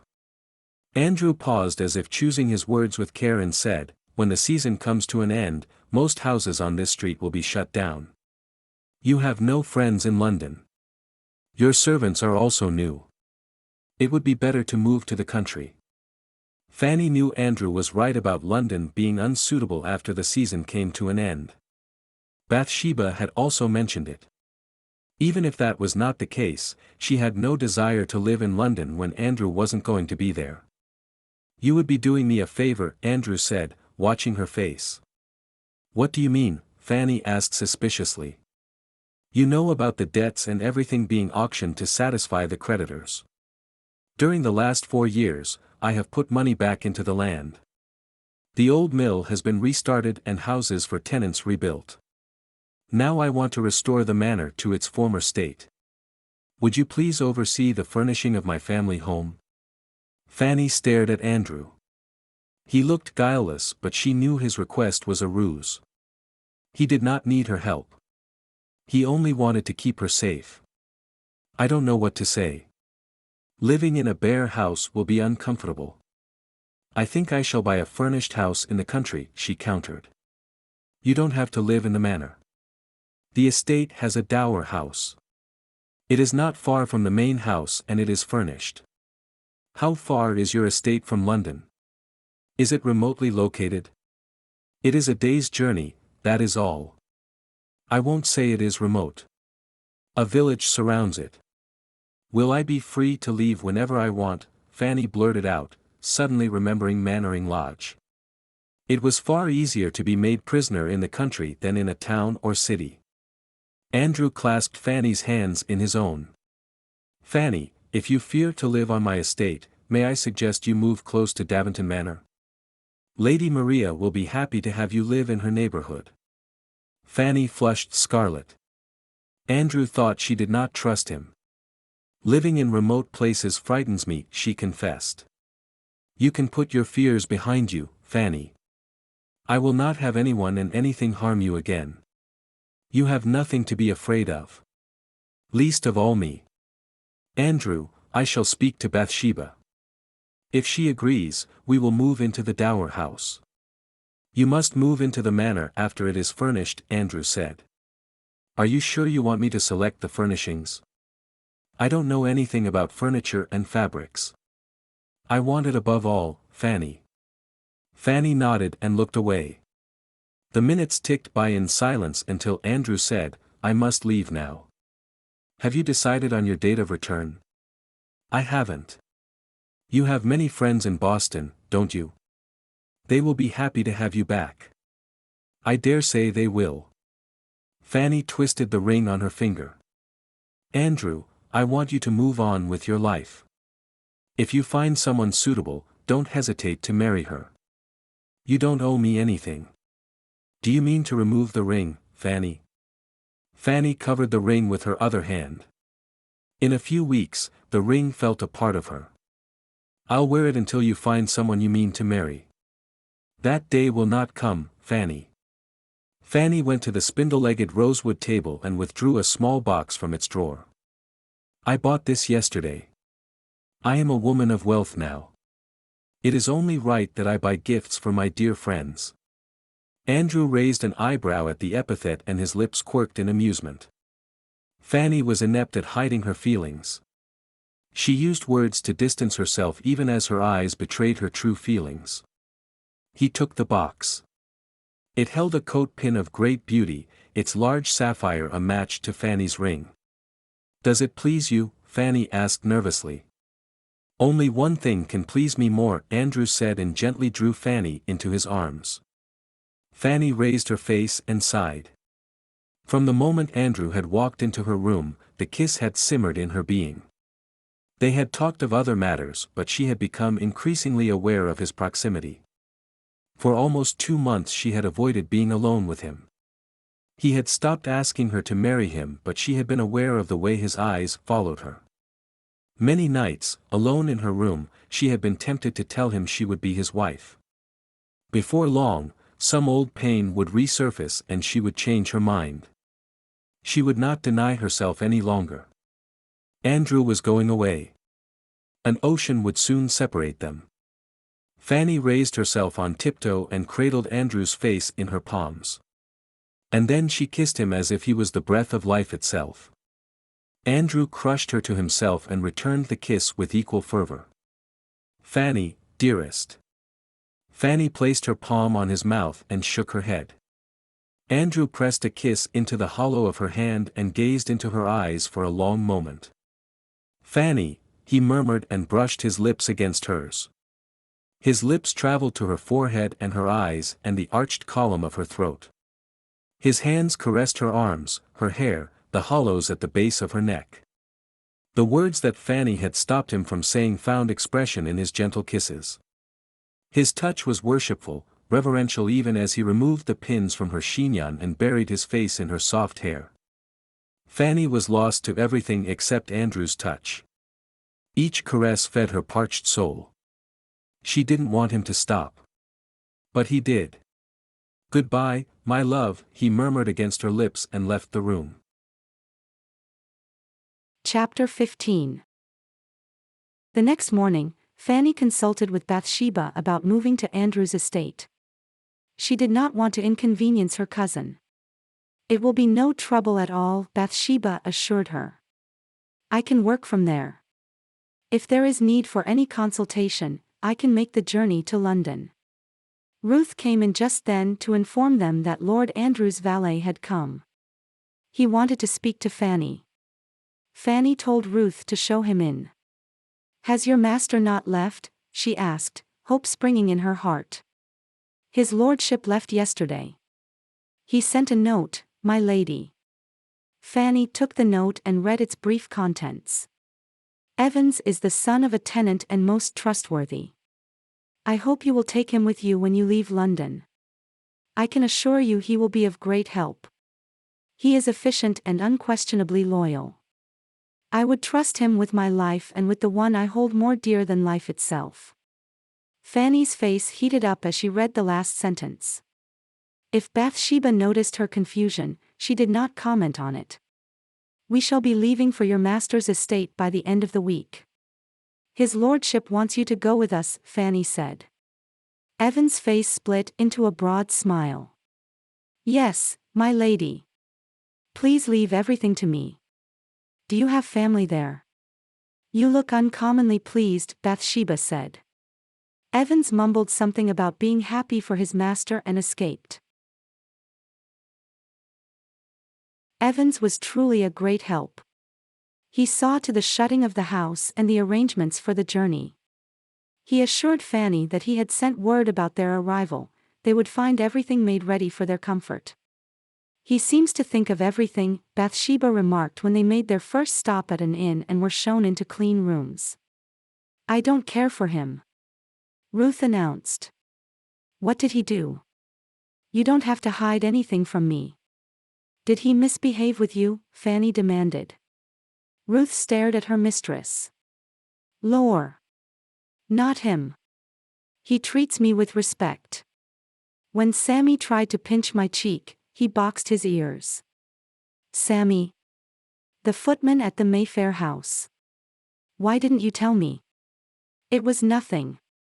I can take care of myself. But Mr. Evans came down on him like a house of bricks. Why do you dislike him? He thinks he knows everything. He tried to tell me how I must behave in an inn. And my ma and pa both innkeepers. Ruth bustled off to see about tea because Evans had told her to stay put in the room. If Evans cares for Ruth, he will win her over. I am sure of it, Fanny said. I have discovered that women can be blind when it comes to reading a man's heart, Bathsheba said with a chuckle and a knowing look. A week ago you were chaffing at Andrew's desire to order your life. That was different. Evans and Ruth are perfect for each other. And Andrew is not the perfect match for you. Where do you find him lacking, dear cousin? It isn't my business. I only wish for your happiness. I do not find him lacking. If anything, he is too good for me, Fanny answered and ended the conversation by going over to the mantelpiece. She stood with her back to Bathsheba, for all intents viewing the cheap pottery on display. An ornament that was a cross between a sheep and a pig kept her absorbed until Ruth came back into the room. Fanny's misgivings fled as the carriage entered Andrew's estate. For the first time in years, pure, unadulterated joy coursed through her veins. As long as Lord Mannering was alive, he had not allowed her the freedom of his property. The garden was out of bounds unless he accompanied her. She was forced to stay inside the house and hated it. She thought it reeked of deceit. After his death, she had spent most of her time outdoors. But she had not been able to get away from the shadow of the house. The park and the grounds felt gloomy. She thought it was her fault. That she had forgotten to take joy in nature. In London, her visits to the park had brought a measure of peace. But it did not compare to what she felt on Nethercote land. Is there a lake here? She excitedly asked, seeing Vieux sur le lac engraved on the imposing stone arch. There is, my lady. You can see it from the house. I thought so. The name of the house says the Lake View in French. It would be easier if the name was Lake View. Now nobody in the village knows the name of the house. What do they call it? Bathsheba asked. The Manor, ma'am. They would have called it the Manor even if its name was in English. That is how it is usually done, Fanny said. How long is the driveway, Evans? Bathsheba asked, and the carriage continued down a long gravel path with ancient oaks on both sides. We are almost there, ma'am. 5 minutes later the trees gave way to formal gardens. The manor rose majestically against a clear blue sky. A flock of birds flew over the manor and disappeared from view. They were returning to their nests. Fanny had the feeling that she was coming home, too. Do you want to stop here, my lady? Evans asked. Isn't it shut up? A couple lives in one of the rooms. They will open up the place for you. Fanny was tempted, but Bathsheba looked tired. Later, Evans. Let us get settled first, she said. This is the dower house. It is rather small, but it is well furnished.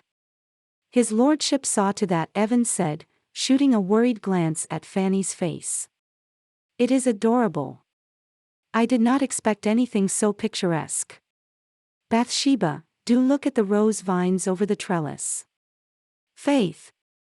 I haven't seen such a profusion of roses before. There's honeysuckle, too. I love the smell of honeysuckle. You don't find honeysuckle in London. If you do, it has no fragrance at all. Shall we go in, my lady? Evans asked. The dower house was a spacious cottage. It had 3 bedrooms, a living room, a dining room, and a parlor. A small passage separated the kitchens and the utility rooms from the cottage. Everything looks new. Were the rooms furnished recently? Fanny asked. His lordship sent a man from London 2 months ago. Do you like it, my lady? If you want anything changed, you only have to say the word. The house is beautifully furnished, Evans. I wouldn't dream of changing anything. It wouldn't be right either, for a guest to make changes. Evans looked aghast. You are mistress here, my lady. You are engaged to his lordship. He desires only to make you happy. Fanny did not contradict him. She was glad Andrew had not confided the true state of affairs to his valet. It would have made things awkward. Just then, a middle-aged couple burst into the house. Evans frowned. Jim and Rose, that's not how you behave in the presence of the gentry. Jim looked abashed. But Rose lightly punched Evans in the arm and gave him a mild scold for putting on airs. She ordered her husband to curtsy to the fine folk and did the same. Fanny immediately took a liking to the apple-cheeked matronly figure. They have a house in the village, Evans said. They will arrive in the morning and stay during the day. Jim will do the gardening. He is also a good hand with horses. Rose will cook and clean for you. Horses? Fanny asked, surprised that Andrew kept horses at the manor when he did not live there. Aye. His lordship said you would enjoy riding. He made arrangements for horses to be delivered. They should be arriving tomorrow. Jim has cleaned out the stalls and kept the feed ready. Fanny felt a lump form in her throat. Andrew was doing so much for her happiness. She had never had anyone take care of her. Her mother had lost the will. And her father and brothers had treated her like goods for barter. My father thought growing flowers was a waste, Fanny told Bathsheba. They were in the garden in front of the cottage. Rose and Ruth were preparing breakfast. They seemed to get along well. Jim was on the other side of the cottage, putting up a birdhouse. The tap-tap of his hammer mingled with the twittering of birds. Your father was a hard man, Bathsheba said. My mother planted dahlias and crocuses.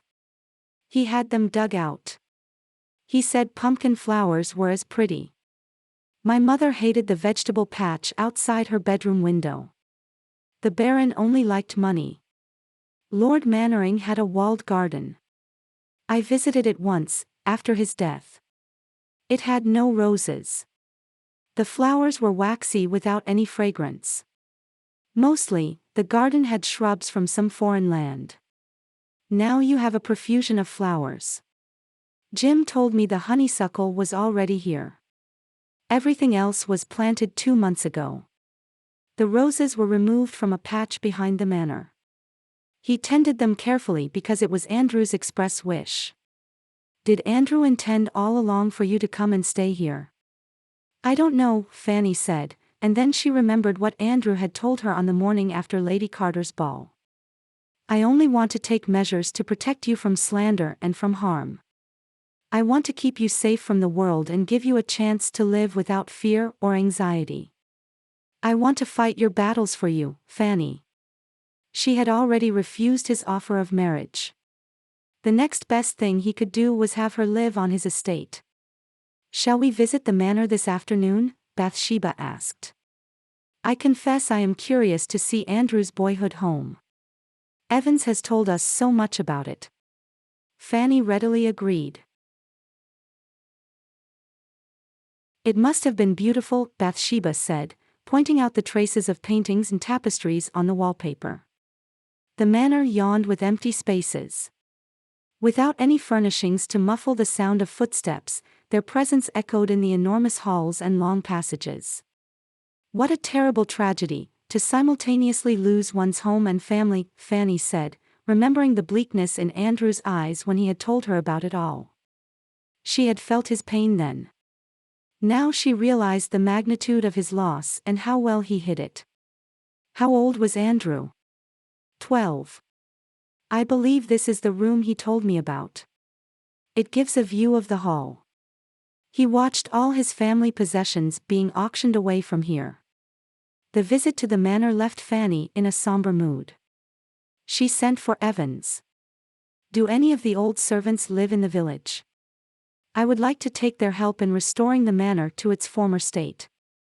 Mrs. Brown is the person, my lady. She was housekeeper here. After the manor was shut down, she took employment elsewhere.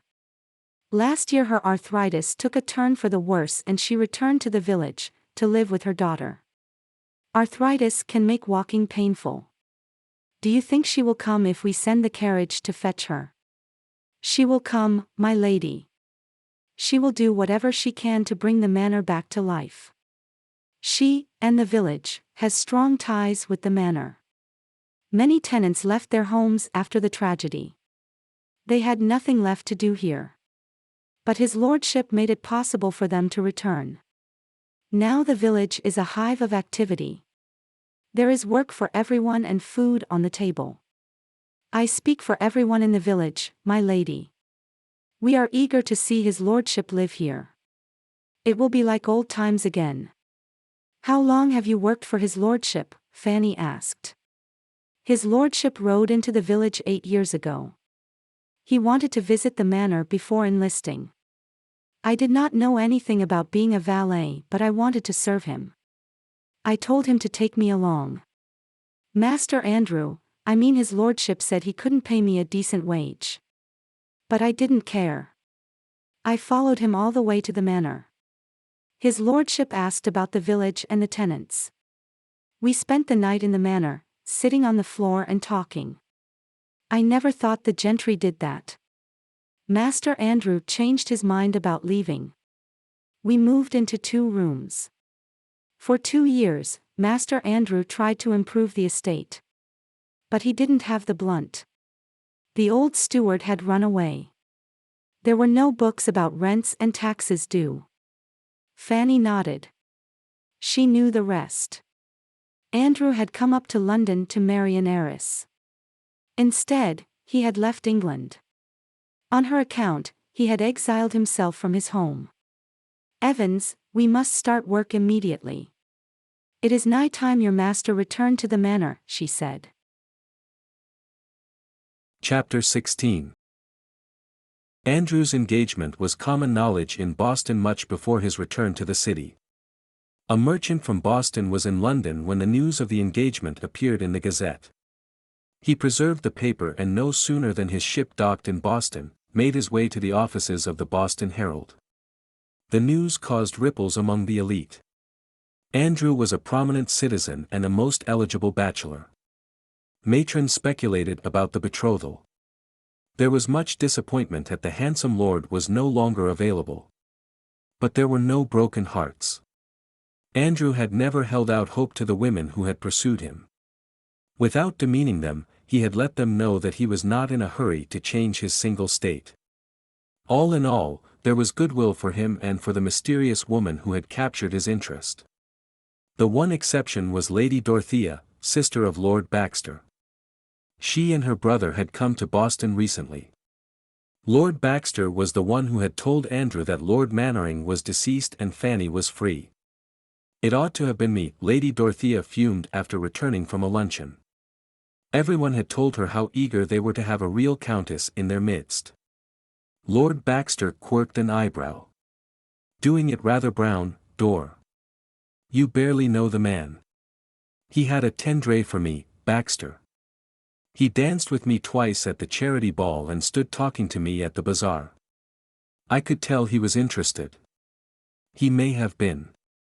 But the talk is that he didn't want to settle down. The men at the club are surprised about the engagement. They say his work comes first to him. Rather a dull dog, eh? He would bore you to death if you married him.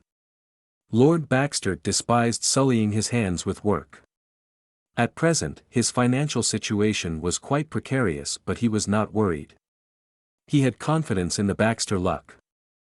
Something would turn up. It always did. Lady Dorothea started tapping her forehead, a habit she had when she was trying to find a solution. Her brother ceased his talk. He was older to Lady Dorothea but readily admitted she was the one with the brains. She always found a way for them to lead the life they were meant for. When they were being dunned in London, she inveigled the invitation to Boston from a rich American. They were currently enjoying his hospitality. "Baxter, I am sure his lordship left Boston on my account. He was alarmed by his feelings for me. I was a threat to his bachelor state. The last time we met was at a party. We strolled on the terrace and sat apart from the other guests for some time. Mrs. Sherman, the jealous old biddy, made it a point to tell me not to get my hopes up. She said Lord Nethercote was not a marrying man. Nethercote must have changed his mind after going home. The need for an heir and a spare, you know." "Baxter, will you please let me finish? A clerk from Lord Nethercote's London office arrived yesterday. He told someone that no date has been set for the wedding. It is to be a long engagement. I strongly suspect Lord Nethercote will return to Boston an engaged man, not a married one. The betrothal is all a pretense. He thinks to use it to keep me away." At first, Lord Baxter thought his sister's notion a fanciful one. Then he realized there was merit in it. No man, unless he had pockets to let, would marry Flighty Fanny. Lord Nethercote was most eligible. His title was an old one. Though he ran a business, shipping was not considered being in trade. And yet, instead of picking an incomparable, he had chosen to betroth himself to the notorious Lady Mannering. "Dorothea, I feel I must agree with you. It is indeed a ploy for whatever reason. No honorable man would take Lady Mannering for his wife." "Because she is a widow?" Lady Dorothea asked, narrowing her eyes. "She is Flighty Fanny." "I don't understand." Lord Baxter told as much of the tale as he could without sullying his sister's maidenly modesty. "This is preposterous. Baxter, why didn't you tell me before? Don't you see we have to save his lordship from his own folly? He has walked into the woman's clutches. But it is a hoax, isn't it?" Lady Dorothea wrung her hands. "Do you not see, Baxter? His lordship would have intended it to be a sham engagement, but that creature will not let him off the hook so easily." Lord Baxter shrugged. "There is nothing we can do about it. He won't be the first to be caught in the parson's trap with a wrong woman. Baxter, it is my fault that his lordship is in this predicament. If I had not encouraged him, he would not have panicked and rushed into the disastrous engagement. He is pretty shrewd. I'm sure he'll find a way out. A gentleman cannot cry off. We must make her break the engagement." Lord Baxter's eyebrows shot up. "How will you make her? We are on the other side of the Atlantic. We can try. You must find out more about Lady Mannering's past. Once again, dear sister, we are on the other side of the Atlantic. We cannot uncover the lady's dark past." Lady Dorothea brushed aside her brother's protestations and told him what was to be done. "Speak to the people in Lord Nethercote's office. Many of them are from England. They will be unhappy about the engagement. Better still, look for someone who holds a grudge against his lordship. He will tell us all the gossip." 2 days later, Lord Baxter was still clueless. He didn't know how to approach the office staff. A bloke could not go about asking questions without raising suspicion. His sister had no such scruples. She bribed the janitor and told her brother to talk to an Englishman by the name of Thornton. Lord Nethercote dismissed him for some petty pilfering. "You will find Thornton at the Red Lion. I gather it is some sort of a pub. Thornton is fond of his liquor but has no head for it." Lord Baxter found the place easily enough. The Red Lion resembled an English inn in decor. But its operation was that of a saloon. A serving maid pointed out Thornton. Lord Baxter picked his way across the smoke-filled room to the corner table. "May I share your table?" he asked. "You appear to be an Englishman." Thornton ignored Lord Baxter. Lord Baxter noted with satisfaction that the bottle in front of him was empty. "We Englishmen must stick together in this uncouth place," he continued. "I have no desire to drink alone. Would you mind keeping company?" Without waiting for Thornton's reply, he ordered the best of what the house had to offer. He poured out a drink for Thornton and moved it in front of him. Thornton took a sip and nodded. After 2 more drinks, Lord Baxter casually mentioned Nethercote's engagement. "I hear Flighty Fanny caught him." "Serves him right," Thornton said in a sneering tone. "He is engaged to Lady Mannering and not Flighty Fanny. They are one and the same." Lord Baxter put on an incredulous look. Thornton leaned forward and winked. "Flighty Fanny is Lady Mannering. I know all about her. I was Lord Kingston's valet. He was the one who had the pamphlets printed, he and his father, the Duke of Wimberley. I helped distribute the handbills. She was a bold piece, that one." "What did you find out?" Lady Dorothea demanded as soon as Baxter returned. "Did Thornton know anything useful?" "He was a mine of information. He knows a lot about Lady Fanny. But most of it is quite improper. Baxter, I am 22 and this is not the time to think of propriety. You must tell me everything Thornton told you about Lady Mannering. I do not want to put you to blush, my dear. Nothing about that vile creature will shock me. But my dear, a gentleman does not sully a lady's ears with such talk. Baxter, you must tell me everything and later we will pretend we did not have this conversation. Please, Baxter. We must set aside our finer feelings in Lord Nethercote's interest." Thus urged, Lord Baxter faithfully repeated what Thornton had told him about Fanny.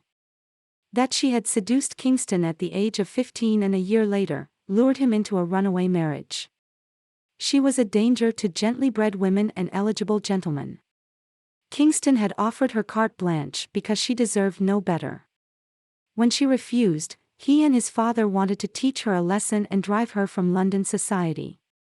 They had initiated a campaign and had her lampooned. She had fled London but had managed to trap Lord Mannering. Lord Mannering was known to have shocking morals, but even then, the Tawn was surprised that he had stooped low enough to marry Flighty Fanny. Now she was his widow and a wealthy one at that. How very dreadful. I vow I have never been so shocked. Lady Dorothea exclaimed, fanning herself.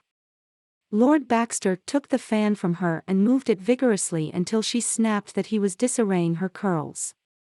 Seeing her restored to her usual temper, he asked, "How can we use Thornton's information?" "I have an idea.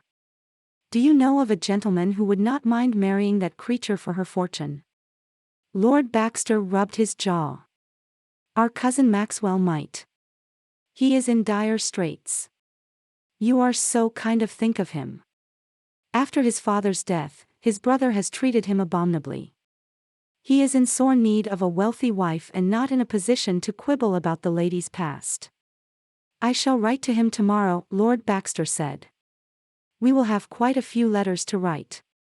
One to Maxwell and the rest to Lady Mannering." "We cannot write to Lady Mannering. Do not fret. They will be anonymous letters." Chapter 17. Andrew smiled to himself as he made up a box with lengths of fine ivory silk and muslin from India and a set of jade combs from China.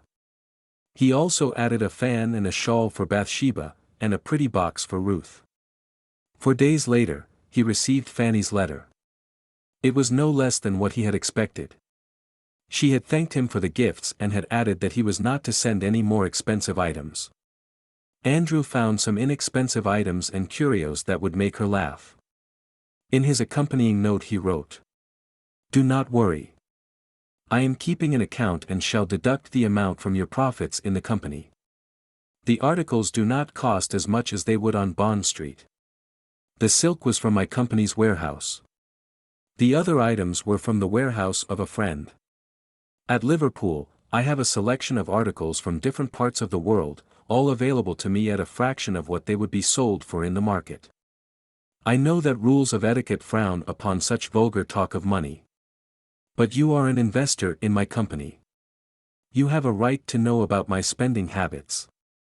The box I am sending now has a set of puppets. I hope you will enjoy them. I have made note of what they cost me. I promise to take the sum of £5 from your profits for the quarter. Fanny promptly wrote back. Forgive me, Andrew. You must not think me unappreciative of your gifts. I am not used to receiving tokens of affection and friendship. You are welcome to deduct the cost of the articles from my share of profits. But it will be impossible to put a price on the joy they have brought me. I want you to be happy, my love. Andrew murmured, moved by Fanny's confession. He could not alter her past, but he would do everything possible to bring joy into her life.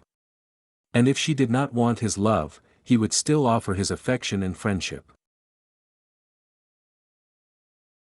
Andrew received letters regularly from Fanny.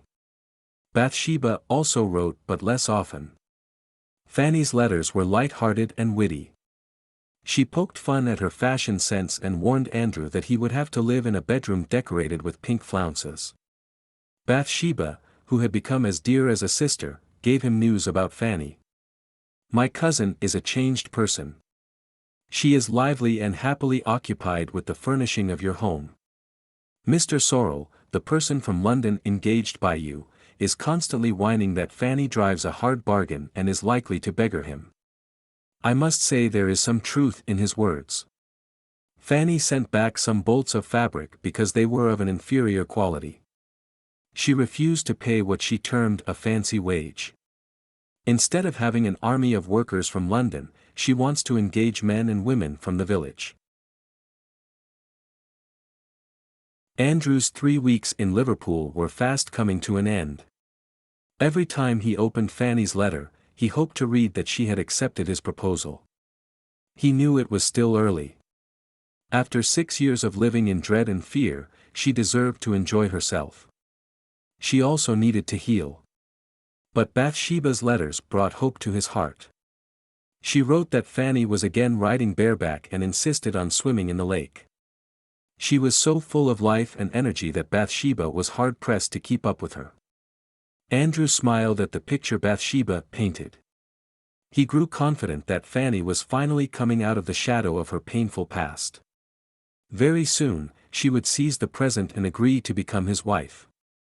The day he was to sail, he received a letter from Fanny.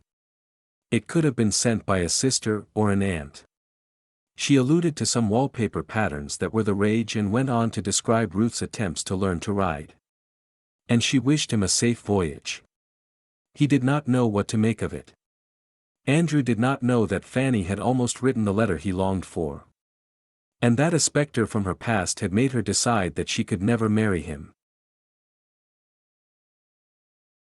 After visiting the manor, Fanny had a fair idea about the work that lay ahead of her. That very afternoon, Mr. Sorrel arrived from London. He was armed with samples and a load of advice that he doled out in a patronizing manner. Fanny listened with polite interest and asked a few pointed questions. After that, Mr. Sorrel did less of talking and more of listening. Later, Evans brought Mrs. Brown from the village. The old housekeeper was overcome by memories. Instead of discussing the decor, she talked about Andrew and his family. Master Andrew doted on his sister. Lady Isabella was such a pretty little thing. She had blue eyes and golden hair like her ladyship. Master Andrew takes after his father but only in looks. My late master, bless his soul, was a good man but never took care of the estate. But isn't that often the way of the nobility? You must excuse an old woman for prattling on.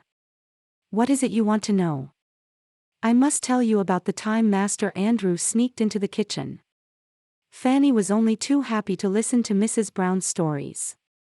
And yet, by the time Mrs. Brown left, she had a fair idea about what the manor had looked like before it was stripped bare. The very next day, a box arrived from Liverpool.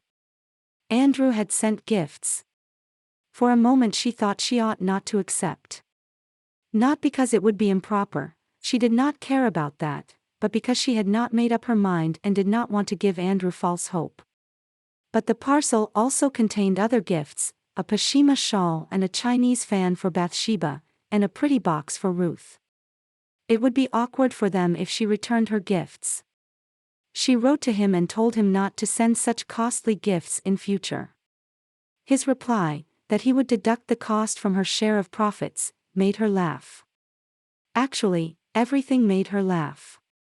She did not think she had been happier.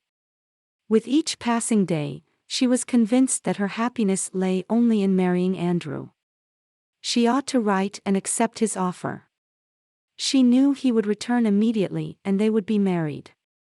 He would defer his Boston trip or take her along with him. The work on the manor could also be postponed. And one morning, Fanny wrote the letter. It was not difficult in the least. Her quill moved effortlessly on the elegant stationery and a smile tugged at her lips. Just then a footman brought in the mail. Fanny was mildly surprised to see a letter addressed to her in an unfamiliar hand. It had another letter sealed inside with Flighty Fanny printed on it. Fanny stared at it as if it was a live thing. The letter slipped from her nerveless fingers. Minutes passed before she picked it up and read it. I am writing on behalf of the most upstanding citizens of Boston. As of now, only we are aware that you are a fallen woman and are not received by polite society in London. The people of Boston maintain an equally high moral standard. If you join Lord Nethercote in marriage or set foot in Boston, we shall resurrect Flighty Fanny in our newspapers and billboards. You will be ruined and so will Lord Nethercote, who has hitherto led a good and noble life and has earned our high regard. I remain for now keeper of your secret. There was no escaping her past. Even after 6 years, she still shuddered at the memory of the pamphlets. She did not have the strength to relive the nightmare. Also, she would be bringing shame to Andrew. He would be ruined, socially and financially. It was best that she broke her engagement to Andrew. But Andrew was set to sail. He was filled with hope about sharing his future with her. If she wrote to him that she had changed her mind, he would be grievously hurt and miserable all through the voyage. What was she to do? Chapter 18. Andrew kept to himself during the voyage. He was plagued by doubts about his suit. Fanny was now independently wealthy. She did not need a man to manage her affairs either. She knew more about financial matters than some men who relied solely on their stewards and solicitors. He understood her reasons for not wanting to get married. After being under her father's thumb and being the despicable Mannering's prisoner, she was afraid of losing her freedom. That was why he had offered friendship. It had been torture to see her and not hold her because he knew she had feelings for him. At that time, leaving her for some months had seemed a solution. But as the distance widened and the ship sailed inexorably to Boston, he felt he ought to have stayed back and tried harder. He hadn't lied about the letter from Boston. He had invested a considerable sum in the project. But if Fanny had held out some hope, however faint, he would have pursued her and made her his wife. They would have gone to Boston after the wedding. He would have delighted in showing her the life he had made for himself in America. Lord Baxter and his sister called on Andrew on the very day he reached Boston. "My dear Lord, we are so thankful you made your escape," Lady Dorothea exclaimed, and to Andrew's horror, plastered herself to the front of his coat. Andrew pried the fabric free and held her at arm's length. The lady threw him a coquettish look. "My lord, my sister has been worried about you. She wanted us to leave for England as soon as we heard the shocking news. I told her not to get into a state. You would not be so easily caught. Baxter, stop being such a windbag. What has you in a twist?" Nethercote snapped. It was the out and out of everything. He barely knew the Baxters and yet they had descended upon him within hours of arriving home. He was further irritated when Lady Dorothea sniffed and applied a lacy handkerchief to her eyes. "Baxter, I don't have the time for theatrics. You may state your business or leave. We trust your betrothal had ended, my lord. My dear sister blames me for it." "My betrothal? What has it to do with you? I should have warned you about that woman. She is a siren. She bewitched the late Lord Mannering. If it wasn't for fear of hurting my sister's sentiments, I could tell you a thing or two about Flighty Fan." Andrew's fingers closed on Lord Baxter's neckcloth and cut off his remaining words. "Not another word. How dare you slander my betrothed," he rasped. Lady Dorothea rushed to her brother. Andrew shoved him aside. She clasped her hands to her bosom and looked at him pleadingly. "My lord, you misunderstand my brother. He is only trying to help. Surely, you cannot be so taken in by a woman lacking in morals to be blind to her past." "You wish to discuss morals, Lady Dorothea?" Andrew asked, his voice laced with contempt. "Now look, there's no need to be offensive," Lord Baxter said, nervously rubbing his neck. "Leave." Lady Dorothea opened her mouth to speak, but Andrew looked so thunderous that she changed her mind and left with her brother in tow. For some time, Andrew stared gloomily into the fire. An ocean lay between Boston and England, but gossip traveled fast. The best course would be to ignore all such talk, but he would not allow anyone to insult Fanny. "We have made an enemy of him. Now you cannot expect to hold his interest," Lord Baxter said. "I will have him yet," Lady Dorothea ground out. "I fear he has heard about Henderson." "Don't be such a nincompoop, Baxter. If Lord Nethercote can ignore Lady Fanny's past, he will not care about my little indiscretion. Do you think he knows everything about her? She has well and truly snared him. He believes he is in love with her. That settles it, eh? You must find someone else. How about Mr. O'Brien? He is not as plump in the pocket as Nethercote, but he is already smitten. Mr. O'Brien is close-fisted and cunning. He will not give us a farthing." "There are others," Lord Baxter said. "It has to be Lord Nethercote. Once we are married, it will not matter if he continues to live here. We can return to England and live on his estate. I hear it is not far from London. We can go up to the shops and the clubs as often as we wish." "Dorothea, you just said Nethercote is in love with Lady Fanny." "I said he fancies himself in love with her. That is not the same thing at all. Maxwell would have started posting the letters. He will wait until Fanny is sufficiently frightened and then he will offer her the protection of his name. Maxwell lacks patience. I hope he does not do anything foolish." Andrew decided that the Baxters had done him a good turn. They had prepared him for what was in store. He did what he had done in London. He let it be known to a chosen few that Fanny was the victim of slander. He had offered for her 6 years ago, but her grasping father had come in the way of true love. The story took root before there was any gossip. To his immense surprise, Lady Dorothea visited him in his office. She apologized and told him she had been misled. "I ought not to have given credence to rumors. Please accept my felicitations. I have only now heard the truth. Lady Fanny is indeed fortunate to have so consistent an admirer. She must possess rare qualities to inspire such devotion in you, my lord.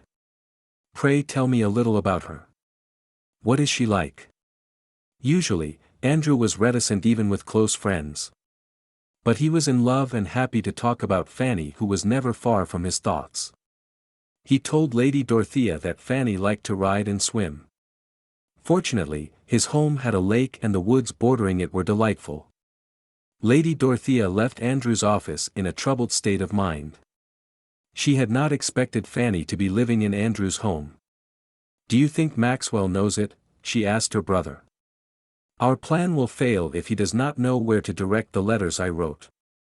Keeper of your secrets, eh? Don't worry. Maxwell is good at bribing servants. He would have received the packet 2 months ago. By now he should have sent all the 3 letters. Lord Nethercote told me that Fanny rides in the woods and also goes to the lake. That will make Maxwell's job easier. He need not trouble himself with formal invitations and the like. He can meet her in the woods. Flighty Fanny has a penchant for them, Lord Baxter said with a suggestive wink. Baxter. You promised not to speak of that vile creature's doings. I apologize, my dear. It shall not happen again. Chapter 19.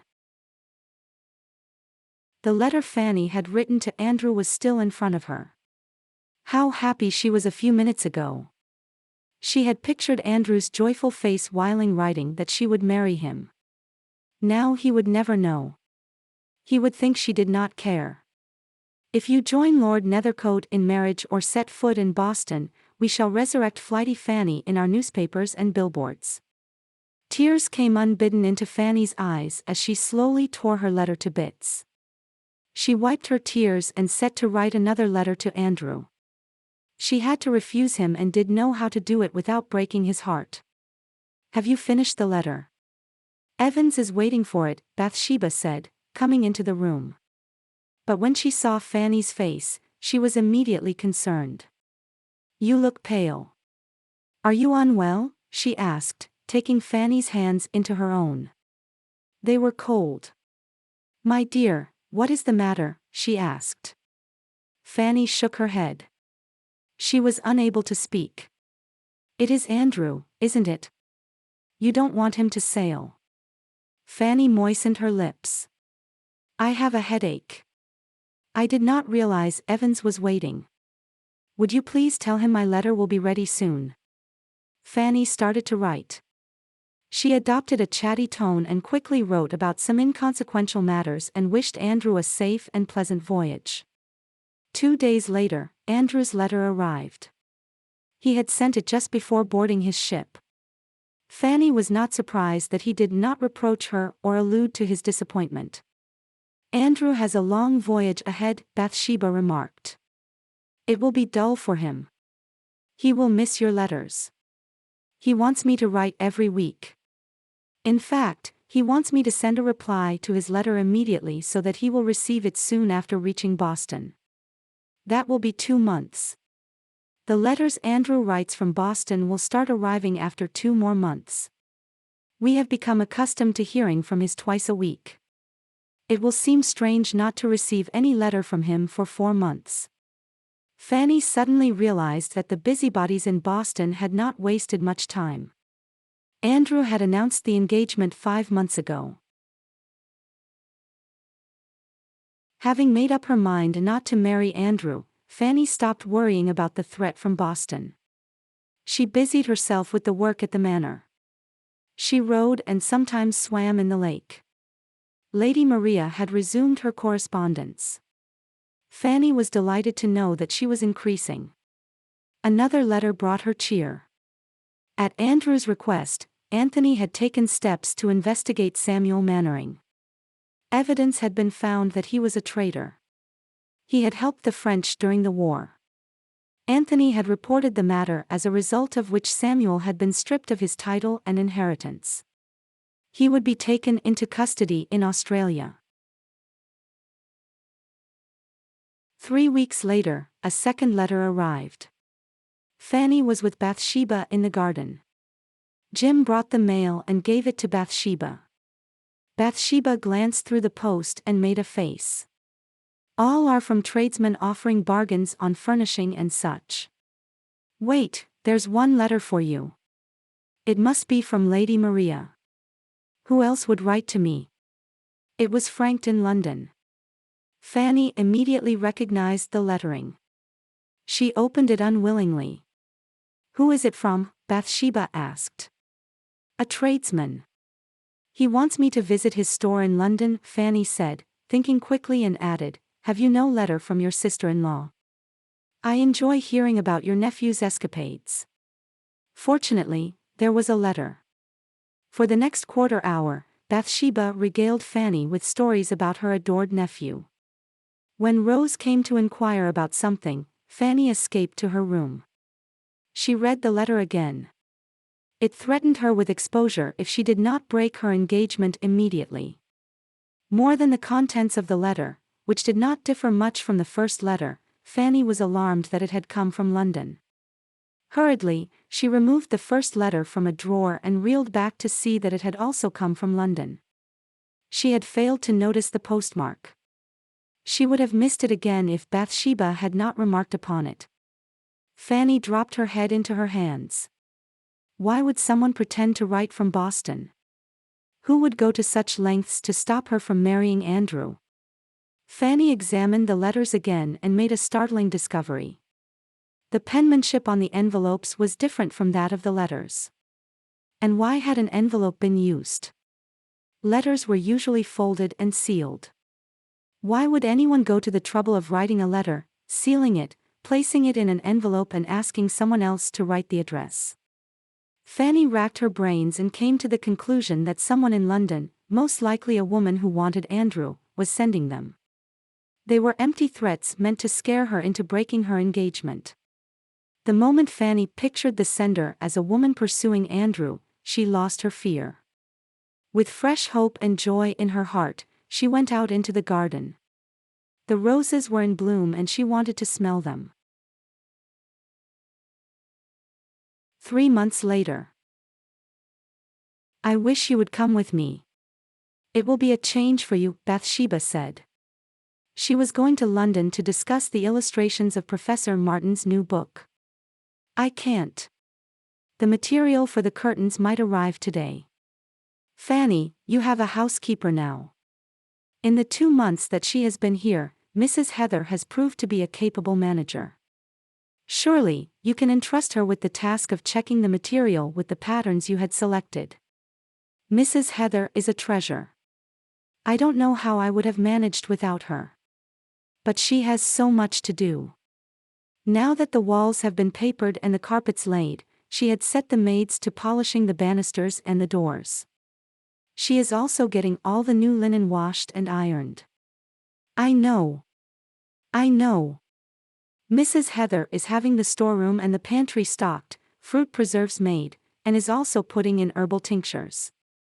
That's not the point. The trip to London will do you good. You haven't left the estate since we came here 4 months ago. At the mention of London, Fanny suppressed a shudder. She had received one more letter and it had been quite harsh. Nothing had come after that.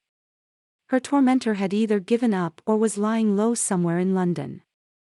I don't feel happy about leaving you on your own, Bathsheba continued. Unfortunately, Evans is also away. Why couldn't he wait to go to Berkshire until after my return? He wanted to wait, but I sent him away. The mill will stay idle until he brings a replacement for the broken part.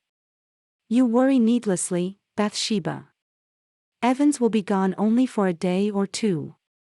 I will have Ruth with me. Rose and Jim will be here during the day. You ought to ask Rose to sleep in the cottage. Bathsheba, I ought to ask Rose to accompany you instead. It is not at all the thing for a gentlewoman to travel by herself. What will Andrew say when he learns that you prefer a stagecoach to his carriage? Andrew knows I am accustomed to traveling alone. He will not mind. Jim arrived with a covered cart, to drive Bathsheba to the village inn, where the stagecoach would stop to take passengers. Fanny saw Bathsheba off and went in search of Ruth. She found her in the utility room. Rose was teaching her how to make soap. It is such a pleasant day. I shall ride to the lake, Fanny said. Ruth offered to come along but Fanny refused. Ruth would not be able to keep up with her, she was still new to riding. Fanny grabbed her bonnet and whistled. Minutes later, the mare Fealty trotted up to her. She let her nuzzle her palm before getting on her back. Fanny rode to her heart's content. She had nothing to do at the manor. The carpenters and the painters had left. The new carpets were laid. The furniture had arrived. After the curtains were put up, she would see to the ordering of more linen. After that, she would get tapestries and paintings for the bare walls. Fanny turned fealty into the woods beyond which the lake was situated. She rode at a leisurely pace and took deep breaths of the clean air. When the trees thinned, she stopped to take in the view of the placid water. It made her catch her breath. How peaceful it is here. I have only to ask Andrew to return. We can be married and make this our home. Fealty raised her foot and scratched the ground. She wanted to move on and nibble at the succulent grass that lay ahead. Fanny dismounted and tethered her with a long rope to a tree. She glanced around to see that she wasn't observed. The lake was quite private, but she had avoided swimming as long as there were workers in the manor. Fanny slipped out of her gown. She folded it neatly and kept it aside. Her chemise was modest and of sensible cotton. She ran to the water's edge and dived into the lake. The water was cold but not overly so.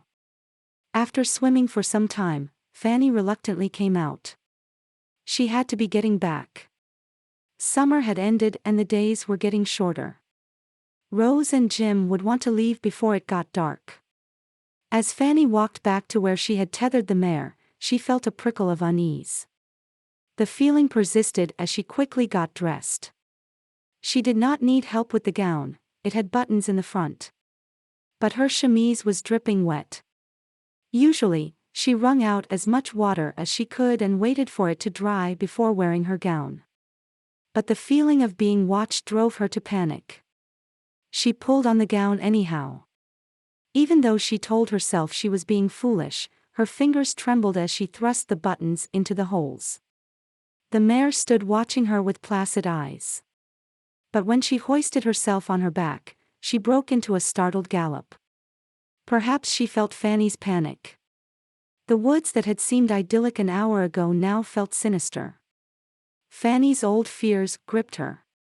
She pressed her heel into the mare's flank and urged her to go faster. A horse and rider emerged from the shadows in front of her.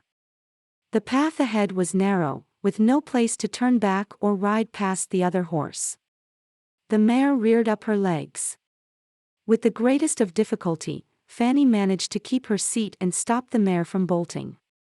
Rage swept away her fear. Move aside.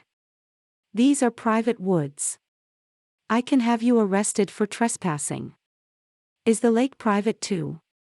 I am glad I did not know. I would have missed a delightful sight, the man answered. His face was hidden in the shadow of the tree, but the leer in his voice was unmistakable. Mister, I do not know who you are. Lord Nethercote does not take kindly to trespassers. Lord Nethercote must learn to take better care of his property. He cannot expect to guard it from Boston. The words sent a chill down Fanny's spine. The man was no chance trespasser. He knew Andrew and animosity lay between them. As mistress here, I must order you off the premises, Fanny said, managing to keep her voice from shaking. She did not expect the man to obey her, but she had to distract him if she was to make her escape. The man brought his horse closer. Fanny thought she had seen him before but could not put a name to his face. He was dressed like a gentleman and spoke with the clipped tones of one. You are mistress here? He mocked, raking her over with insolent eyes. Fanny did not move. If the man came a little closer, there would be enough gap to ride past him. It would give her a head start because he would have to turn his horse around. She gave the man a haughty stare. He laughed. Mistress? Did Nethercote make a better offer than Kingston? What do you mean? Fanny stuttered. Kingston told all his friends about you. We didn't believe a lady could be so uninhibited. When you came to London, he promised to set you up in a house. He said we could find out for ourselves. The words seeped into Fanny's numb brain. As she understood their import, she was shocked into a fresh sense of danger. When Kingston commissioned the pamphlets, I tried to stop him. I was heartbroken when you left London. Shall I tell you why? Fanny swallowed. This could be her only chance to escape.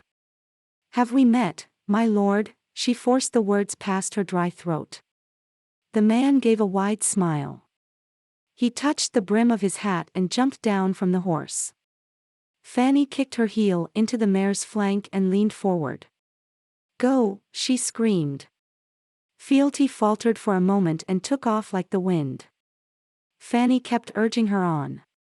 As she came out of the woods, she heard the sound of hooves coming closer. "Faster! Faster!" she cried, even though the mare had not slowed down. At some point on the long driveway, Fanny realized the sound of hooves had dropped away. But she did not allow fealty to slacken. Instead of going to the dower house, Fanny rode straight to the manor, which was closer. She directly went to an entrance at the back. It opened into the kitchen. The handful of servants liked to spend their time in the cozy room. They stared at Fanny as if she was an apparition. Fanny calmed herself with an effort and took note of the servants staring at her. 4 footmen and 6 maids. And Mrs. Heather, the calm and sensible housekeeper. "What happened to you, my lady? Did you take a fall? Are you hurt?" Mrs. Heather asked, hurrying to Fanny's side. "I had some trouble with a trespasser. I am not sure that he has left. Harry, Tom, go down to the cottage and bring Ruth here. We will stay in the manor tonight. I would prefer to have Jim and Rose here too. If they are unable to stay, you must accompany them home." Fanny was relieved that the footmen left without asking questions. She sent another footman to attend to the mare. Mrs. Heather unobtrusively took over. She led Fanny to the chair beside the fire and dispatched the remaining servants to check whether all the windows and doors were latched, and to prepare a room for Fanny. Without asking Fanny's preference, she plied Fanny with cups of strong, sweet tea. "My lady, the servants will take turns to stay awake through the night. Tomorrow, we must have men from the village search the grounds and the woods." "There is no need for anyone to lose sleep," Fanny protested. "No one would dare to come in here. I fear I have needlessly alarmed you." "My mother always said, 'tis better to be safe than sorry," Mrs. Heather answered. Better safe than sorry. Would she ever be safe? Fanny wondered. Ruth was asleep on a truckle bed in the dressing room. Fanny had persuaded her to go to sleep while she paced the floor or sat down on a straight-backed chair. The only rooms that were fully furnished were the suites belonging to the Earl and his Countess. When she had picked up the furnishing and furniture, she had done so with herself in mind. She had told Andrew the betrothal was a sham. And yet she had not been able to accept the thought of another woman as his countess. Mrs. Brown, the old housekeeper, had told her that Andrew's parents had liked to spend time in each other's company. Actually, it was a family tradition. The master suite had a sitting room in addition to the bedrooms and dressing rooms. It held a small library and a pianoforte and was not open to guests. Fanny softly opened the door to the sitting room and went in. In here, it was so easy to imagine herself safe from the evil in the world. But the life of a countess could not be lived in seclusion. Her unsavory past was not a secret. The loathsome Edward had told his friends about her. It was not only the anonymous letter writer who was the keeper of her secrets. Edward's friends and possibly their friends knew all about her. If Andrew married her, he would never be able to hold his head up. Exhausted by the events of the day, Fanny stretched out on the daybed and fell into a deep sleep. The next morning, groups of men from the village scoured the estate. Some of them recalled seeing the man enter the woods on the previous day. But none could say of a certainty that he had left. Late in the afternoon, Evans came back. Mrs. Heather told him all that had happened. Her ladyship looked ready to drop down. "I thought she had seen a ghost. Her sleeve was torn and there were scratches on her arm." "Did he attack her?" Mrs. Heather wrung her hands. "I don't know. The scratches were from a bramble bush. He must have tried something because my lady was as white as a sheet and she is not easy to frighten. Fealty was also winded. Mistress would never have ridden her like that if she was not in danger. Jim took Evans aside. We searched the woods. That was no ordinary trespasser. We found his tracks. He stopped the mistress at the place where the path turns into a narrow track. I don't know how she managed to go past him and give him the slip. He chased her until he was in sight of the manor. We must inform the magistrate in town and set up a watch until the villain is caught, Evans said. But Fanny refused to send for the constable. There is no need. I was merely startled by his appearance. That is all. Evans knew his mistress was hiding something. But it was not his place to probe. All he could do was inform his lordship. You must not worry your master. I forbid it, Fanny said, reading his thoughts. My lady, his lordship will not forgive me if I don't bring such a serious matter to his notice. Haven't the men searched for the intruder all morning? He was some mad man. He could well be miles away from here by now. Evans did not know what to do. Andrew had told him to obey Lady Fanny, but he has also told him to watch over her. Evans, Fanny said gently. Henceforth, Harry or one of the other trusted footmen will accompany me when I go out riding. I shall not go into the woods or to any place that is far from the manor. I have also decided to live in the manor. You must shut down the dower house. Evans immediately brightened. Would you consider taking 2 footmen with you, my lady? If it sets your mind to rest, I shall take 2 footmen. My lady, the woods are not fenced. I shall have a few men check them every morning. The people in the village think very highly of you, my lady. You have been kind to them and have given them employment in the manor. They will be happy to keep a lookout for strangers. Fortunately, no one can come this way without going through the village. Fanny let Evans plan. She was relieved that he had agreed not to involve the law. A magistrate or constable would want to know what had transpired in the woods. What would she tell them? Fanny, you must stop doing so much. You will overtire yourself, Bathsheba implored. Bathsheba was sure Fanny was hiding the truth about what had happened in the woods. Even though a fortnight had elapsed, she was reluctant to leave the manor. She was still scared. She hid it well by talking a lot and burying herself in work, but her eyes held a hunted look. Cousin, you are sure to fatigue yourself if you go on like this, Bathsheba said again. Fanny smiled and continued checking some bills against their invoices. Mrs. Heather asked me whether you had set a date, Bathsheba said. Fanny looked up. A date for what? The wedding, what else? Why would Mrs. Heather ask you that? Fanny asked, turning pale. She thinks you are preparing to invite a large number of wedding guests. All the bedrooms are being readied. The amount of silverware and crockery should be enough to serve a large party of guests. Mrs. Brown told me the manor was always kept in readiness for guests. There was enough linen to use fresh sheets for a month in all the 53 bedrooms. Fanny dear, the linen and the silverware and the rest would have been accumulated over the years. You don't have to restore everything in a month. It is more economical this way, Fanny said. Bathsheba picked up a bill. This haberdasher has charged a little more because it is a rush order, she pointed out. He has more than made it up by giving me a discount in the next order, Fanny said, gathering the bills and putting them away.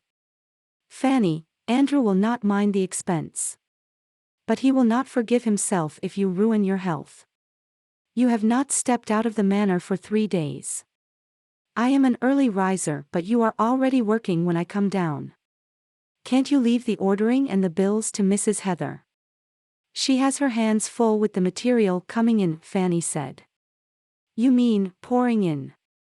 Why do you have to supervise the workers also? The women from the village are not accustomed to such work. Someone has to see that everything is properly done. And Mrs. Heather is not capable of managing them. No, don't tell me. Mrs. Heather has her hands full doing something else. Really, Fanny. I wish you would trust me. I trust you, Bathsheba. How can I not? You gave me shelter when I was practically destitute. Fanny, it is a pleasant day. Shall we ride? Bathsheba asked. Fanny looked undecided and then agreed. Harry or Tom can accompany us, she said. Do we need them? Evans thinks the danger has passed. They haven't found anyone lurking around. Evans mustn't stop the men from searching the woods. Who was he, Fanny? Why do you think he will return? I think he will return. That is preposterous. Let us not argue. It is indeed a fine day for riding out. Fanny maintained an inconsequential chatter during their ride. When they reached the edge of the woods, she turned Fealty around. We have nothing to fear. Harry is with us, Bathsheba said gently. Fealty took fright that day. I don't want to spook her. Bathsheba did not point out that the mare had turned towards the woods willingly until Fanny had stopped her. For the next half hour, they rode within sight of the manor. When Evans came up the drive, Fanny stopped him. Evans, did the men search the woods today? They did, my lady. There was no sign of any intruder. Shall I tell them to stop? I saw a shadow coming out of the woods last evening. It looked like a man and may have a worker, but one cannot be too careful. Evans immediately assured Fanny that the arrangement would continue. Bathsheba saw her cousin relax. Without a doubt, Fanny knew the intruder and also believed that he could return. She resolved to speak to Evans and also write to Andrew. When they neared the manor, a familiar carriage stood in front of the entrance. It belonged to Andrew's London office. Fanny's face lit up. A letter from Andrew. I didn't expect another one so soon. Andrew's first letter from Boston had arrived 4 days ago. He had promised to send letters as often as ships left for London or Liverpool. The driver came forward and doffed his cap. His lordship has sent a box, ma'am. Fanny told a footman to take the box up to her room. Andrew doesn't waste time, does he? I wonder what he has sent us now, she said, laughing and linking her arm with Bathsheba. Ruth was in the room and as eager as Fanny to see the contents of the box. Shall I open it, my lady? You will find it difficult, Ruth. It is nailed down. Send for Harry. The box had neatly packed parcels. Fanny picked up the topmost one. I am sure this one is a bonnet. It was indeed a bonnet from Paris and it had come to them from America. An irregular-shaped package had a pair of brightly woven saddlebags. The saddlebags were cunningly designed and could hold a picnic lunch. Andrew would have thought she could use them when she went riding into the woods or to the lake. This one is for you, Bathsheba. I am sure it has books, Fanny said. Bathsheba removed the packing paper. Indeed. Andrew could not have sent anything better. Fanny, there's a letter for you here. Andrew would have inadvertently packed it with the books. Fanny paled as she recognized the writing. Her nemesis had moved to Boston. Chapter 20. Lord Maxwell was in dire need of funds. He was a second son, but his father had indulged his every whim. He had also willed him a handsome estate that yielded a good income. Maxwell, however, had wanted more. He sold the estate and invested the funds on the exchange, picking stocks that promised the highest returns. Unfortunately, they also carried the maximum risk. Maxwell lost everything and approached his brother for help. Instead of doing the decent thing, his brother rang a peal over his head for selling their father's property. For some time, Maxwell survived on cards and games of chance. He had good pickings until a young fool complained about an ace he had hidden up his sleeve. A lot of dust was kicked up and he was blackballed from the better clubs. He still played at some gaming hells but had to give a major cut of his earnings to the owners. Maxwell decided to repair his fortunes in the only way possible. He set his eyes on a debutante. She was a coal merchant's daughter and of average looks. He thought to demand a fat dowry to compensate for her flaws. To his utter shock, his offer was rejected. He tried to compromise her but the vixen fought him off and complained to her family. The next thing he knew, the family engaged ruffians to beat him up. Word got around and he became persona non grata among members of the town. At that low point, Baxter's letter arrived from Boston. My sister has set her sights on Lord Nethercote. She is determined to put an end to his engagement with Lady Mannering and has a plan. You know Dorothea. If she were not female, she would have commanded a regiment of spies. She still gathers information except that her knowledge is all about the town and not the Frenchies. She tells me that you are in dire straits as your brother has stopped your allowance after your father's demise. I have no need to ask if that is true. Dorothea's moles dig out secrets, not gossip. My dear sister also tells me you are persona non grata in most gaming hells. Something to do with hiding an ace up your sleeve. Seeing that you are family, Dorothea has found the answer to your troubles. Lady Mannering has inherited a fortune. It can be yours. Lady Mannering or Flighty Fanny had a dalliance with Lord Kingston and many others and tried to trap them into marriage. Lord Kingston rightfully offered her carte blanche. When she refused, he exposed her, pun intended, with the pamphlets. 6 years later, she is back at her old game and has snared the gentleman Dorothea is determined to wed. We have a plan to thwart Flighty Fanny's schemes and also make you rich. Here is the plan. You will find 3 letters addressed to Flighty Fanny. You must mail them to her at intervals of 2 to 3 weeks. And then you must contrive to meet her. Tell her you know all about her but wish to marry her. Pretend you have loved her for years. Tell her you have always admired her. That you tried to stop Lord Kingston from publishing those pamphlets. Lord Maxwell was hooked. It wasn't the fortune alone. He wanted to get even with Nethercote. Nethercote had always stood in his way. He had made him a figure of ridicule at Eton by breaking his nose. It was also not fair that Nethercote had amassed a fortune while he had lost everything. Maxwell went to a confounded lot of trouble to discover Lady Mannering's direction. After that, he mailed the letters at appropriate intervals. And then he paid her a visit. Baxter had written that the letters would leave her rattled and make her break the engagement. But she looked as pleased with life as was possible. Now, after a wait of 3 months, he had another letter from his cousin. He tore it open and impatiently scanned its contents. We have the matter in hand. It will not be long before Lady Mannering accepts you. Dorothea is seeing to it. Do not do anything rash like abducting Lady Mannering. If you do anything foolish, you will lose the delectable lady and her fortune. Maxwell crumpled the paper and hurled it into the fire. His cousins were fools to play a game without knowing the lay of the land. And he was a greater fool to take part in their farcical scheme. If only Baxter knew what little impact the letters had on Lady Mannering, he would not advise patience. His cousins thought he could ride up to the manor and court Lady Fanny or meet her during her rides.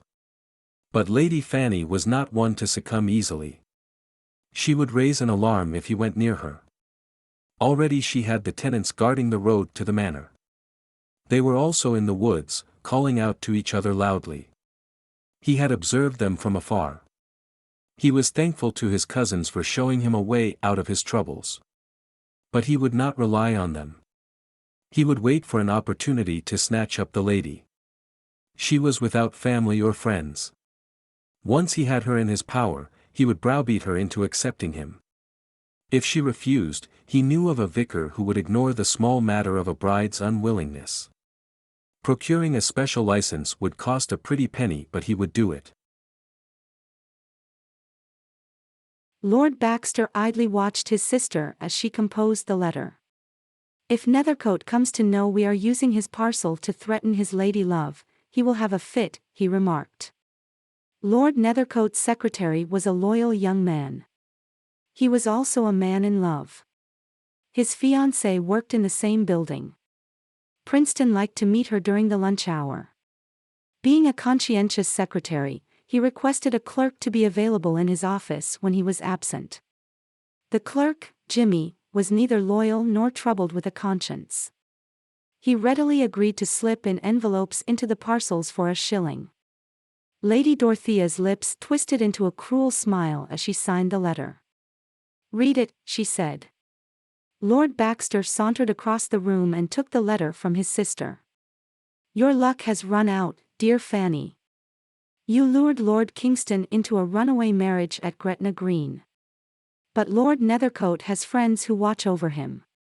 We shall not allow you to trap him into a union that can only bring disgrace to him. If you do not break off your engagement, Andrew will learn all about your wild escapades. Ah yes. We know about the gamekeeper's cottage.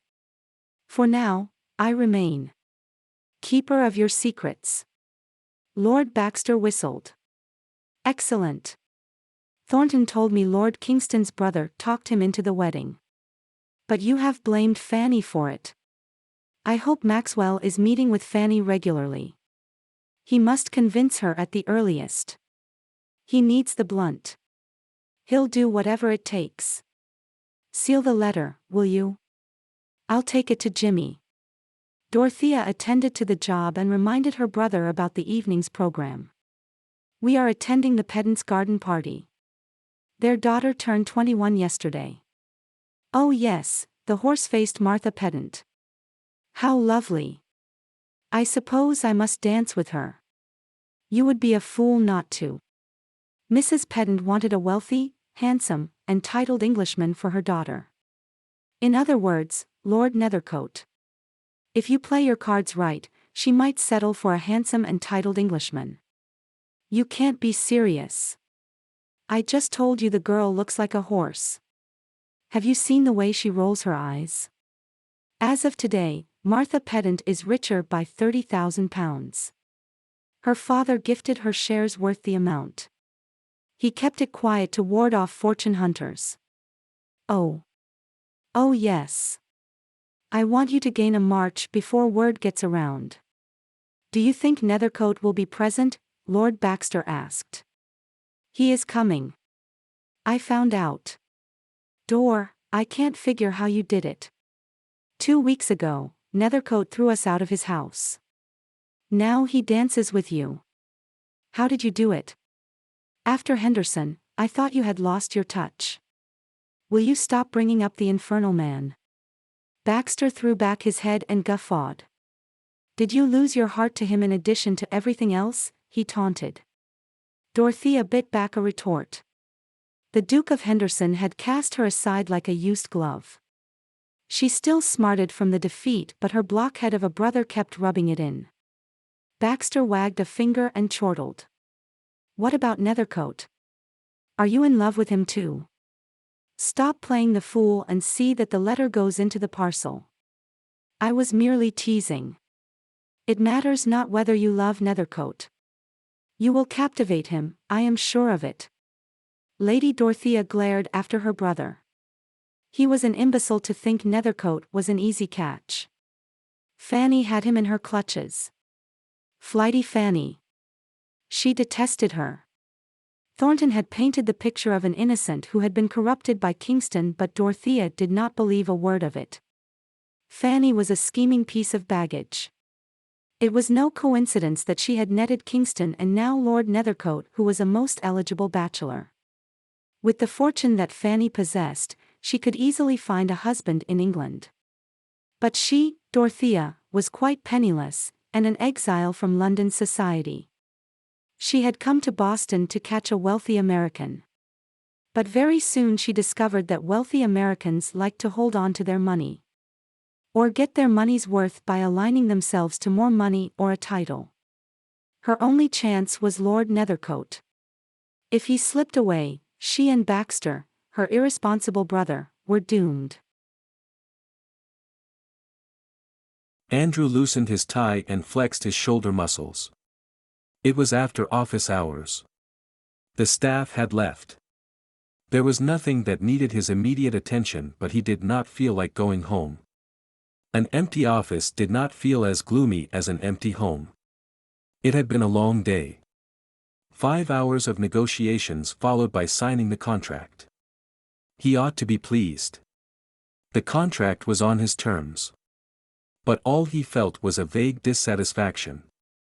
Instead of inviting his new business associate to join him for dinner, he had pleaded a prior engagement and sent his lawyer in his stead.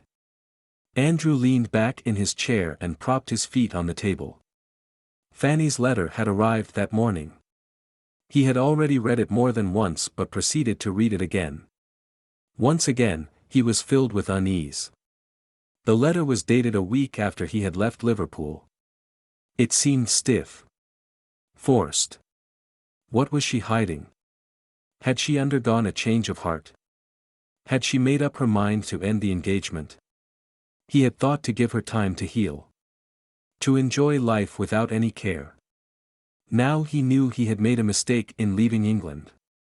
If he was with her, he would have found out what ailed her. He also missed being with her. Not seeing her was the worst punishment, and fool that he was, he had brought it upon himself. Andrew put the letter back in his pocket and stood up. There was the pedant's garden party to attend. He was not in the mood to socialize, but Mr. Pedant was a friend and someone he respected. He was aware that the Pedants had hoped to forge a closer bond. To their credit, they did not hold his betrothal against him. At the party, Andrew was not surprised to see Lady Dorothea weave her way towards him. He had given up trying to fathom her. When she had first come to Boston, she had flirted with him outrageously. Her behavior had been provocative and had verged on the improper. The day he had returned from England, she had acted as if she had a prior claim to him. He had lashed out at her even though he seldom lost his temper, and never with the gentler sex. He had regretted it soon enough. He knew his boorish behavior stemmed from his separation from Fanny. All through the voyage, he had regretted his decision to leave her. And then the Baxters had barged upon his thoughts and slandered the woman he loved more than life itself. Lady Dorothea had surprised him by apologizing. Since then, she had behaved impeccably. He knew a little about her. During his recent visit to England, some of his friends had made it their business to tell him about the scandals she had been involved in, more recently with the Duke of Henderson, who had refused to marry her even though they were found in a most compromising position. Andrew did not care to know if there was any truth in the stories. Lady Dorothea meant nothing to him. He was relieved that she did not hold his behavior against him. It would be awkward if she did. The English community in Boston was small and he would have to keep meeting her at social events. "My lord." Lady Dorothea greeted him with a friendly smile. "My lady."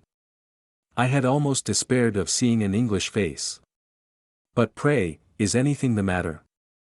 You seem to be out of sorts. Not really. My lord, I know what it is to be separated from a loved one. I don't know why I am telling you this. I suppose I see a kindred spirit in you. But let us not speak about me. Anyway, all of it is in the past. Cruel fate sundered us forever. To Andrew's horror, Lady Dorothea extracted a handkerchief from her reticule and applied it to her eyes.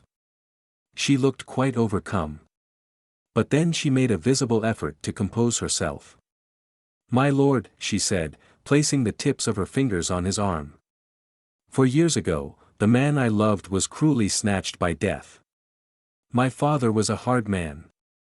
He did not let me mourn my betrothed. He wanted me to marry for money. Naturally, I refused. I left his home and tried to make a life for myself with my brother's help. I was young and foolish. I did not know unscrupulous men would take advantage of me. When I did not do their bidding, they slandered me and made it impossible for me to stay in England. I thought my life was over. When I came to Boston, I was determined to find a husband by any means. I blush whenever I recollect my forward behavior. My lord, I must thank you and Lady Fanny for bringing hope into my life. Lady Fanny was also the object of slander. And yet, she succeeded in finding the love of a good man. I have decided to wait and not lose hope. I have so much in common with Lady Fanny, I feel I know her already. Please tell me you have not received bad tidings from her. I hope she is safe and in good health and cheer. Thus implored, Andrew confided that he was indeed worried about Fanny. She appeared to be not her usual self. What do you propose to do, my lord? Lady Dorothea asked, resting her hand on Andrew's arm and looking up at him with troubled eyes. Her eyes were her most beautiful feature. Her admirers had told her they were mesmerizing. I want to go back as soon as I can. But I need some time to arrange my affairs. I entered into a new venture that starts in 2 months. It would not be fair to my employees and my investors if I left before then. Nethercote appeared most attentive. Have you replaced Lady Fanny in his affections? Lord Baxter asked after the party. Not yet. What troubles you? Nethercote wants to return to England. He must have decided to make Fanny his wife. That is the end of the road for you, dear sister. I told you to turn your attention elsewhere. Nethercote will marry Fanny as soon as he can. You and your plans. You dragged poor Maxwell into them too. Dorothea ignored her brother. She was used to his petulant ways. She said, unfortunately, it is not possible to know how well Maxwell is succeeding. Nethercote said he will stay in Boston for 2 more months, but we cannot be too sure about it. Where Fanny is concerned, he is impetuous. If he is not satisfied that she is all right, he will drop everything and rush back. I always thought the scheme rather far-fetched. I think we ought to go to France. That's the life for us. Dorothea did not pay attention to her brother's ramblings. She had thought of a way to keep Nethercote in Boston. It would be an easy matter of bribing Jimmy and forging Fanny's letters. Chapter 21. Your luck has run out, dear Fanny. Her luck had a very short run, Fanny thought, as she read the letter again. Unlike the other 3 letters, she was not able to dismiss this letter as the work of a jealous rival. For one, it had come from Boston. Only someone close to Andrew could have slipped the letter into the box.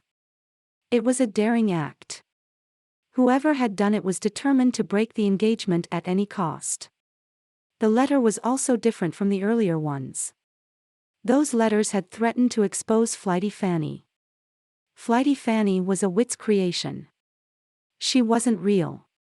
But the latest letter spelled out facts about her runaway marriage and meeting Edward in the gamekeeper's cottage. She could not defend them. Andrew thought she was a victim. He thought Kingston had maligned her. That her father's greed had ruined her life. In truth, she was largely at fault. Her flawed character had led to her downfall. She was a wanton and worse. If Andrew knew the whole of it, he would be filled with disgust. Most definitely, he would break the engagement. And if he was blinded by love or compelled by honor to take her for a wife, he would be doomed. The truth about her would damage his reputation on both sides of the Atlantic. Is anything the matter? Bathsheba asked. You are so lost in thought you did not see me come in. I was thinking about the change in the manor. 5 months ago it echoed with emptiness. Now it feels warm and welcoming. Andrew will be pleased. You ought to ask him to return. Andrew has signed a new contract. I suspect he has his hands full with the additional work. Dear Fanny, I don't mean to intrude. Then don't. Fanny snapped and was immediately contrite. Forgive me. I did not mean to bite your head off. You are missing Andrew. He must be missing you too. I have never seen two people who are so obviously right for each other. I hope and wish whatever is keeping you from marrying him is resolved at the earliest. Bathsheba, you may think me a ninny to keep him waiting. But it is for his good. There are things about me you know nothing about. Does Andrew know?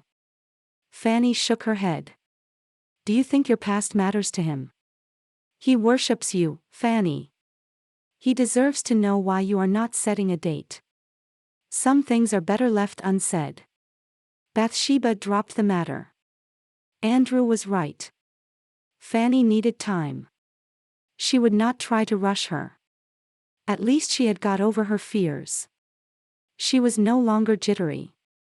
She went riding on her own except when she went into the woods or to the lake. In a month or two, she would accept Andrew's suit. She loved him, after all. Bathsheba, the work in the manor is almost over.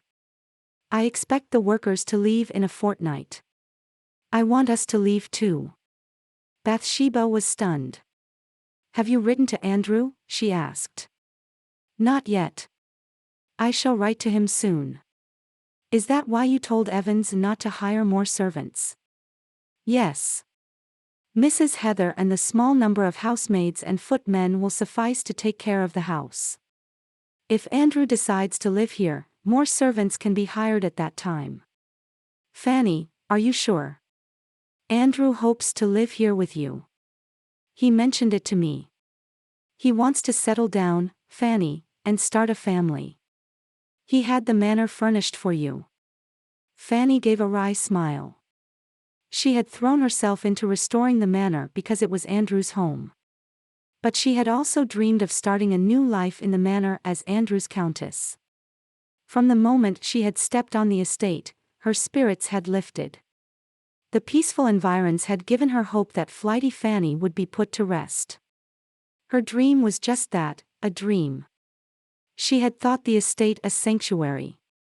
In truth, it wasn't a haven but an illusion of safety. She was not safe anywhere. The man who had accosted her in the woods had told her that all of Edward's friends knew about her. She had not believed him, but it had to be true. The latest letter from Boston confirmed it. There could be scores of men who knew about her past. Alone, she could find the strength to face whatever came her way. But if she married Andrew, she would live in constant fear of exposure and blackmail. Marriage would make her weak. She would worry about Andrew's reputation and happiness. You must not be hasty, my dear. You can decide after Andrew returns home. There is nothing to think about. Marriage is a prison. Having escaped it once, I have no wish to be shackled again. How many times did I not persuade you to combine our annuities and move to the country? Now I have the means for us to live anywhere. Bathsheba looked askance. Fanny sounded sure of herself. Could she have misread her cousin? But when she saw Fanny's tearful expression, she knew leaving the manor was the last thing Fanny wanted. My work here is done, Fanny continued, gazing at the panoramic view of the gardens. Leave this place I must. Lord Maxwell liked to think he was a man of action. As soon as he decided to abduct Fanny and force her into marriage, he moved into a house within 5 miles of Nethercote's estate. Blackstone Lodge was a ramshackle house that was let out only during the hunting season. It stood empty for the rest of the year. Lord Maxwell did not mind the peeling paint and the damp smell. The house was ideal for his purpose. It was outside the village and not on the main road. The old couple who was allowed to live in the house in exchange of its upkeep was as decrepit as the house. The man was quite deaf and the woman barely able to shuffle around. It was a wonder she did not collapse under the bedding she dug out from somewhere and prepared a room for him. She even managed to dish out a meal. Maxwell went up to London for the special license. He called in some favors from a friend who had a bishop in the family and managed to procure the document. On his way back, he stopped at the village inn. He needed a drink and also wanted to know if there were any new developments at the manor. His eyes fell on a familiar face. Joe Sorrel. Stab me if you will. Are you from these parts? Sorrel answered in the negative. Glumly, he told Maxwell that his father, who was a leading merchant, had tightened the reins. He had stopped his quarterly allowance and put him to work like a lackey. I am making a delivery at the manor. My father sends me whenever there is a big order. Maxwell slapped Joe on the back and laughed uproariously. I can't believe it. You were always plump in the pocket. What did you do for your old man to stop your allowance? He had a fit when he found out about the cards.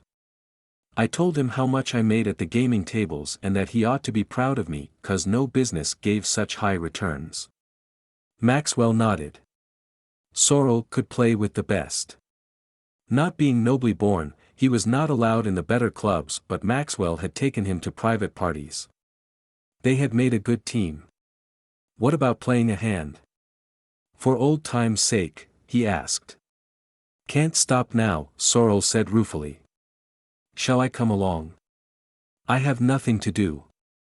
Sorrel agreed. Maxwell left his horse at the inn and got into the cart. A little way up, they were stopped by two men from the village. One went behind to check the contents of the cart, the other chatted with Sorrel. Maxwell gathered that the men were used to seeing Sorrel. They had stopped him merely to comply with orders. I will be making one more trip at the most, Sorrel told them. The work is almost done. We be hoping to hear wedding bells soon. His lordship and milady, bless them both. They be making a fine pair. After some more talk, Sorrel was allowed to proceed. Who is Lord Nethercote's chosen bride? He asked Maxwell. Haven't you met her? Perhaps not. You must be delivering the boxes at the back entrance. Is she in residence already? The only one I've met is Lady Mannering. She's the one. The engagement was announced in the papers. I have no interest in society news. I knew his lordship was in America. I thought Lady Mannering was a relative. A married sister, perhaps. She is Baron Rowley's daughter. Everyone has heard of her. 6 years ago she was in the papers. Some would have given her the name Flighty Fanny. I remember Flighty Fanny. There were handbills about her, too. How could his lordship choose a woman like that? And you won't believe the airs she puts on. You would think she was royalty. She sent back a consignment once. Said it was of inferior quality. My father gave me a tongue lashing for not checking the material. That's when he found out about my gaming and stopped the allowance. Maxwell watched Sorrel furtively. His standard for morality was much more strict than that of the nobility. He was outraged to have to pander to the whims of a fallen woman. If Maxwell could enlist his help, he would be able to abduct Fanny. I am happy to see we are of one mind, he observed. Providence has brought you to this place. Nethercote is a close friend. I wish to save him from the clutches of that woman. With your assistance, I may be able to carry out this noble task. What will I have to do? I shall let you know by and by. We are nearing the manor. Stop the cart near the line of trees yonder.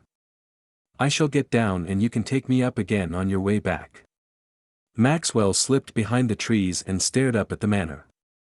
There had to be some way to get to Fanny. Time was running out. If Nethercote was coming back, there would be precious little to gain. Fanny would be married and Nethercote would have control over her finances. If it was anyone but Nethercote, he could hope to influence him by threatening to reveal Fanny's past. But he knew better than to cross Nethercote. The man was too free with his fists. It would be sweet vengeance to take Fanny away from him. He would find a way. Maxwell saw a boy lead a mare to the front of the manor. Minutes later, Fanny rode down the drive. Maxwell stepped well back between the trees. After she rode past him, he emerged from the shadows and watched. Instead of turning towards the woods, she rode on straight ahead. He guessed she would veer off to the grounds and keep in sight of the manor. Maxwell smiled. At least she was coming out of the manor. If he was not mistaken, there was a small stretch that could serve his purpose yet. In response to Fanny's letter, Mr. Cooper sent details of some houses that were up for sale or lease. Fanny wished for a home in the country but not too far from London. Anything more than a few hours from the city would inconvenience Bathsheba. Fanny also did not want a large establishment. A modest-sized house with 4 bedrooms and a garden would suit them admirably. "I quite like this house," she said, pretending an enthusiasm she did not feel. Bathsheba barely glanced at the details, her eyes were fixed on Fanny's face, pleading with her to reconsider. "I haven't told Ruth yet," Fanny continued. "Do you think she will mind very much?" "She will miss Evans for sure. She is quite partial to him. I shall speak to Ruth and caution her about meeting Evans alone. Her mother entrusted her in my care. You know Evans. He will not take undue advantage. Ruth can be easily led. She is but 16. If Evans truly cares for her, he will have to wait. Much good waiting has done Andrew." Bathsheba muttered under her breath. Fanny ignored her cousin even though it made her happy to hear Bathsheba speak up for Andrew. He was a good man to have won her cousin's esteem. Unfortunately, he wasn't the man for her. "I shall write to Mr. Cooper to purchase the house. Fortunately, it is in excellent condition. We can make whatever changes we want after we move in." "When are we leaving?" 3 days from today. The last of the workers leave tomorrow. "In that case, I shall visit with Martha. She is a friendly creature. I would like to see her before leaving. Take the carriage. Ruth can go with you." She wanted some recipes from Martha. Martha was a retired teacher and lived in the next village. Bathsheba had met her in church and discovered much in common with her. Fanny also had a fondness for the woman, but she was in no mood for visits or conversation. Half an hour later, she was happy to see Bathsheba and Ruth leave. She went into her room to write to Mr. Cooper. The letter did not take more than a few minutes. She had one more letter to write. A letter to Andrew. For some time Fanny stared blankly at the pale gold and pink wallpaper until tears welled up into her eyes and blurred the pattern. Breaking her engagement to Andrew would be the most difficult task of her life, but she would do it. It was the right thing. Andrew was an honorable man. Even if she told him about her past, he would feel compelled to marry her. And after that? What if they had children? What kind of life would they have? Would they also be lampooned along with her? Fanny blinked back the tears and started writing. 2 hours later, she was still struggling to compose a satisfactory letter, one that would not give Andrew hope. Finally, she decided the best method was to give him a disgust for her. "My dear friend," she wrote, "it will not be fair to hold out any hope. I am quite convinced that I shall prefer the life of a wealthy widow to that of a mere wife." Fanny hurriedly sealed the letter. Before she could change her mind, she sent for a footman and gave him the letter and the one addressed to Mr. Cooper. "Have someone take them to London immediately. The letter to his lordship is urgent. It must reach his office by tomorrow. His people will send it by the first ship leaving for Boston." It was done. Her fate was sealed. There was no going back. Slowly, Fanny walked to a chair and sat down with her back ramrod straight and clasped her hands in her lap. A voice in her head told her it was all right to shed tears. But the iron control she had acquired as Lady Mannering was back. Dispassionately, she surveyed her surroundings. The room would one day belong to Andrew's wife. Would she be pleased with it? Fanny opened the connecting door between her room and what would be Andrew's room. She had decided on shades of brown and a tinge of dull gold. The mahogany furniture was modern. Andrew had once mentioned his preference for it. In addition to the 4-poster, daybed, table and chairs. She had ordered a pair of comfortable chairs for the fireside. It was Andrew's room, but she had been certain of sharing it. When the chairs had been positioned around the fireplace, she had easily imagined both of them sitting by the fire on a cold winter evening. How long before Andrew forgot her? She knew he felt a duty to his name. He would have to marry and start a family. Fanny ran her fingers lightly on the back of one chair before resolutely leaving the room. She would not become maudlin. There would be enough time to shed tears later. What she needed was a ride to lift her spirits. The letter to Andrew had taken so much time that she had missed her usual ride. There was at least an hour of daylight left. Sorrel was suffering from a severe case of fidgets. Maxwell had told him to bring the cart and pretend he had a delivery to make. They had been stopped by two men who had barely glanced at the boxes in the cart before waving them on. That was 3 hours ago. At Maxwell's instruction, Sorrel had driven the cart behind a line of trees and was hiding with Maxwell in a ditch. Once again he asked, "Do you think she will come this way?" Maxwell doubted it but wanted to wait for a while longer. If Fanny did not come out for a ride, he was of the mind to creep into the manor.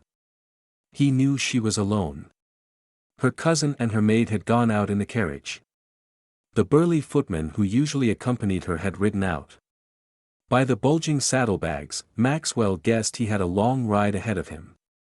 Perhaps he was going to London, to hand over letters in Nethercote's office. "Is it her?" Sorrel squeaked.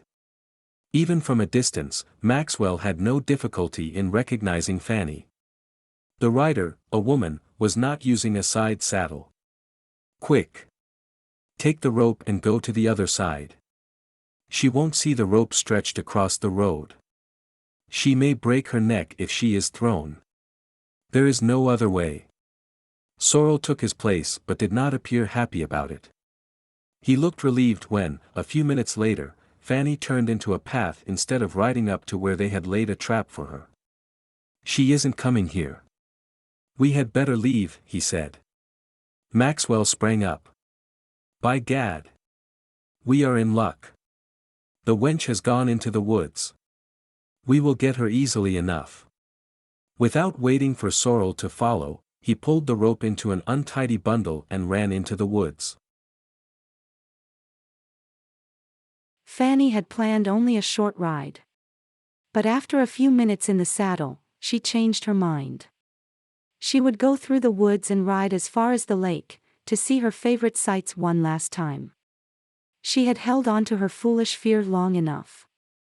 As a single woman, she could not let fear rule her actions. She needed to conquer it. The woods were ominously silent. Fanny's instinct was to turn back, but a dogged resolve to overcome her fear kept her going. She rode at a steady pace until she saw the lake shimmering through the branches. She slowed down and let out a pent-up breath. She had done it. Fanny rode a little way along the lake and turned back. The sun had dipped into the lake. Very soon, the woods would descend into darkness. As soon as they entered the woods, Flighty stumbled. Strong hands grabbed Fanny around the waist and dragged her to the ground. "Let go! What have you done to my mare?" Fanny screamed as Flighty fell down. Maxwell did not bother to answer. He stuffed a handkerchief into Fanny's mouth and tied a cravat over it. It also served as a blindfold. He pulled Fanny's arms behind her and held them in a vice-like grip as Sorrel tied them with a length of rope. When Sorrel tried to tie her ankles, Fanny kicked him in the face. Maxwell laughed and grabbed her feet. As Sorrel hurriedly knotted the rope, he ran his hand above her ankles. The unwelcome touch filled Fanny with revulsion. It also brought back memories. For 2 years she had been Lord Mannering's plaything. Between them, Maxwell and Sorrel carried Fanny to the cart.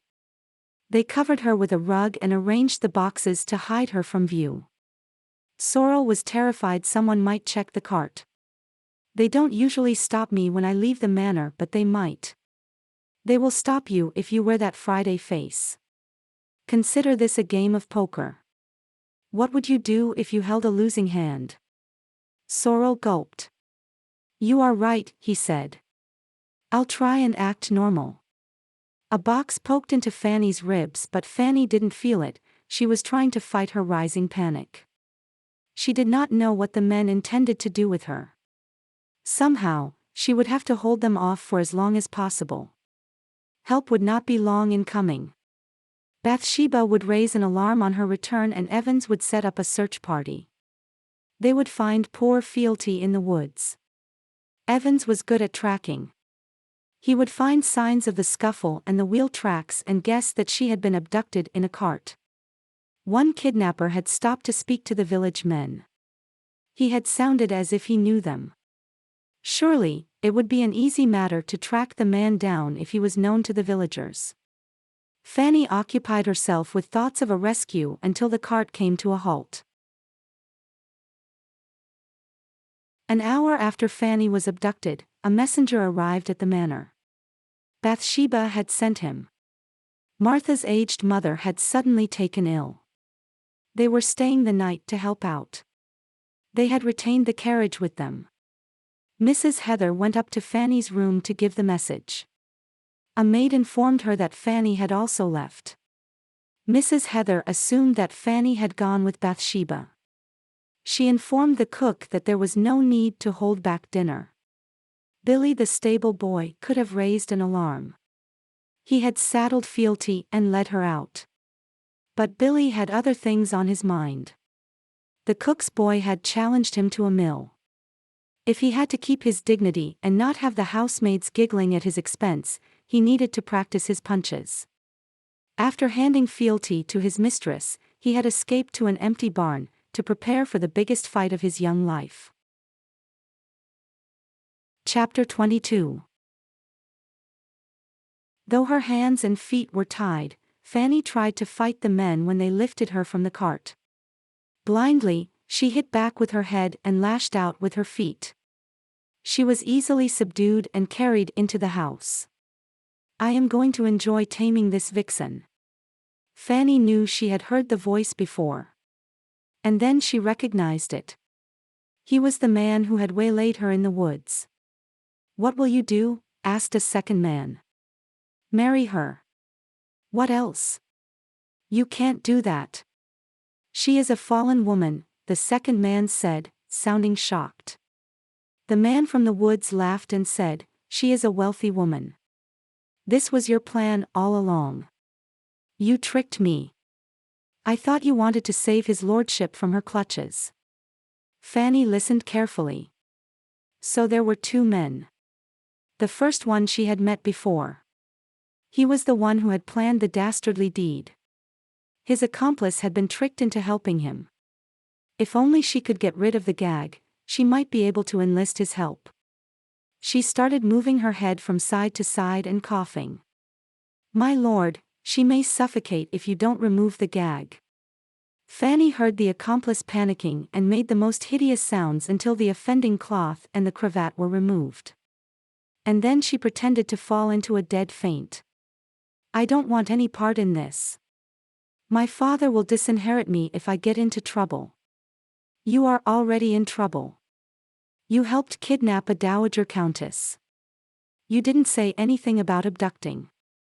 You said we would speak to her and tell her to break her engagement. You were the one who tied her up, the first man said. I lost my head. You will indeed lose your head if you are tried for the crime. But, the accomplice stuttered. Wait for me in the other room. Fanny heard the door open and shut. So the accomplice was leaving and she was alone with the blackguard. She fluttered her eyes open. The man was bending over her. It is you. She shrieked, hoping the noise would bring help. When her captor did not look concerned, she guessed there was no one who would hear her cries. Who are you? Why have you brought me here? She asked, putting on a frightened look. It wasn't that difficult. Lord Maxwell at your service. I don't know you. Why did you stop me in the woods? Why have you brought me here? Have no fear. My intentions are honorable. I want to make you my wife. Are you making me an offer, my lord? You may consider it as such. I have the special license with our names on it. Come tomorrow and we shall be man and wife. Do you mean to force me to say my vows? You will say them. Or rather, the vicar will consider them said. So that was the plan, Fanny thought, and felt the trap being tightened. If Maxwell had a special license and a vicar to register the marriage, she would become Maxwell's property. The courts would weigh her protests lightly against a vicar's testimony. Fanny willed herself not to panic. There had to be some way out. If she could lull his suspicions and distract him, she might be able to think of something.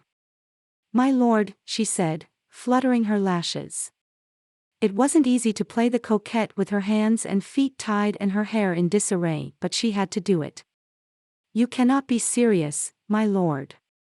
Men usually go to great lengths to avoid matrimony. A leg shackle, they call it. Lord Nethercote left England when I wanted him to set a date. But you, my lord, have swept me off my feet. You have gone to so much trouble to make me your wife. I did not think it when you startled me in the woods. Lord Maxwell was a slow thinker. He also held the misplaced belief that women found him irresistible. Fanny watched him covertly as his face took on a smug look. She remembered his words to his lackey, that he wanted to marry her because of her fortune. Suddenly, she knew what she would do. My lord, she said with a demure look, I am indeed fortunate to win your regard. You are so different from Lord Nethercote. Maxwell sneered, tired of him, are you? He was always a pompous ass. He courted me with pretty words, but he was interested only in my money. Fool that I was, I trusted him. What do you mean? My late husband left me a fortune as he ought to have, but my lord, I was confused with all the advice my lawyer gave me. He spoke about percentages and returns and I wish I could remember the whole of it. It was all about figures and multiplication. My governess did not believe in females learning arithmetic. She said figures addle the female brain. They also cause wrinkles. Fanny gave a dramatic pause and nodded her head sagely. My governess was a remarkable woman. She knew everything about preserving a lady's complexion. Lady Mannering, what did Nethercote do? Don't you want to know the secret to a youthful complexion? I am sure it will also serve gentlemen. A powder made from eggshells and tea leaves works wonders. Did I say eggshells? I meant the shells of. Lord Maxwell slapped the scarred table and raised his voice. Enough. By gad, will you stop the nonsense and tell me what Nethercote did? You must not shout at me. I won't marry you if you shout at me. Lord Mannering was always shouting at me. Lord Nethercote did not at first, but later he was always shouting at me. I won't marry you if you shout at me, Fanny said, and though she did not have a single tear in her eyes, she managed to sound tearful. Lord Maxwell ran a hand through his hair and clenched his fists. Fanny swallowed a giggle. How long before Lord Maxwell washed his hands of her? My lady, Lord Maxwell said, after taking a calming breath, I apologize. I should not have raised my voice. As your future husband, I only want to set your affairs in order. If Nethercote has swindled you out of your fortune, you must tell me. Fanny nodded. Thank you, my lord. May I have some chamomile tea, please? I feel a headache coming on. Chamomile tea, Maxwell exclaimed. I always drink chamomile tea in the evening. It is wonderfully calming to the nerves.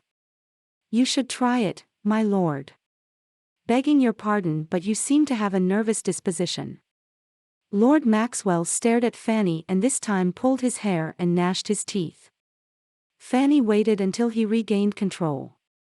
How remiss of me, she said. As a bachelor, you cannot know the workings of your household. Kindly ring for your housekeeper. I shall direct her on how to prepare the tea. I give you my word. You will feel remarkably restored after taking 2 cups. Lady Mannering, will you please stop? There is nothing the matter with me. Lord Mannering was forever getting into a state. But he insisted there was nothing the matter with him and refused to take chamomile tea. It cost him his life. Please send for the housekeeper or ring for the maid.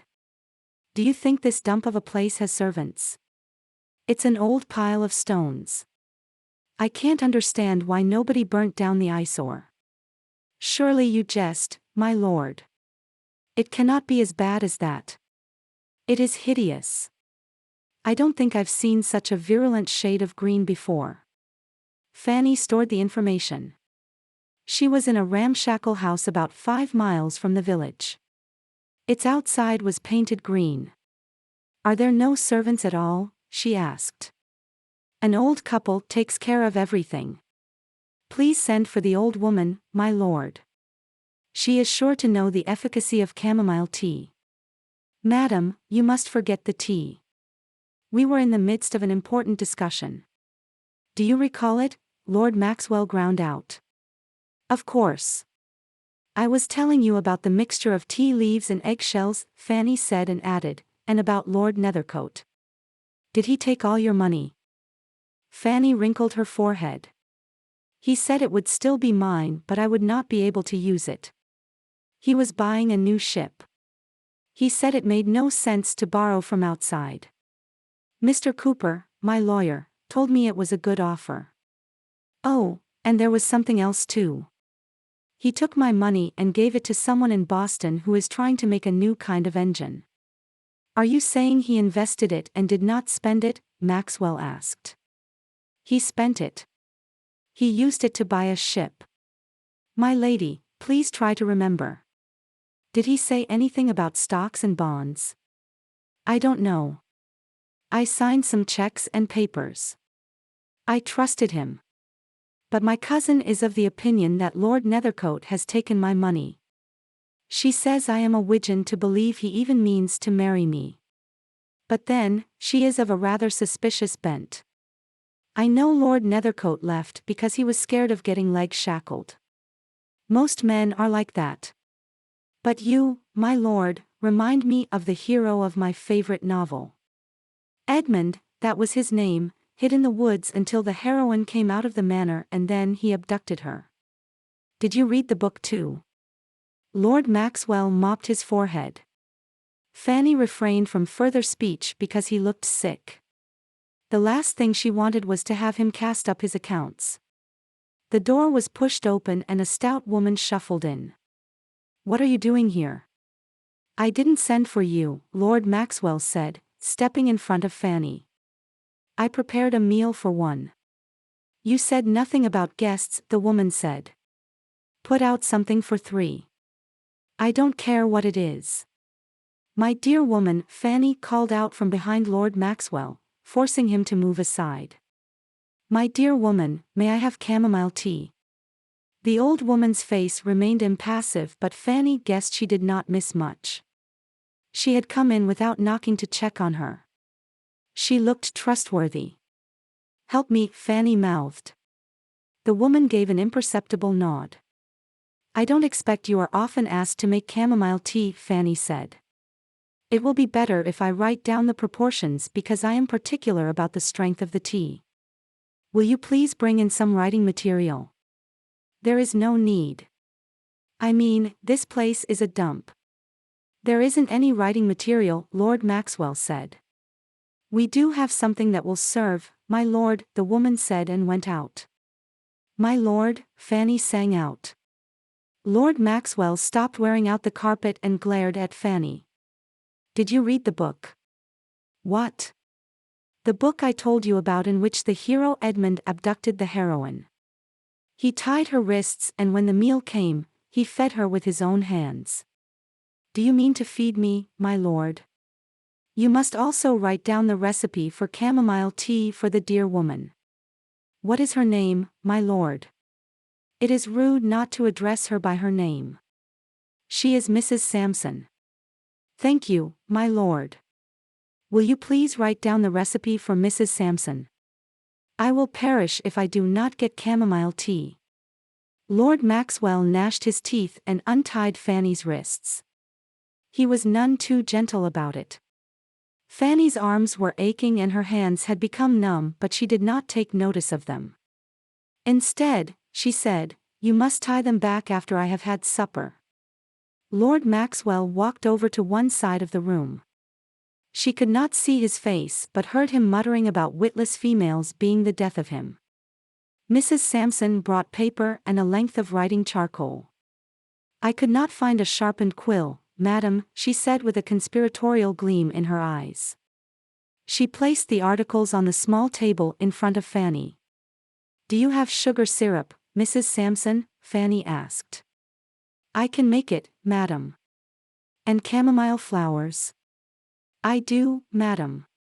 "Are they well dried?"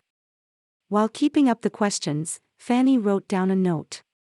"I am Lady Mannering. I have been brought here against my will. Lord Maxwell means to forcibly marry me. Please inform Evans or Mrs. Heather at the manor, Lord Nethercote's estate. Hurry." On the other side of the paper, Fanny quickly wrote the recipe for chamomile tea and gave it to Mrs. Sampson, who had all the time positioned herself to keep Lord Maxwell from catching a view of what Fanny was doing. "I shall send up the tea, madam," Mrs. Sampson said and went past Lord Maxwell. Fanny saw him glance at the paper in Mrs. Sampson's hand and was glad she had thought of writing the recipe. Lord Maxwell wasn't bright, but he could read. "Won't you sit down, my lord?" she asked. Lord Maxwell took a chair with a preoccupied air. "Does anything ail you, my lord?" "Confound it. I shouldn't have believed Baxter. But Lady Dorothea is never wrong." "Who is Lady Dorothea?" "My cousin. She and her brother are in Boston." Fanny's pulse quickened. The kidnapping was connected to the letters. She was about to learn of the Boston connection. "They found out that Mannering had left you a fortune and wrote to me. I don't understand. Why would they write to you?" Lord Maxwell opened his mouth and paused. "They are my cousins. They like to tell me things. When they came to know about Lord Nethercote's betrothal, they were curious about you, I guess." Everything became clear to Fanny. Lord Maxwell was incapable of making a plan. Lady Dorothea was the keeper of your secrets. She wanted to scare Fanny into breaking the engagement. She was also using Lord Maxwell to remove her from Andrew's life. Instead of relying on one plan, she had made two. "You must not blame your cousin. Lord Mannering did leave me a fortune. You must tell me about your situation, my lord. Where are your estates? Where shall we live after we are man and wife?" Lord Maxwell staggered to his feet. "I must leave you. I need fresh air." As soon as she was alone, Fanny untied her feet. Fortunately, they had not been bound tightly and she had been wiggling her feet beneath her gown so that they did not become numb. She opened the door and peeped out into the dimly lit passage. She did not mean to rush out and try to escape. That would only make Lord Maxwell follow her. She only wanted to know what Maxwell was up to next. She had matters well in hand. Lord Maxwell believed she had no fortune and was a lackwit.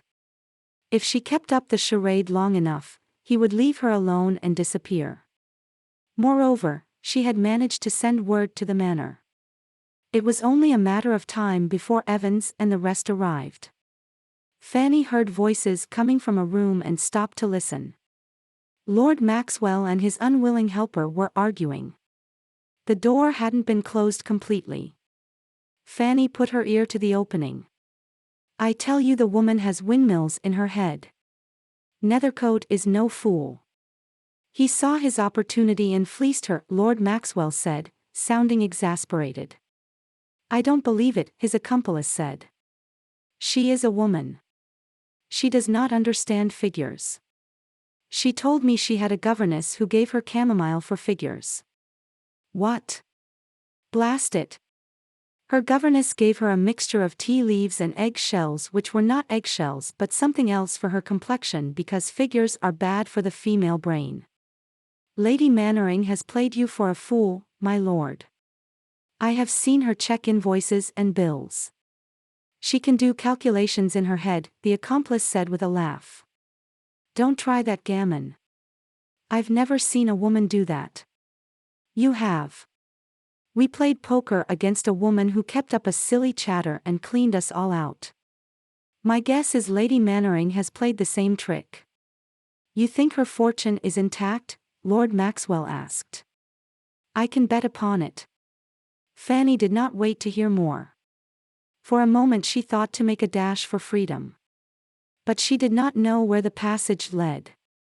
Instead of wasting time looking for a way out, she ran back into the room and locked the door. She was not a moment late. Open the door. Lord Maxwell thundered.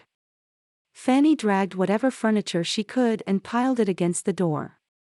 Lord Maxwell started banging on the door and shaking it violently. The door looked sturdy enough to withstand his efforts for some time. But he would demand a duplicate key from Mrs. Sampson. Or a cudgel. Fanny pushed open the window. She was on the first floor of the house. It was already dark. She couldn't see how much above the ground she was. But she couldn't stay in the room either. She sat down on the window sill and swung her legs outside. As her eyes grew accustomed to the dark, she made out a narrow ledge below the window. Fanny gripped the window sill and lowered herself. She planted her feet secularly and moved on the ledge along the breadth of the house until a cobbled roof came into view. The roof was at about the same height as the ledge, but there was a gap between the two. Fanny knelt down and threw her arms in front of her. Somehow, she managed to clamber onto the roof. The roof sloped to the front. Fanny placed her ear to the roof and heard the welcome sound of a horse stomping its feet. All she had to do was jump to the ground and ride away. Fanny's years of jumping down from trees made it an easy task. She landed safely on her feet and went into the stable. It held 4 stalls but only one was occupied. Fanny spoke to the horse gently and let it out. She hoped it was accustomed to being ridden without a saddle because she could not saddle it in the dark. When Fanny rode away from the house, she could still hear Maxwell. As long as he kept trying to open the door, she would get a lead over him. She wondered whether Mrs. Sampson had sent someone to the manor. It would be terrible if Lord Maxwell caught her before she made it back safely. Fanny was not familiar with the route, but the horse followed its familiar path and soon they were on the main road where a road sign pointed the direction to the manor. She urged the horse to a gallop and kept looking back, to check if Lord Maxwell was coming in pursuit. She finally started to breathe easier as she rode into the village. A group of men was standing in the square around a horse rider. Some were carrying lanterns. As soon as they saw her, they fell aside. Fanny, the rider cried. Even before she saw his face, she knew it was Andrew and he had come home. Chapter 23. Andrew quickly dismounted and gathered Fanny in his arms. She clung to him but their embrace was necessarily brief. When did you return? Fanny asked in a dazed voice. I rode into the village to find Evans gathering men to rescue you. A lad gave this to him, Andrew said, showing Fanny her note. I gave it to Mrs. Sampson. And then I escaped. Did he harm you? Andrew asked urgently. I rather think I drove him insane, Fanny said with a chuckle. Evans, take her ladyship to the manor. I have business to attend, Andrew said grimly. My lord, please wait until the men find mounts, Evans said. There's no need for any of you to come. I will deal with Maxwell. Fanny shivered at the menace in Andrew's eyes. Andrew was even-tempered and slow to anger. But when he lost his temper, there was no stopping him. She had seen Samuel Mannering state, not that he did not deserve every single bruise and cut. If she did not accompany Andrew, he would clobber that fool Maxwell to his death. And she did not want Andrew to have that on his conscience. "I am coming with you," she announced. "My lady, you have had a harrowing time. You must return to the manor," Andrew said. "Let me come, my lord. I want to see him punished." Andrew did not protest because he could not bear to have Fanny out of his sight. He agreed. "My lord, I'm coming with you," Evans said, but Andrew sternly forbade him and the others from following him. He helped Fanny on her horse and they started towards Blackstone Lodge at a brisk pace. Fanny had 100 questions, but they would have to wait for later. What wouldn't wait was the kiss. As soon as they were out of the village, she said, "Andrew, wait." When he stopped, she leaned towards him, her face glowing in the moonlight. "Fanny." Andrew murmured, and wrapped one arm around her. He cradled her head with his other hand and kissed her. "You are back, Andrew. I am so glad you are back," Fanny said when he released her. "So am I, dearest. Andrew, we must move on. I am afraid Lord Maxwell might hurt Mrs. Sampson." "Did he hurt you, Fanny?" "He has a mean streak. He had plans but I tricked him. I'll tell you all about it later." Fanny and Andrew arrived to find Lord Maxwell trying to make himself heard. An old man stood in front of him with his hand behind his ear. "Where is your wife?" Maxwell hollered. "He must be Mr. Sampson. His wife would have sent my note through someone and made herself scarce," Fanny whispered. Maxwell and his accomplice stood in the passage. As the foyer was in the dark, they did not see Fanny and Andrew. "Stay here," Andrew said, but Fanny grabbed his hand. "I want to come with you." Andrew and Fanny stepped into the dimly lit passage. "Maxwell." "Can't say it is a pleasure to see you," Andrew drawled. Lord Maxwell started at Andrew's voice. When he saw Fanny accompanying him, he reared back like a frightened horse. He also whinnied like one. "Nethercote, you must not believe her.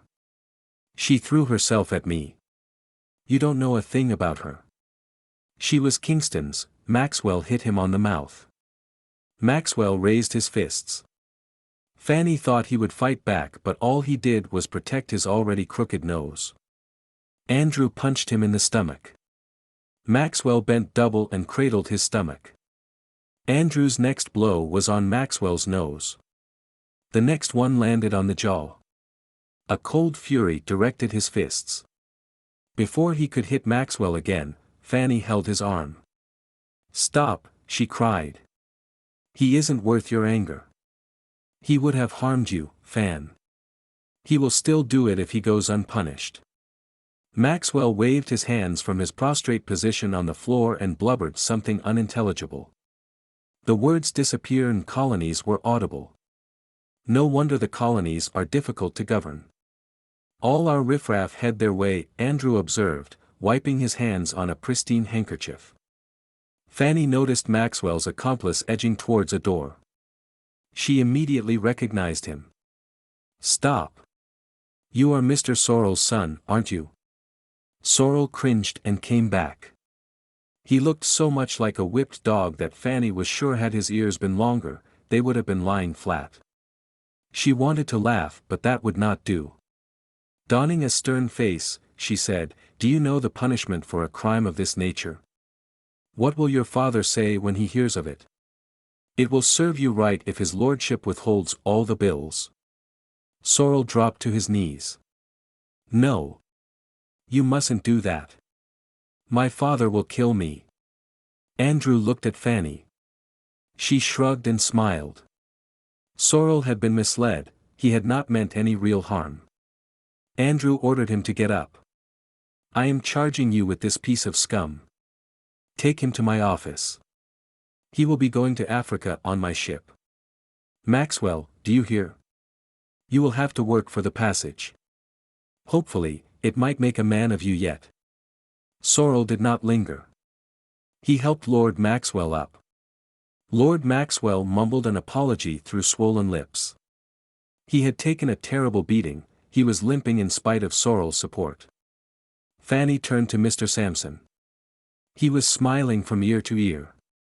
It appeared he had a fondness for pugilism or was merely happy that Maxwell had received a hammering. Fanny raised her voice and asked, "I want to see Mrs. Sampson. Can you call her?" "Aye, miss. She is down in the cellar. She sent me to her nephew with your note. I told her to wait in the cellar until it was safe." Evans arrived with a group of men from the village. Fanny wasn't surprised he had disobeyed Andrew. He cared too much for his master not to try and help. The men accompanying Evans looked disappointed to have missed the action. The younger lads wanted to chase after the cart and beat the stuffing out of the blackguard. Fanny assured them that all the stuffing had been beaten out of Lord Maxwell and he was as limp as a rag doll.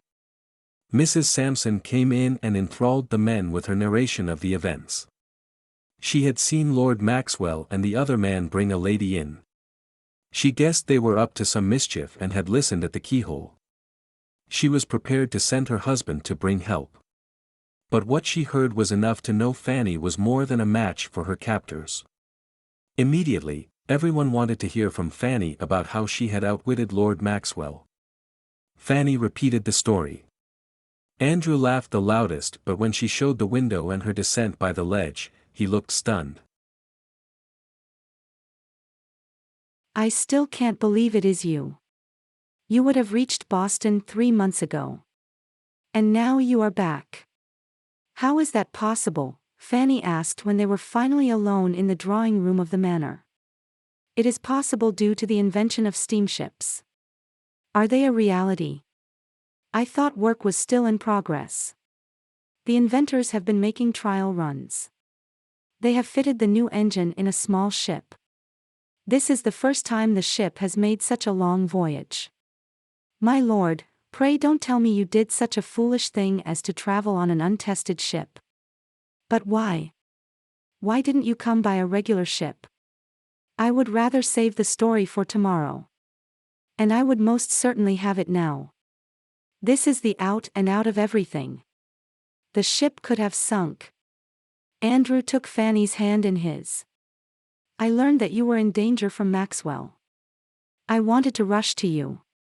Charlie, who is the madcap inventor, came to my office and found me in a state. He told me they were test sailing the ship all the way to Liverpool. I knew about the earlier trials. They were all successful. I also had faith in Charlie. I told him to take me along. We reached Liverpool in 8 days. 8 days instead of 8 weeks. It is unbelievable and I want to hear all about it later. You said you learned about Maxwell. Was it Lady Dorothea's plan? Was she also behind the anonymous letters? What anonymous letters? 3 days before you left Liverpool, I received the first letter which was dramatically signed as keeper of your secrets. It said that the good people of Boston would resurrect Flighty Fanny if I did not break my engagement to you. Wait a moment. Did you say 3 days before I left for Boston? I thought something was wrong. Your letters seemed forced. I feared you had changed your mind and did not know how to tell me, Andrew said. I received 2 more letters. Bathsheba noticed that they were postmarked from London. The knowledge removed my apprehensions about your reputation in Boston. I surmised that someone in London was causing the mischief. I decided to ignore them and accept your offer. Lord Maxwell accosted me in the woods, but I gave him the slip. He seemed to know everything about my past. That was Lady Dorothea's doing. She bribed Thornton, who was Lord Kingston's valet. Fanny was struck dumb.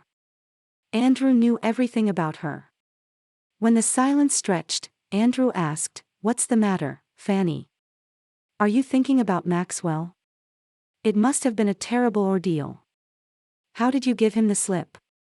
Haltingly, Fanny recounted her near escape and the measures Evans had taken, and the arrival of one more letter, this time from Boston, and lapsed into silence. "I blame myself. Lady Dorothea's ambition put you through so much grief. Lord Maxwell said he knew about and there are others who know. This man, Thornton, he would have told others. Lord Baxter and his sister will tell everyone, Fanny said, her face wet with sudden tears.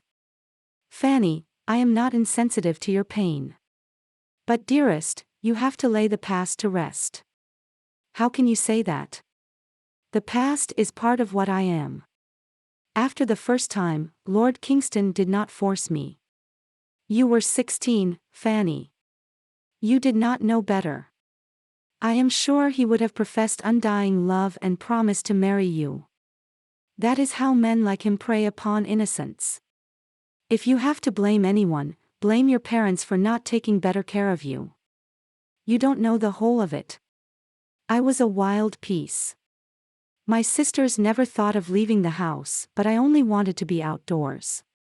Many young women who grow up in the country enjoy outdoor activities. A groom and a chaperone are assigned to them. You don't want to know about, Fanny asked, raising tear-filled eyes to Andrew. It does not matter to me. My only regret is Kingston is dead. I would have loved to thrash him. Andrew sounded so fierce that Fanny smiled. That's better, Andrew said and gently wiped Fanny's tears. You are not to blame yourself for anything. You are brave and strong and a most wonderful person. Don't ever doubt that. Andrew's sympathy brought fresh tears. Fanny hid her face against his chest. He stroked her hair and murmured soothing words until the spasm passed. How did you learn about Lady Dorothea's plan? Fanny asked, resolutely wiping away the traces of her tears. Lady Dorothea learned that I was worried about you and might return home. She bribed a clerk and intercepted your letter, which she replaced with a forged one. All through the day, the clerk did not get an opportunity to place the letter on my table. He crept in after office hours. I was still in my office and caught him in the act. He confessed to stealing your letter and giving it to Lord Baxter. What did the forged letter say? Fanny asked, shocked that someone would go to such lengths. The letter was a clever forgery and was meant to assure me that there was no need to rush back. What happened after that? I told you. I took the steam-powered ship. I mean, did the Baxters confess? At first Lady Dorothea indulged in theatrics. She insisted the clerk was lying. But after her brother admitted the truth, she said she had done it only to. Andrew stopped. Fanny smiled. Let me guess. She said she had only tried to save you from Flighty Fanny. That's what she said. In truth, she cared only for my wealth and title. Let us not speak of her. Mr. O'Brien, who is playing host to the Baxters, would have sent them packing by now. I spoke to him before I left. Fanny nodded and glanced at the pretty clock on the mantelpiece. You must be tired. It is well past midnight. I shall not keep you talking any longer. Fanny, have you decided? Will you be my wife? Andrew suddenly asked. There was so much love and yearning in his eyes that Fanny could not believe anyone could love her so much and so completely. Don't refuse, Fan. Please say you will marry me. I was a fool 6 years ago. I ought to have stood by you. You don't know how much I blame myself. Fanny placed her palm over Andrew's mouth. You are not to blame yourself for anything. You are brave and strong and a most wonderful person. Don't ever doubt that, she said, repeating his words. Andrew removed Fanny's hand and kissed it. Marry me, Fan. I will, Andrew. Of course, I will. Chapter 24. Bathsheba could not believe her eyes or her ears. She had been away from the manor for a little over 12 hours. During that short period, Fanny had been abducted and had managed to escape. Andrew had returned from Boston, and both were now engaged. I am so happy. Bathsheba exclaimed more than once and hugged Fanny and Andrew. During breakfast, Andrew filled in the details about Fanny's escape. She did it all on her own, he said with obvious pride. How did you contrive to come up with the plan? Bathsheba asked. I panicked at first. Then I saw he was all bluster and his motive was my money. If I convinced him I had signed away my wealth and I was no prize as a wife, he would not want to marry me. How did you think of chamomile tea? You don't drink it.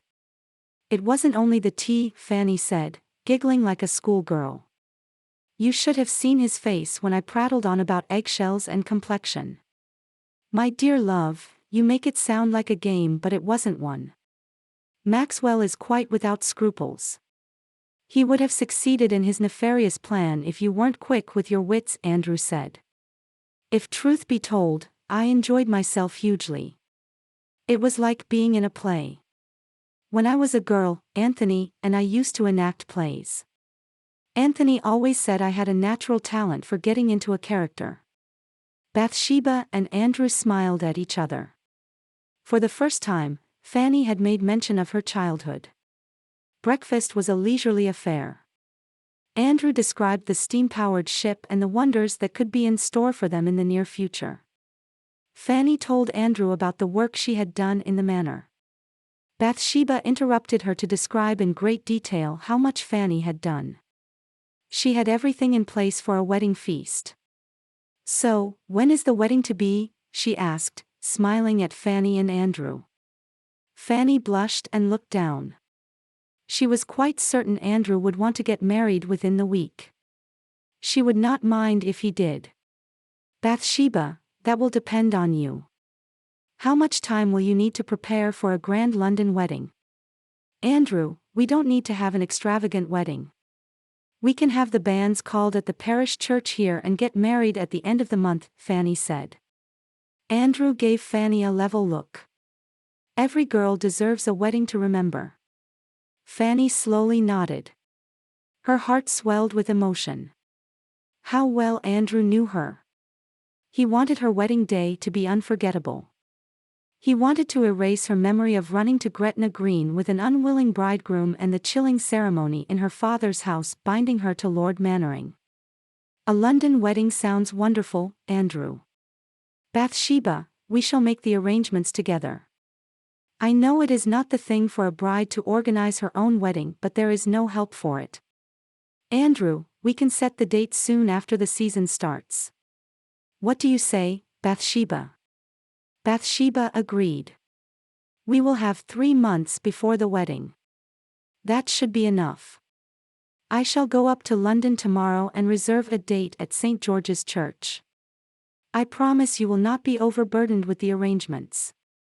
I know of an enterprising couple who organize town events for a price. We shall engage them, Andrew said. Do that. I shall speak to Mrs. Heather. I don't want our people to feel left out. I also want her to send someone down to the Dower House and give it an airing. Bathsheba and I shall stay there until the wedding. Andrew frowned. But why? Surely, the manor is big enough.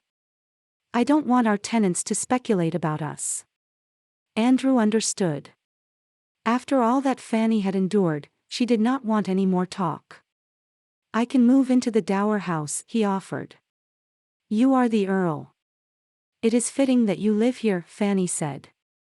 Whatever pleases you, my love.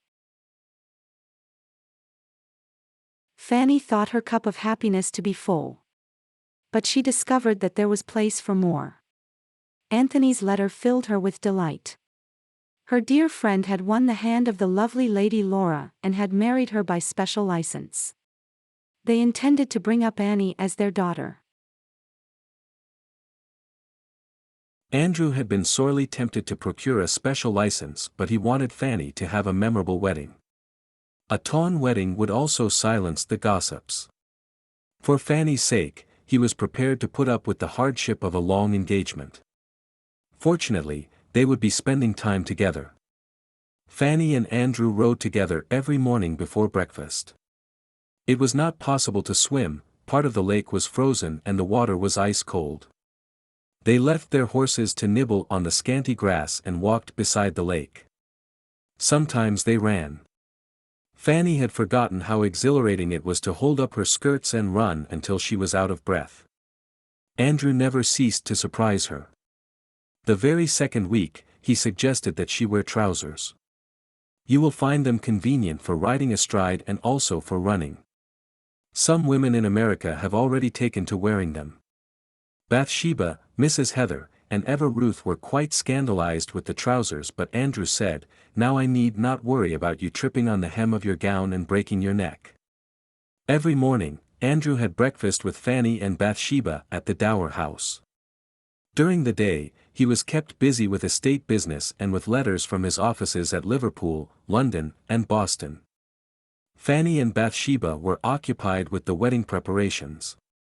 The evening meals were at the manor. Fanny knew it pleased Andrew to dine there. She had taken care to pick furniture resembling the original pieces, and with Mrs. Brown's help, the room looked no different from what it had done years ago. Andrew always accompanied Fanny and Bathsheba to the Dower House. Within minutes of reaching it, Bathsheba would slip away to her room, leaving the cozy parlor to Andrew and Fanny. "This is the best part of the day," Fanny said one evening, lying in Andrew's arms in front of the flickering fire. "I thought you loved mornings best." "Have I changed you into a homebody?" Andrew teased. "I like our conversations.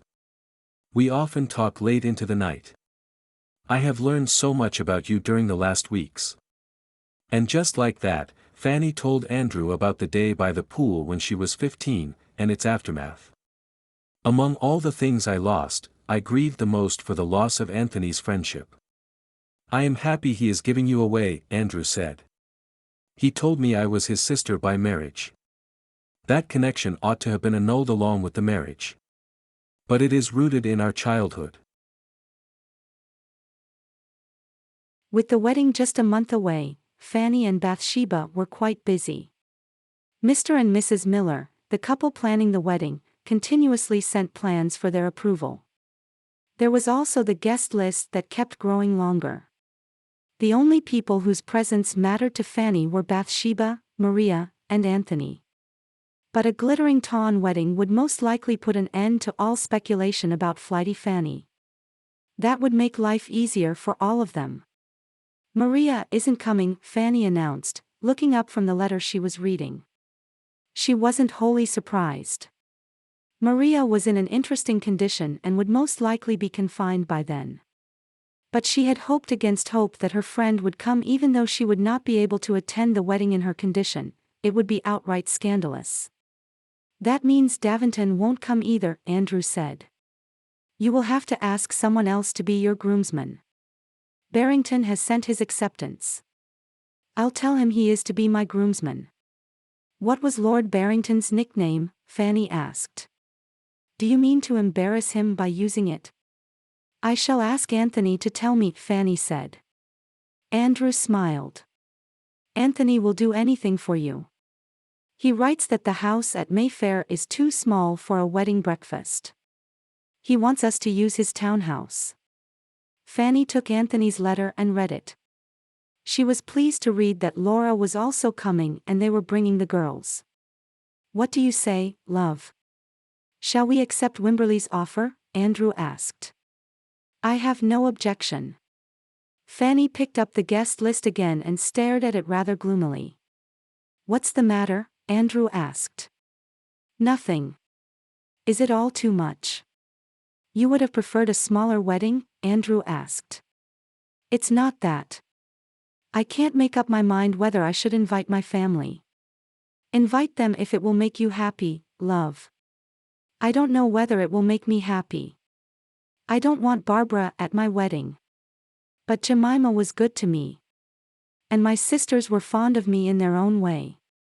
They cut me after the scandal, but that was because of father. He forbade them to speak to me. There's something holding you back." "What is it?"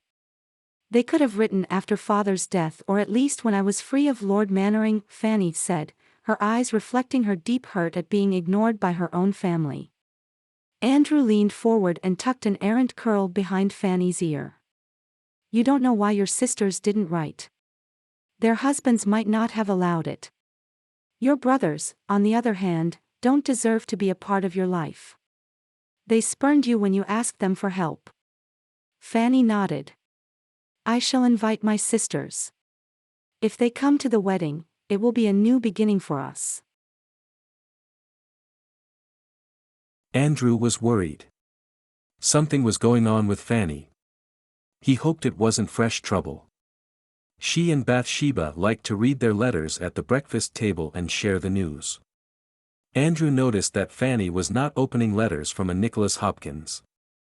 It wasn't like her to be secretive. Andrew's pulse quickened as he saw another letter from Nicholas Hopkins. A letter for you, he said and held it out. Fanny took it and left the table with a muttered apology. Andrew glanced at Bathsheba. She was engaged in reading a letter from her sister-in-law who was a faithful correspondent.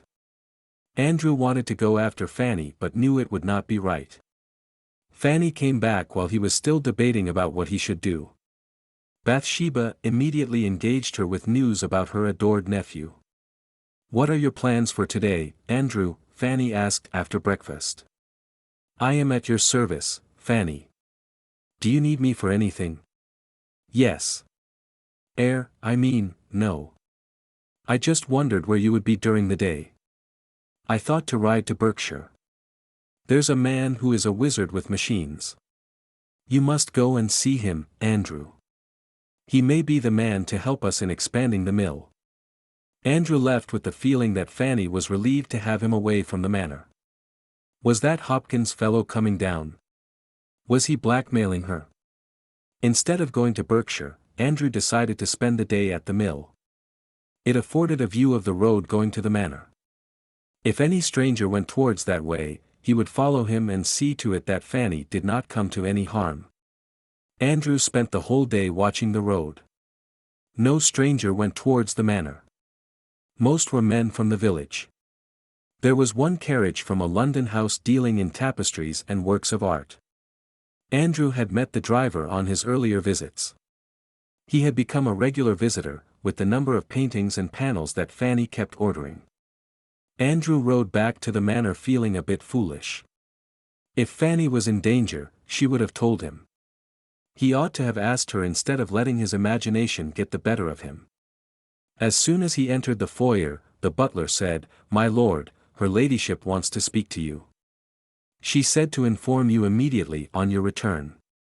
"Where is her ladyship?" "In the drawing room," Andrew asked, rather alarmed. "Her ladyship is in the master suite, my lord." Andrew strode through the foyer and hurried up the stairs. He pushed open the door to his room. It was empty. So was Fanny's room.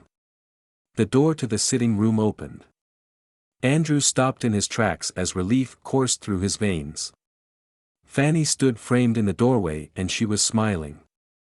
"Andrew, I have a surprise for you. Would you please oblige me by closing your eyes?" she said, taking his hand. "A surprise?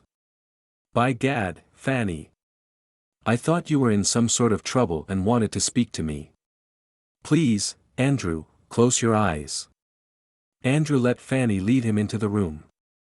When he opened his eyes, he was shocked to see a well-remembered portrait hanging on the wall. He had lost hope of seeing it again. It had been painted a few months before the tragedy.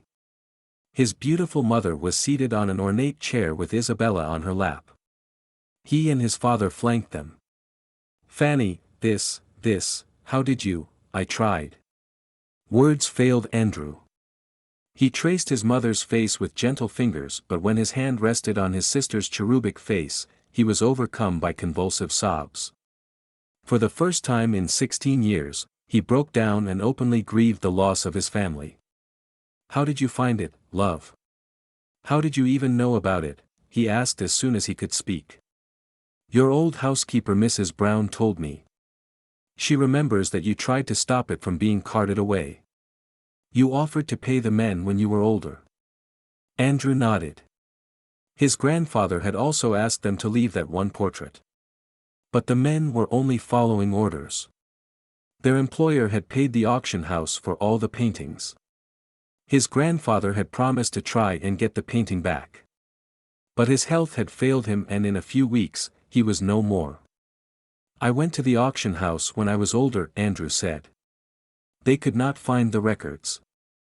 They also told me buyers were only interested in the frames and destroyed family portraits. I can't believe you found it. Like you, I first contacted the auction house. They were not of any help. Then I wrote to a prominent London house dealing in art. One of the partners was most helpful. He promised to ask around. As the painting wasn't old, it was likely someone might know who painted it. 2 weeks ago, he wrote to me that the painting was found in an obscure art gallery. Why didn't you tell me? Andrew asked. I didn't want to give you false hope. This morning I received a letter from him, that he had bought the painting and was having it delivered along with another order. This partner, is he Nicholas Hopkins? Fanny nodded and turned to gaze at the portrait. Tell me about them, Isabella and your parents. Andrew touched Isabella's likeness and smiled. She was an imp. If you didn't watch her for a minute, she got into trouble. One day, she clambered up a chair and toppled the inkpot on my study table. My mother had to stop wearing rings because she would remove them. Bella was born after 2 stillborn children. That made her more special. My mother hardly left her with her nurse. Andrew lapsed into silence as he stared at the portrait with unblinking eyes. Fanny touched his arm. How did you bear it? Andrew shrugged. I don't know. I couldn't turn to my grandfather. I left the manor for good and returned to school. Anthony and Gareth didn't know what to say to me, but they never left me alone. For their sake, I put up a front, and that's what I've been doing until now. Fanny rested her head against Andrew and laced her fingers with his. You have me now, she said. Chapter 25. Fanny could not stop smiling. Her wedding gown, made out of the ivory silk that Andrew had sent from Liverpool, was exquisite. The fine fabric felt soft and cool and draped exceedingly well in soft folds. Her older sister had surprised her with doing up her hair into a most fetching style. Her other sister had created a magnificent bouquet with roses of different colors and silver tinsel. Bathsheba, her dear cousin, had fixed her veil, which was a gift from Maria. Laura, whom she already loved, kept up a lively stream of conversation. Her girls, Mary Jane and Annie, who were dressed for their role as flower girls, whispered to each other and giggled over some secret of their own. It was a perfect start to the most beautiful day of her life. Anthony arrived on the dot. He looked at Fanny with such affection that she felt as if the intervening years had never happened. She was once again 15 and Anthony her dearest friend in the whole world. She took his hand and placed it against her cheek. The simple gesture was all that Anthony needed to know that he was completely forgiven. Fanny felt calm and happy as she walked down the aisle with Anthony. She noticed everything around her with pleasure, the splendid interior of the church, the baskets of flowers and the decorated pews, the jewel tones of the stained glass, and the magnificent ceiling and elegant arches. Without actually looking, she was aware of the guests numbering over 300 and the hum of their voices. After that, she was aware only of Andrew. He stood tall and proud, his happiness writ upon his handsome face. The service was rather long, but Fanny did not mind it. She knew Andrew was with her, listening intently to the vicar, and was as deeply moved while making the wedding vows as she was. I now pronounce you man and wife, the vicar intoned. My wife, Andrew murmured, and much to the delight of the assembled guests, gently kissed the blushing bride. Anthony and Laura were the first to congratulate them, followed by Bathsheba and Fanny's sisters and the other guests. After completing the formalities of signing the register, everyone moved to Wimberley House for the delectable repast laid out. Andrew and Fanny stood in their midst for some time before quietly slipping away. They had a ship to board. You have been listening to No Longer Flighty Fanny from the Sisters by Marriage series. The other books in the series are Not So Sweet Maria, Not Just Lovely Laura, and Never Silly Sophie. Please like and subscribe to my channel for more clean Regency romances. Thanks for listening.